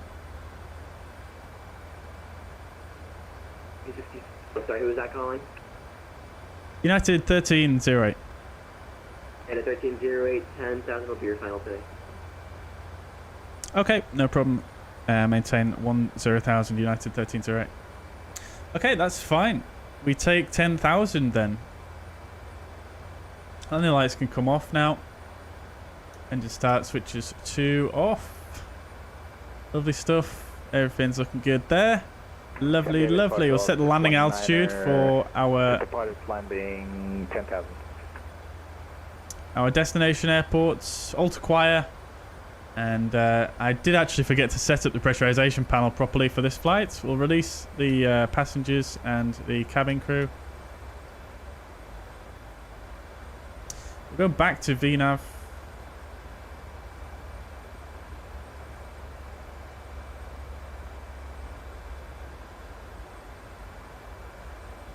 Then Echo Lima Yankee 619, how do you say the call sign?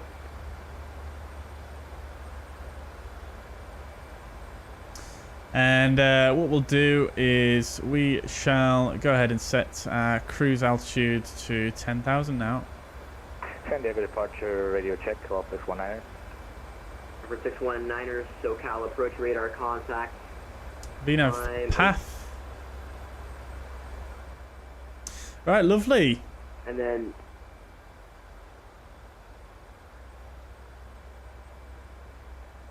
the 265 contact LA Center 135.55.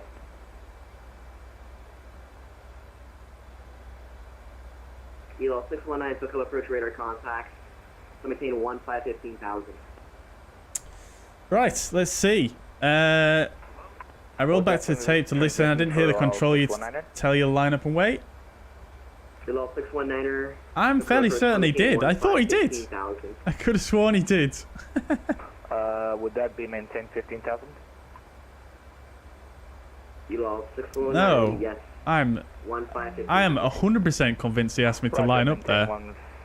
But fair enough. Maybe I missed it. Actually, I don't know. Well, I didn't miss anything. Maybe I just made that up. I don't know. Approach Alaska 829, passing through 1,900 for 15,000. I did hear he said someone was turning base. Radar contact, maintain. That was after I. Up to 15,000. That's after I thought I received the clearance. So. Yeah, very confused.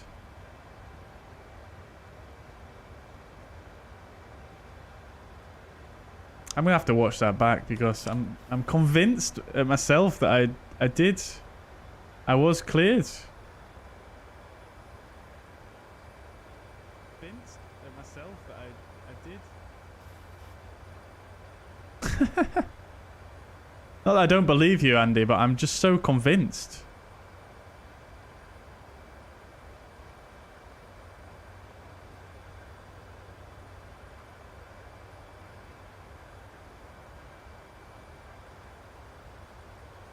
Yeah, he did clear me. He did clear me.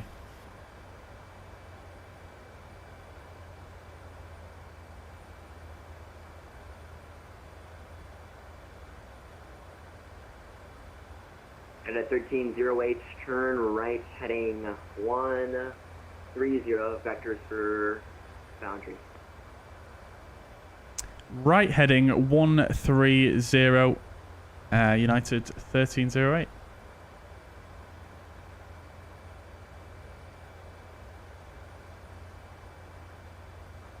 That is a big turn. Just checking for United 1308, that was heading 130 to the right. 1308, yes. 130, can you turn it immediately, please? Yeah, we're turning now, United 1308.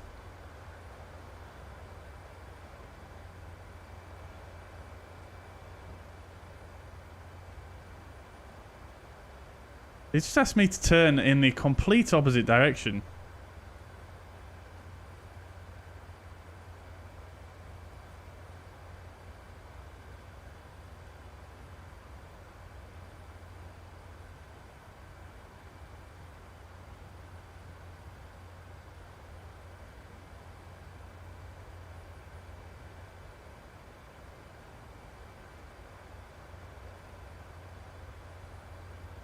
And a 1308, actually, amends your turn left heading 310.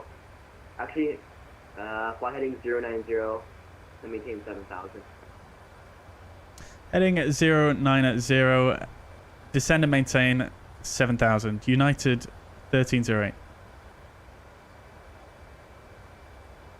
And a 1308, clear direct Seal Beach. Direct Seal Beach, United 1308.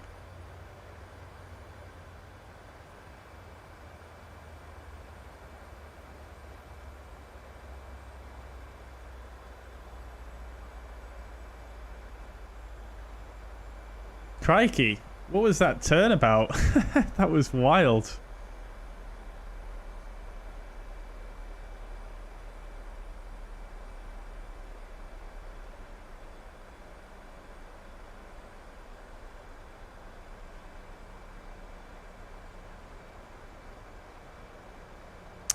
FMSV speed VNAV path. The 619, your sign altitude was 10,000. It's maintain 10,000. Maintain 10,000. He said it was, he didn't say it was for traffic, he said it was for vectors for something, but I really don't know. I turned me the opposite way around. That's why 2054 SoCal approach, maintain 5,000. Maintain 5,000, 2054. Yeah, so I did get the lineup clearance there. If you go back to just after where the Delta, well, I mean, it's just after where the Delta takes off, basically. I get the clearance to line up. But that guy just started speaking on the frequency just randomly. So I reverted to heading select here. Let's just keep the turn coming. We were trying to get a hold of LA Center. He seemed pretty busy. We're 10,000 descend via the Comics 2, expecting the RNAV Zulu 27. Southwest 875 SoCal approach, radar contact. Fly present heading, descend maintain 5,000, that's final.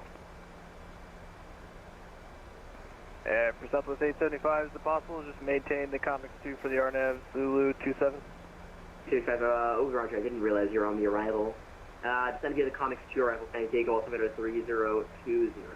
Plan the RNAV Zulu 7 approach.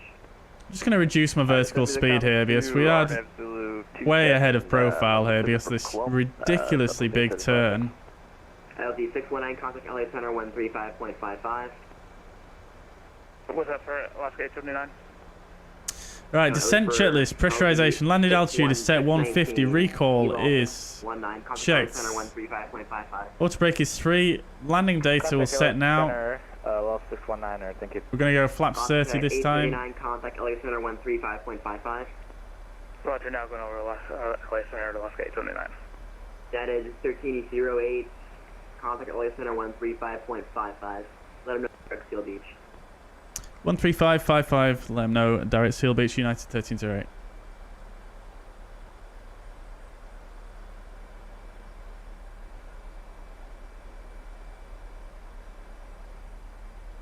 Center, maintain 10,000. Maintain 10,000, all 619, thank you. LA Center, United 1308, descending or leveling at 7,000, direct Seal Beach. 1308, Los Angeles Center, cross Seal Beach at 5,000, expect vectors ILS runway 25 left. Cross Seal Beach at 5,000, expect vectors ILS runway 25 left, United 1308. Eli 619, cross Seal Beach at 5,000, expect ILS 25 left approach. Right, cross Seal Beach at 5,000. All 619er. Eli 619, cross Seal Beach VOR at 5,000, expect vectors ILS 25 left approach. Cross at 5,000, expect vectors ILS 24 left approach, low 619. Let's go back to VNAV. That's going to make sure we cross at 5,000 nicely there. And we'll set up for an approach for 25 left, which we've already got set. That's fine, lovely. Guys, 165, you need to turn on your transponder on all taxiways. Las Vegas is an Aztecs airport. Mugz, Scout 165. 109.9. American Air 891, Bravo ready. terminals, ready taxi, 1 right. Blocked. Got Southwest 3114, go ahead. Roger, yeah, we're at the Bravo. 251 is the approach course. Alright, 3114, 1 right at Bravo, taxi west on Bravo. Victor 1 current. right at Bravo, taxi west. Southwest 3114. Southwest 3114, Victor current. We have Victor. We're way below profile here. Let's just go VS 500, see if we can get back onto a profile here. 710 Delta Sierra. Radar contact. Descend pilot's discretion 1 to 12,000. Senior 10 Delta Sierra, descend the pilot's discretion to Right. 12,000. Lovely stuff. 829, flight level 150 or 15,000. Left gate 79, Los Angeles Center. There'll be no reporting to the managers here, guys. No reporting to the managers. I did not miss here. Flight 7 on Southwest 396 East on the sky.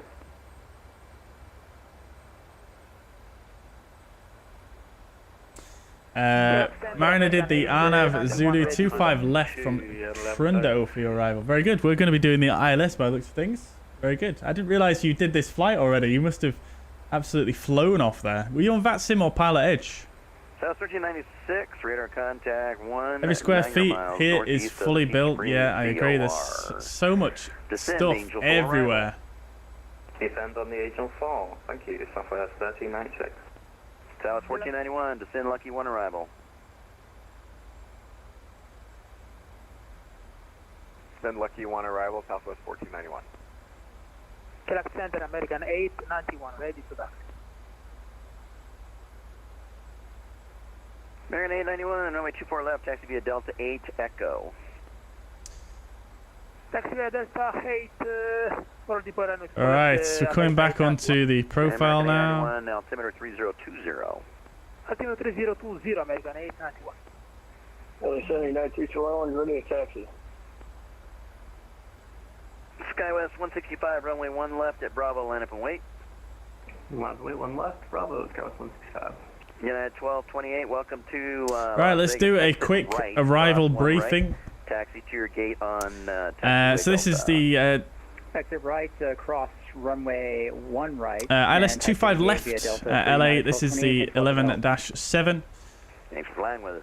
Localizer is ILAX 109.9 India Lima Alpha X-ray. Final approach course 251 degrees, and the final approach fix is Gigli or Gigi 1,900 feet. Airport elevation 128. Touchdown zone elevation 104. MSA highest in the northeast to 7,700 feet. ILS is standard 3 degrees, and the minimums we're going to use is 304 feet. If we need to go around, it's climb to 2,000 on heading 251.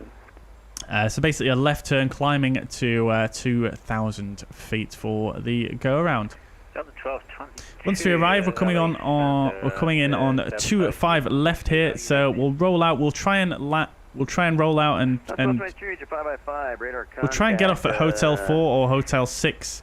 And then taxi hotel, hotel, and then hotel 2, Bravo 4 to the stand. So hopefully get something like this for the taxi. What's your indicated airspeed? That'll be 324 knots. Right. All right, you got 619. Make a left 360-degree turn. Slow to 230 knots. You should be descending to cross Seal Beach at 5,000. Right. All right, make it 360, slow down to 230 knots, and descend to 5,000, correct? That is correct. Roger, Law 619. LA Center, Delta 1292 on the ground in Vegas, requesting IFR clearance to Los Angeles.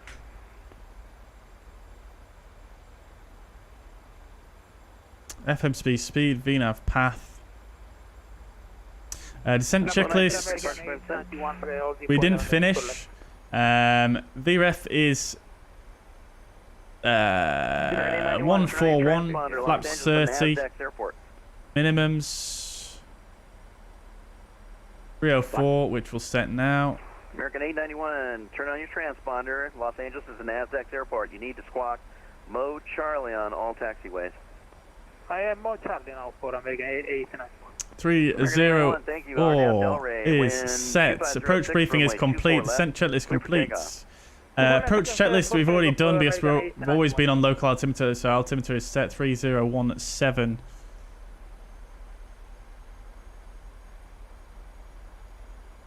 LAX control, United 1225, currently ready, flight level 360.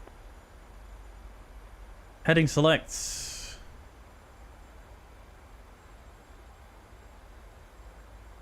United 1308 is overhead Seal Beach.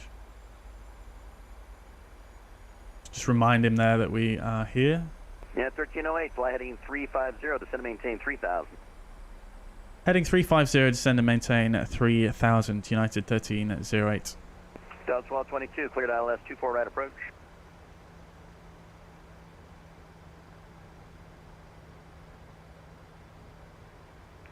Delta 1222, did you copy? United 1222, 1225, sorry. United, you say again, Alexander. Correction, Delta 1222, cleared ILS 24 right approach. Good 24 right ILS. Start slowing down. Thank you.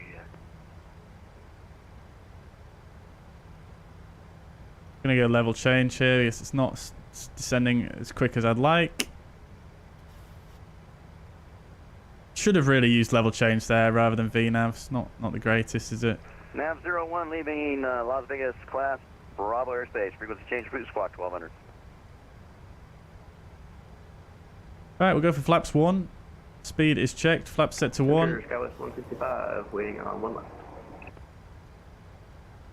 Yes, 165. Wind variable at 3, runway 1 left at Bravo, clear for takeoff. Clear for takeoff on 1 to Bravo, Skywest 165. Southwest 3114, runway 1 right at Bravo, line up and wait. Traffic is departing on the parallel. Okay, it doesn't want to descend for me here, so I'm going to go vertical speed. Listen, hello, United 534. Going to get some speed brake out to try and help it slow down a bit. Let's go to flaps 2. Speed is checked. Man, 534, Los Angeles Center, squawk 7151. 7151, there, 534. Man, 1308, you are 9 miles from Gigi. Turn left, heading 270, maintain 3000 until established. Cleared ILS, runway 25 left approach. Left heading 270, maintain 3000 until established. Cleared ILS approach 25 left, United 1308. American 891, radar contact, altitude indicates 3000. Right. 200, climb maintain. SAM approach, stow the speed brakes. Climb maintain 13,000, American. Alt quiet, alt hold. Flaps 5, speed is checked. Bravo uniform Tango, leaving my airspace. Radar service terminated, frequency change approved, Oakland Center offline. Switch to advisory on 122.8. Pass the Robles altimeter 3025. Have a good flight. Got the flight robbery from Tango, switching to Newcomb, William R. Thank you, and bye. LA Center, United 4286, request offer clearance to Cairo.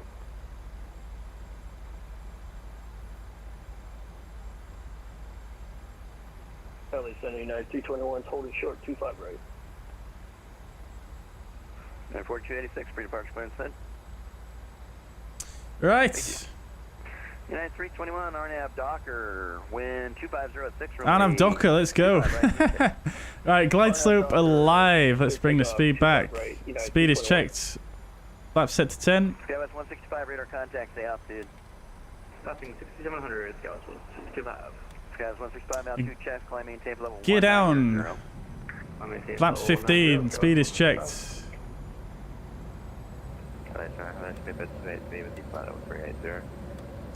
Warlock. Los Angeles Center. Squawk 7107. Squawk 7107. 283. South 3114, wind variable, actually wind, yes, variable at 3, runway 1 right at Bravo, clear for takeoff. Clear for takeoff, 1 right, Southwest 3114.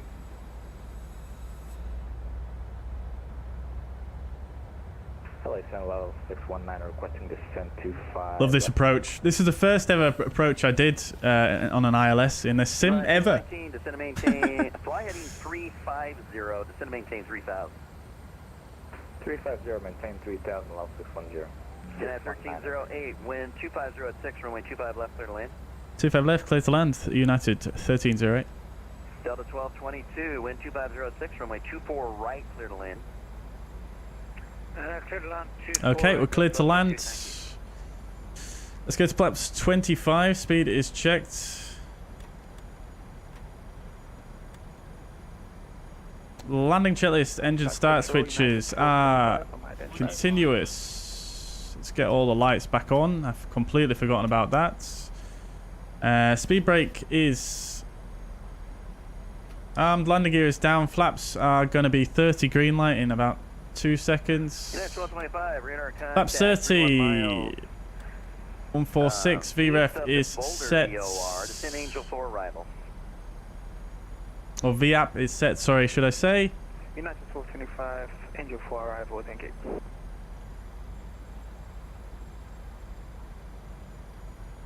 Okie dokes. Lovely stuff. We are ready to rock and roll here, chat. So far ahead of the aircraft this time.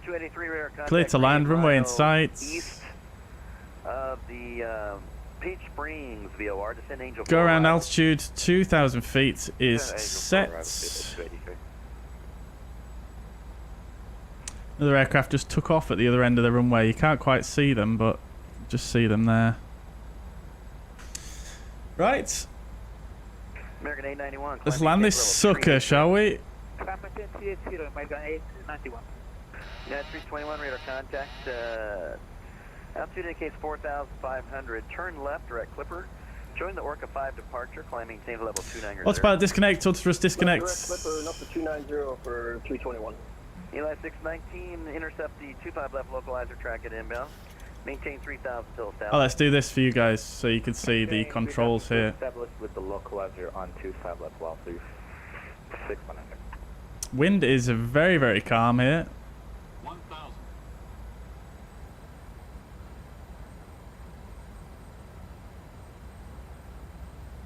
Two whites, two reds. Frontier Pilot 182, passing 9,000 for flight level 230. Underflight 5182, Los Angeles Center, good afternoon. Climb and maintain level 350. Climb maintain 350, Frontier Pilot 182. Getting a little bit high, I'm just correcting.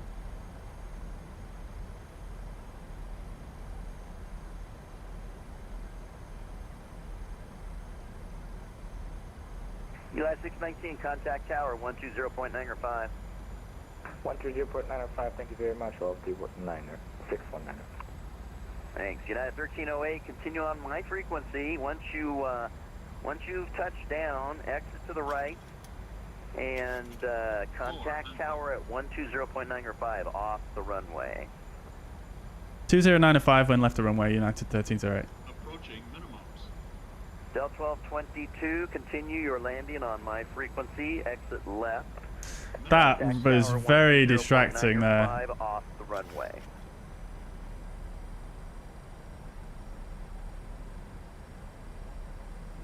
That was so off-putting. 50. LA Center, citation 330 Victor, check again 6,000. 10.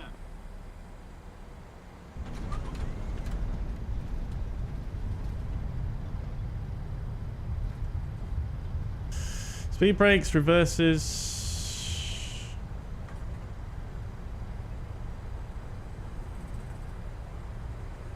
1222, going around. What's brakes? Disarmed. 1222, fly runway heading and climb Hotel via 6. the published missed approach.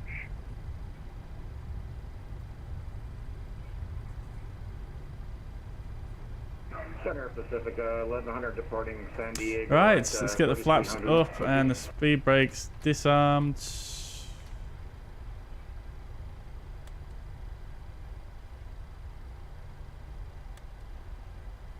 Single 1100, radar contact, climb via the SID. The strobe lights off and the landing lights off as well. Who's that?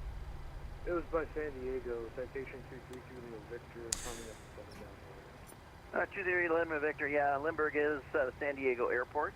Radar contact, climb maintain level 2. Right, so we need to speak to tower 120950. That was not meant as a, it was just, well, never mind. You know what I meant. I get it, boss.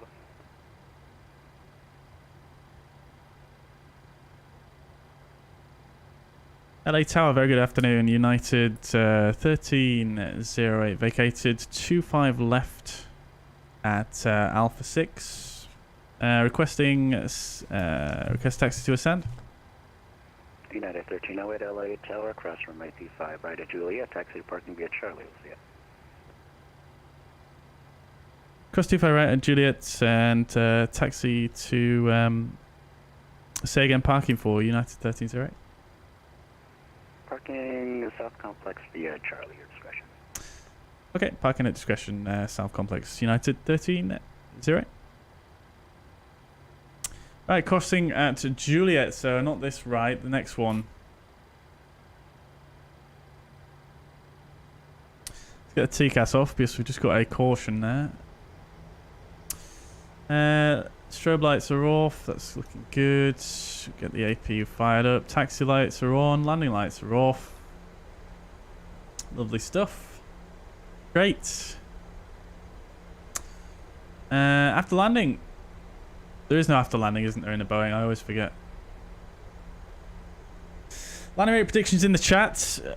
Well, it's not a bad landing, but that guy just threw me off so late there. That was quite triggering, to be honest. It really kind of took my focus away from what I was doing, which was a shame. And I ended up flaring a bit early again. I'm going to blame him. Sorry, guy. Seatbelt signs weren't on. Oh, dear. This is Juliet.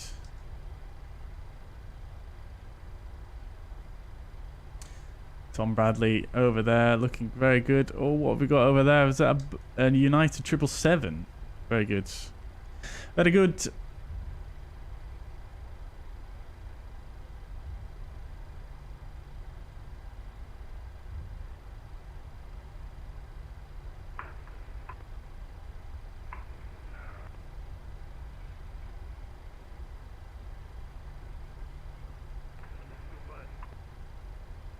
I love this airport scenery. It is just so goddamn good. Right, we'll taxi on back to where we were earlier, basically.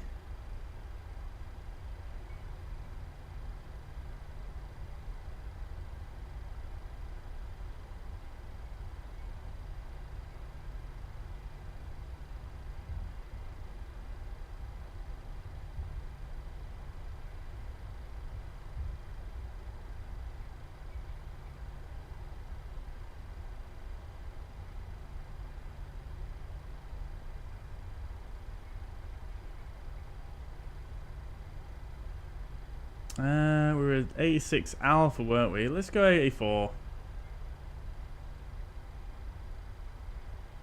Oop. Going a little bit off there.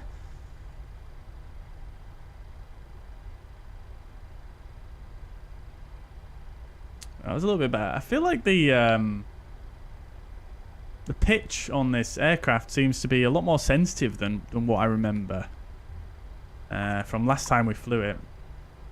Not last stream, but before that. Feels very sensitive.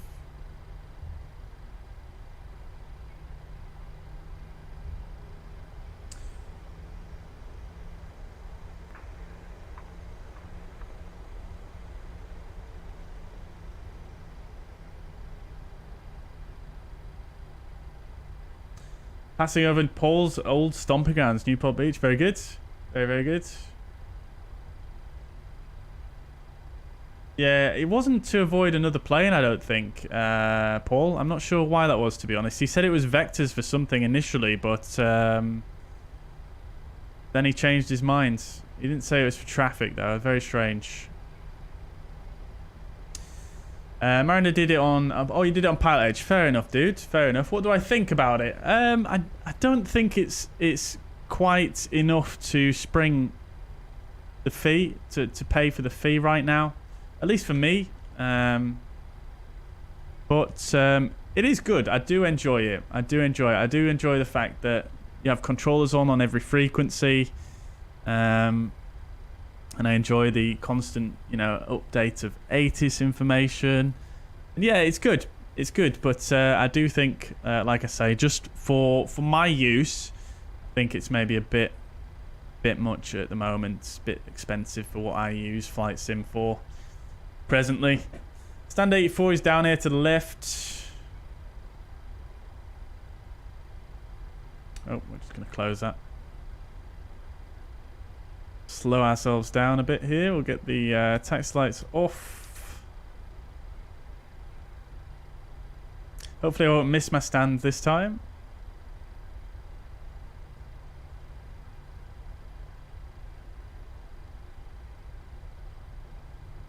Oh, it actually says the stand numbers on the ground here. Much more helpful.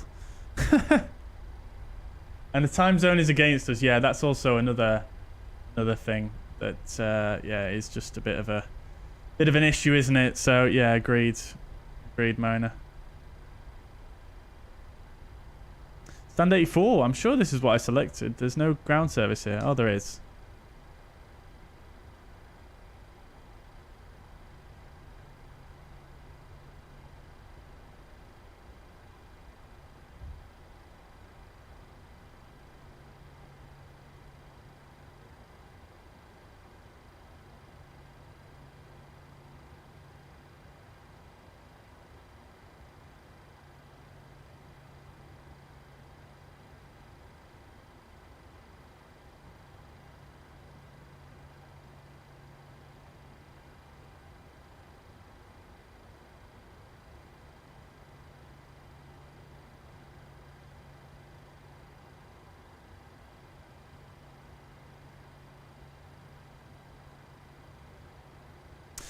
Right, lovely job. Parking brake is set. APU is on the bus. Get the APU bleed on for the passengers. Let's get the engines shut off. Anti-collision lights off. Fine. Probe heat can come off. Hydraulics, seatbelt signs. We'll get these fuel pumps off as well. And transponder can come off also.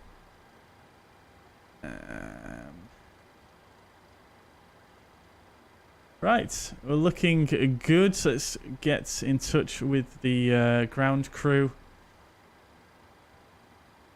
Get the chocks in place. We'll request the jetway to be connected as well as the ground power.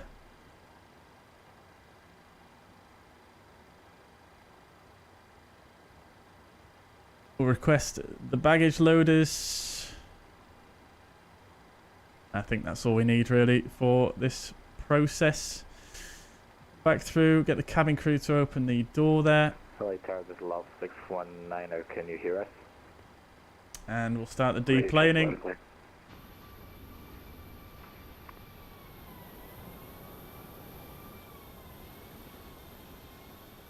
Such fantastic ground textures here. They look absolutely mint, don't they? 619, we can hear ourselves.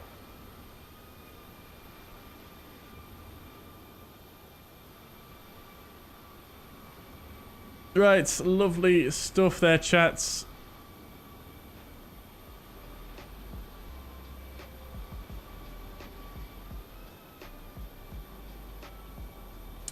Right, I'll be back in just a second. Landing rate predictions in the chat.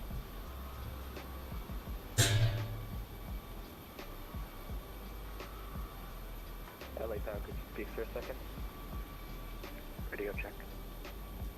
I can hear sound that's fine, but I can also hear myself. Great.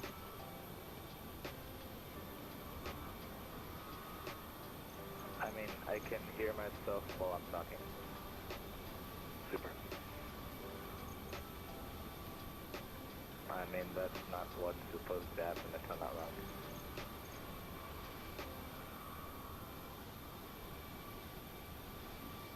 Alright, roger that. We're checking to the gates right now via Bravo.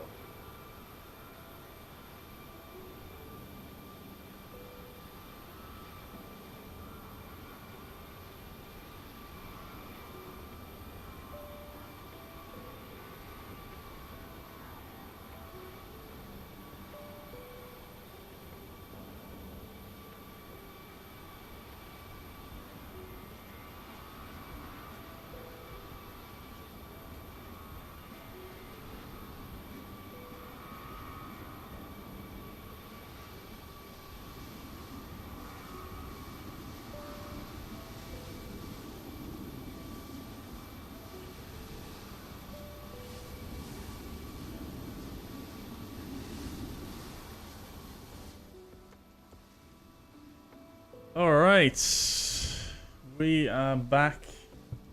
Transition's going wild. Right, we're back. Okie dokes.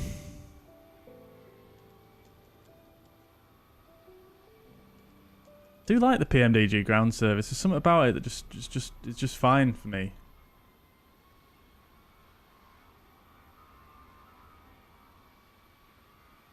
Very good. Alright, so we've got some landing rate predictions then. Let's have a look, shall we?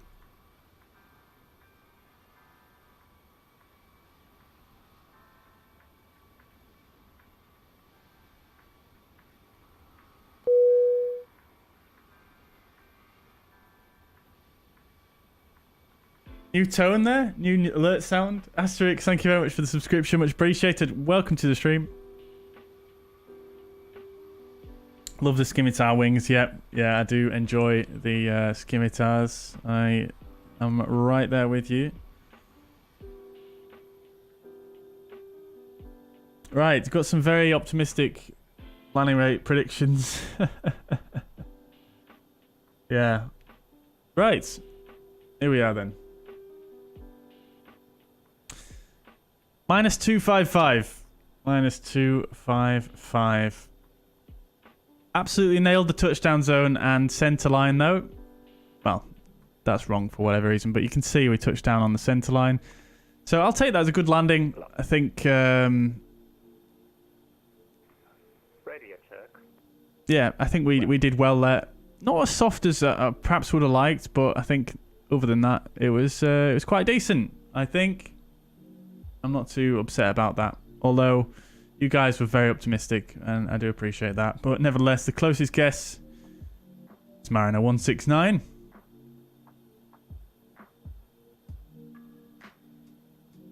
Very good, very good. Right. And if we bring up Volanta, you can rather amusingly see this turn that he asked us to make. And then the previous flight, you can even see there.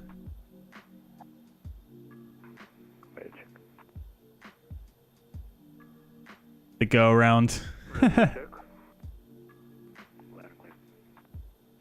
Right. There we go, chat. Lovely, lovely stuff. LAX, we're done here parked. Thank you very much for your service here. So then, that was nice. Nice that we had service as well. Right then. Let's unload.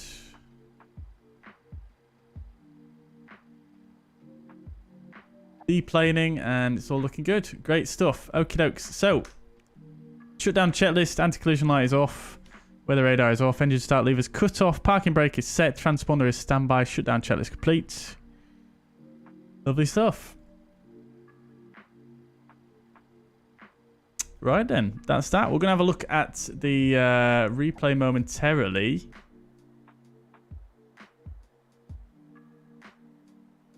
For now, let's see what messages I missed. MPS Gaming, no worries at all. And you two will be live again on Sunday. With all that rubber on the runway, very nice grip with this Ray. Indeed, indeed, indeed. Lawrence asks, when will the fly-by-wire team add the option to open both the front and back cargo doors, passenger doors for the A32NX? Pretty annoying with GSX.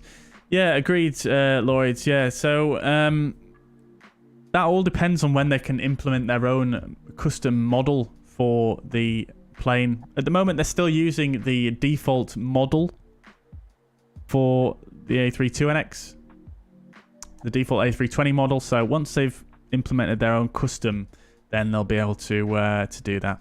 But I don't know when that's going to be. That was in the works when I last flew that regularly, which was over 7 months ago now. So I'm not sure. I'm not sure. Anyone else in the chat want to chime in on the Embraer E-Jets situation? Yeah, I'm personally kind of excited for it. I can't lie. If you guys haven't seen it already, there's a great video by, I think it's CG Aviator. I'm gonna just bring it up now, and we'll just kind of just quickly just flick through a few little parts of it.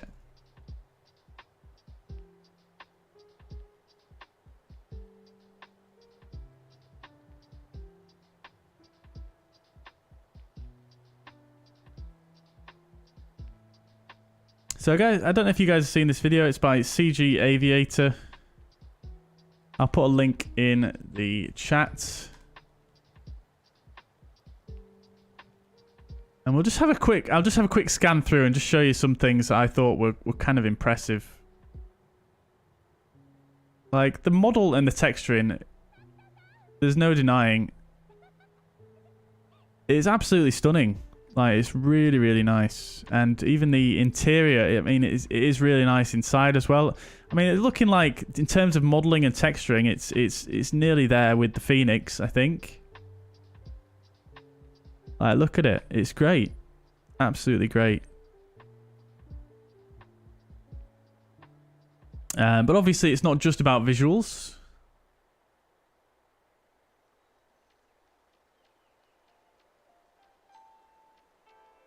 If you hear what he just said there as well.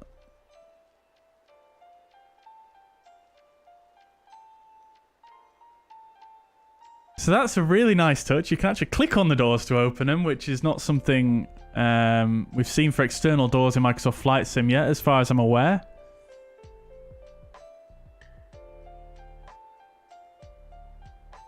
There's a ton of random other clickable stuff other than the normal instruments as well, which is always nice to see. As you're about to see, the door, the jump seat,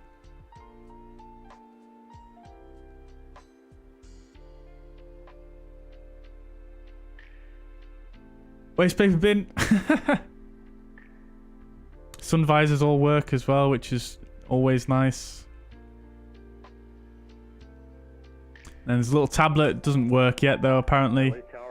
You can open the window here, which is fantastic. Freebird 1738 LA Tower, altimeter 3020, runway 24 left, taxi via Kilo Echo. Alright. And the sounds sound okay for now. Definitely not finished. But the visuals look good, and then what I was saying earlier on about the attention to detail, the actual systems look very well thought out and designed, and do look like the actual aircraft. Oh, one thing I've just noticed there that I missed earlier on actually, if you look here, you can see, you know how I said the systems are indistinguishable from the defaults? This is a bit of a giveaway here. I don't know if you guys can see that. The names, the font used on the names of the airports there, that looks very much like a default font. But that's the only thing I can see that gives it away currently. You can type in the MCD, which is a nice little touch.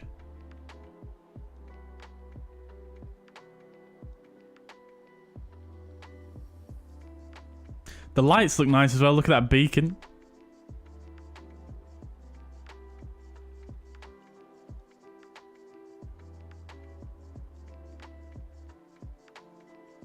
Internal lights look pretty pretty damn nice. And the external lights are also looking pretty cool.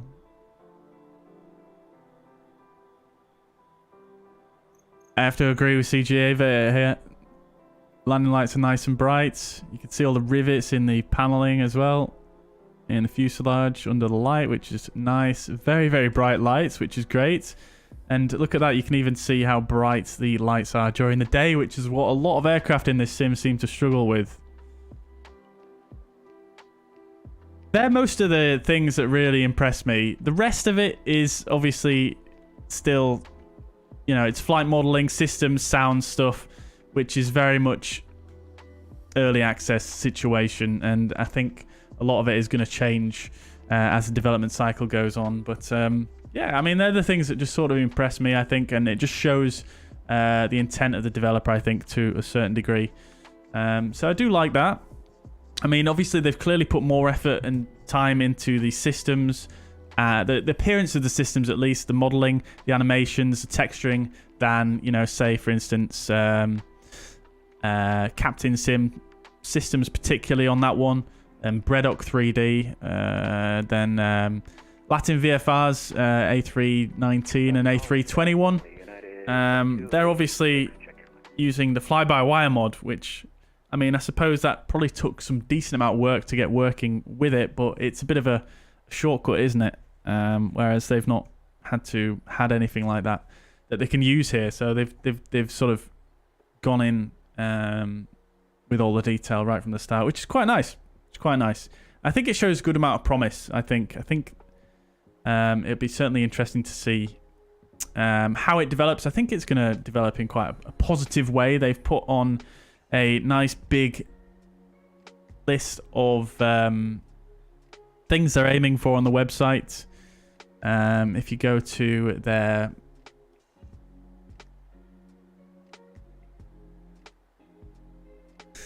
we find their website,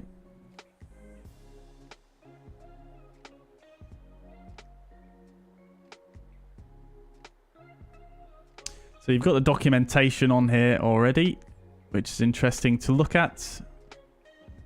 But you can also go on the website, and I believe there is a link somewhere to the roadmap here.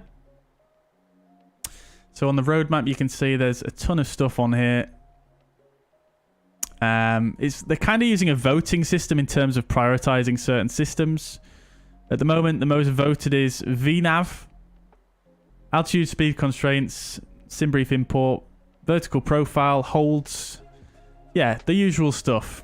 The usual stuff. But there's a big list of stuff here that they are going to implement, which is really cool to see. So it looks like they're going to go quite deep with it. I haven't read them all, admittedly, so I can't really comment on all of it, but obviously there is far more stuff to do than what is going to be in the version that releases next week. Let's see if they've got any other custom stuff that they've noted on here. Nothing really, but yeah, a lot of this stuff apparently is going to be custom, according to what they said in the live stream yesterday that they did on a different channel. Let's see. Ryan, no worries. Take it easy. Have a good evening. Thanks for dropping by. Minus says, don't think it's aimed at PC users. It uses too much default stuff for me, so it doesn't interest me. Yeah, I agree. Normally, I would completely steer clear of anything with default avionics. Really, because, you know, they're just not really that great for IFR flying. So yeah, I fully get what you're saying on that, Mariner. However, I mean, it does look like what their plan is to sort of add their own custom avionics at a later stage, which I am quite keen on, actually. I quite think they're going to do a good job of that. So, yeah.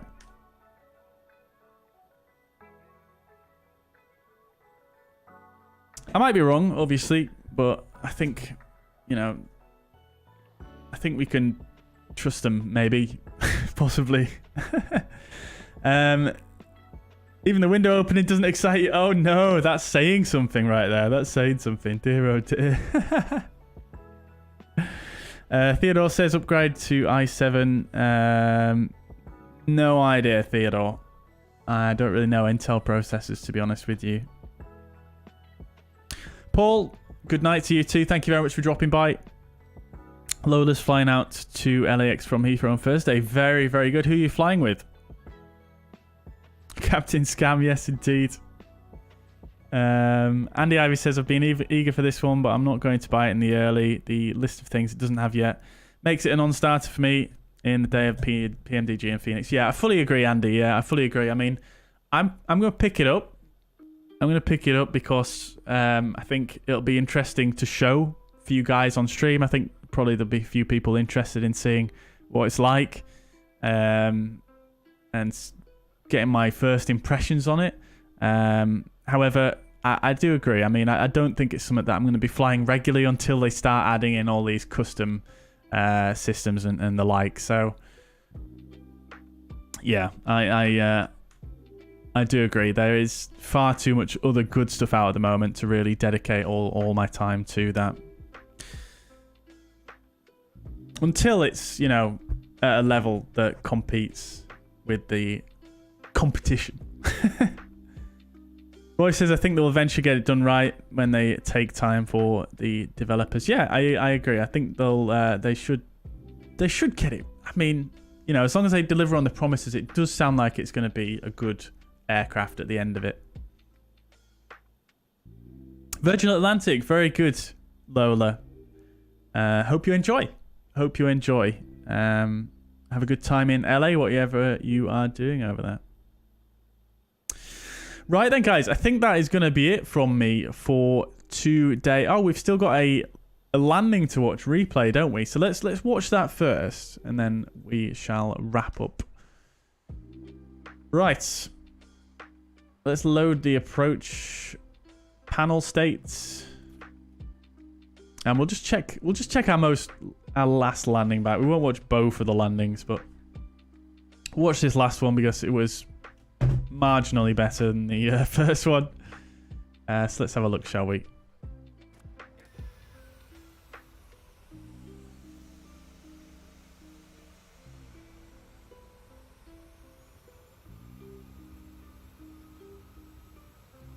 What is going on there? There we go. Right.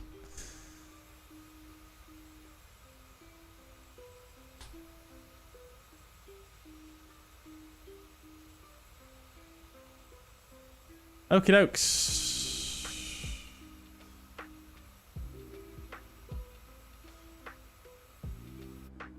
Flap setting I had flaps 30, didn't I? There we go. Lovely. Right. Let's have a look at the final touchdown, shall we? So on fast forward.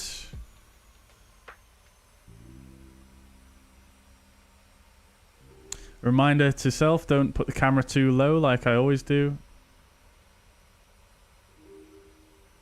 Yeah, see, look at that flare. That was way too early, wasn't it? Let's go 50% speed there. Zoom out. Yeah, you can see me starting to flare there already. I was a little bit low coming over the threshold there, but yeah, definitely a bit early on the flare. And I'm floating, you can see, look. Float, float, float, float, float. And now I'm coming down.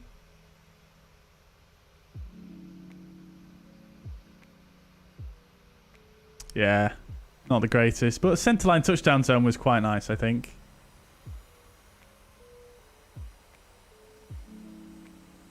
Am I using NVIDIA filters? I am, Lords. Yeah, we spoke about that a little bit earlier on. If you type exclamation point NVIDIA. I'm also with the drone camera there. I'm actually just changing the exposure of the camera, so just moving the exposure of the camera. That's completely in sim. That's not NVIDIA filters.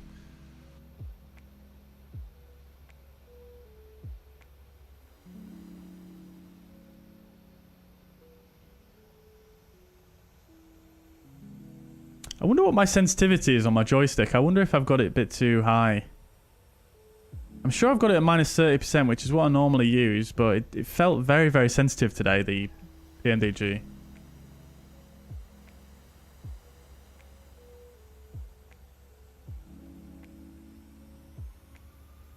Right then, chats. That's going to be it then from me for today. So, once again, thank you very much for watching. Minor says, let me know if you decide on PilotEdge. Yeah, no worries at all. I will do. I don't think for the foreseeable, or at least for the near future, I don't think I'm going to be doing anything with it, but I will certainly let you know if I change my mind. It does, doesn't it, Lloyd? Yeah, I'm pretty happy with my settings. Yeah, pretty happy with them. But that's going to be it, guys. Once again, thank you so much for watching.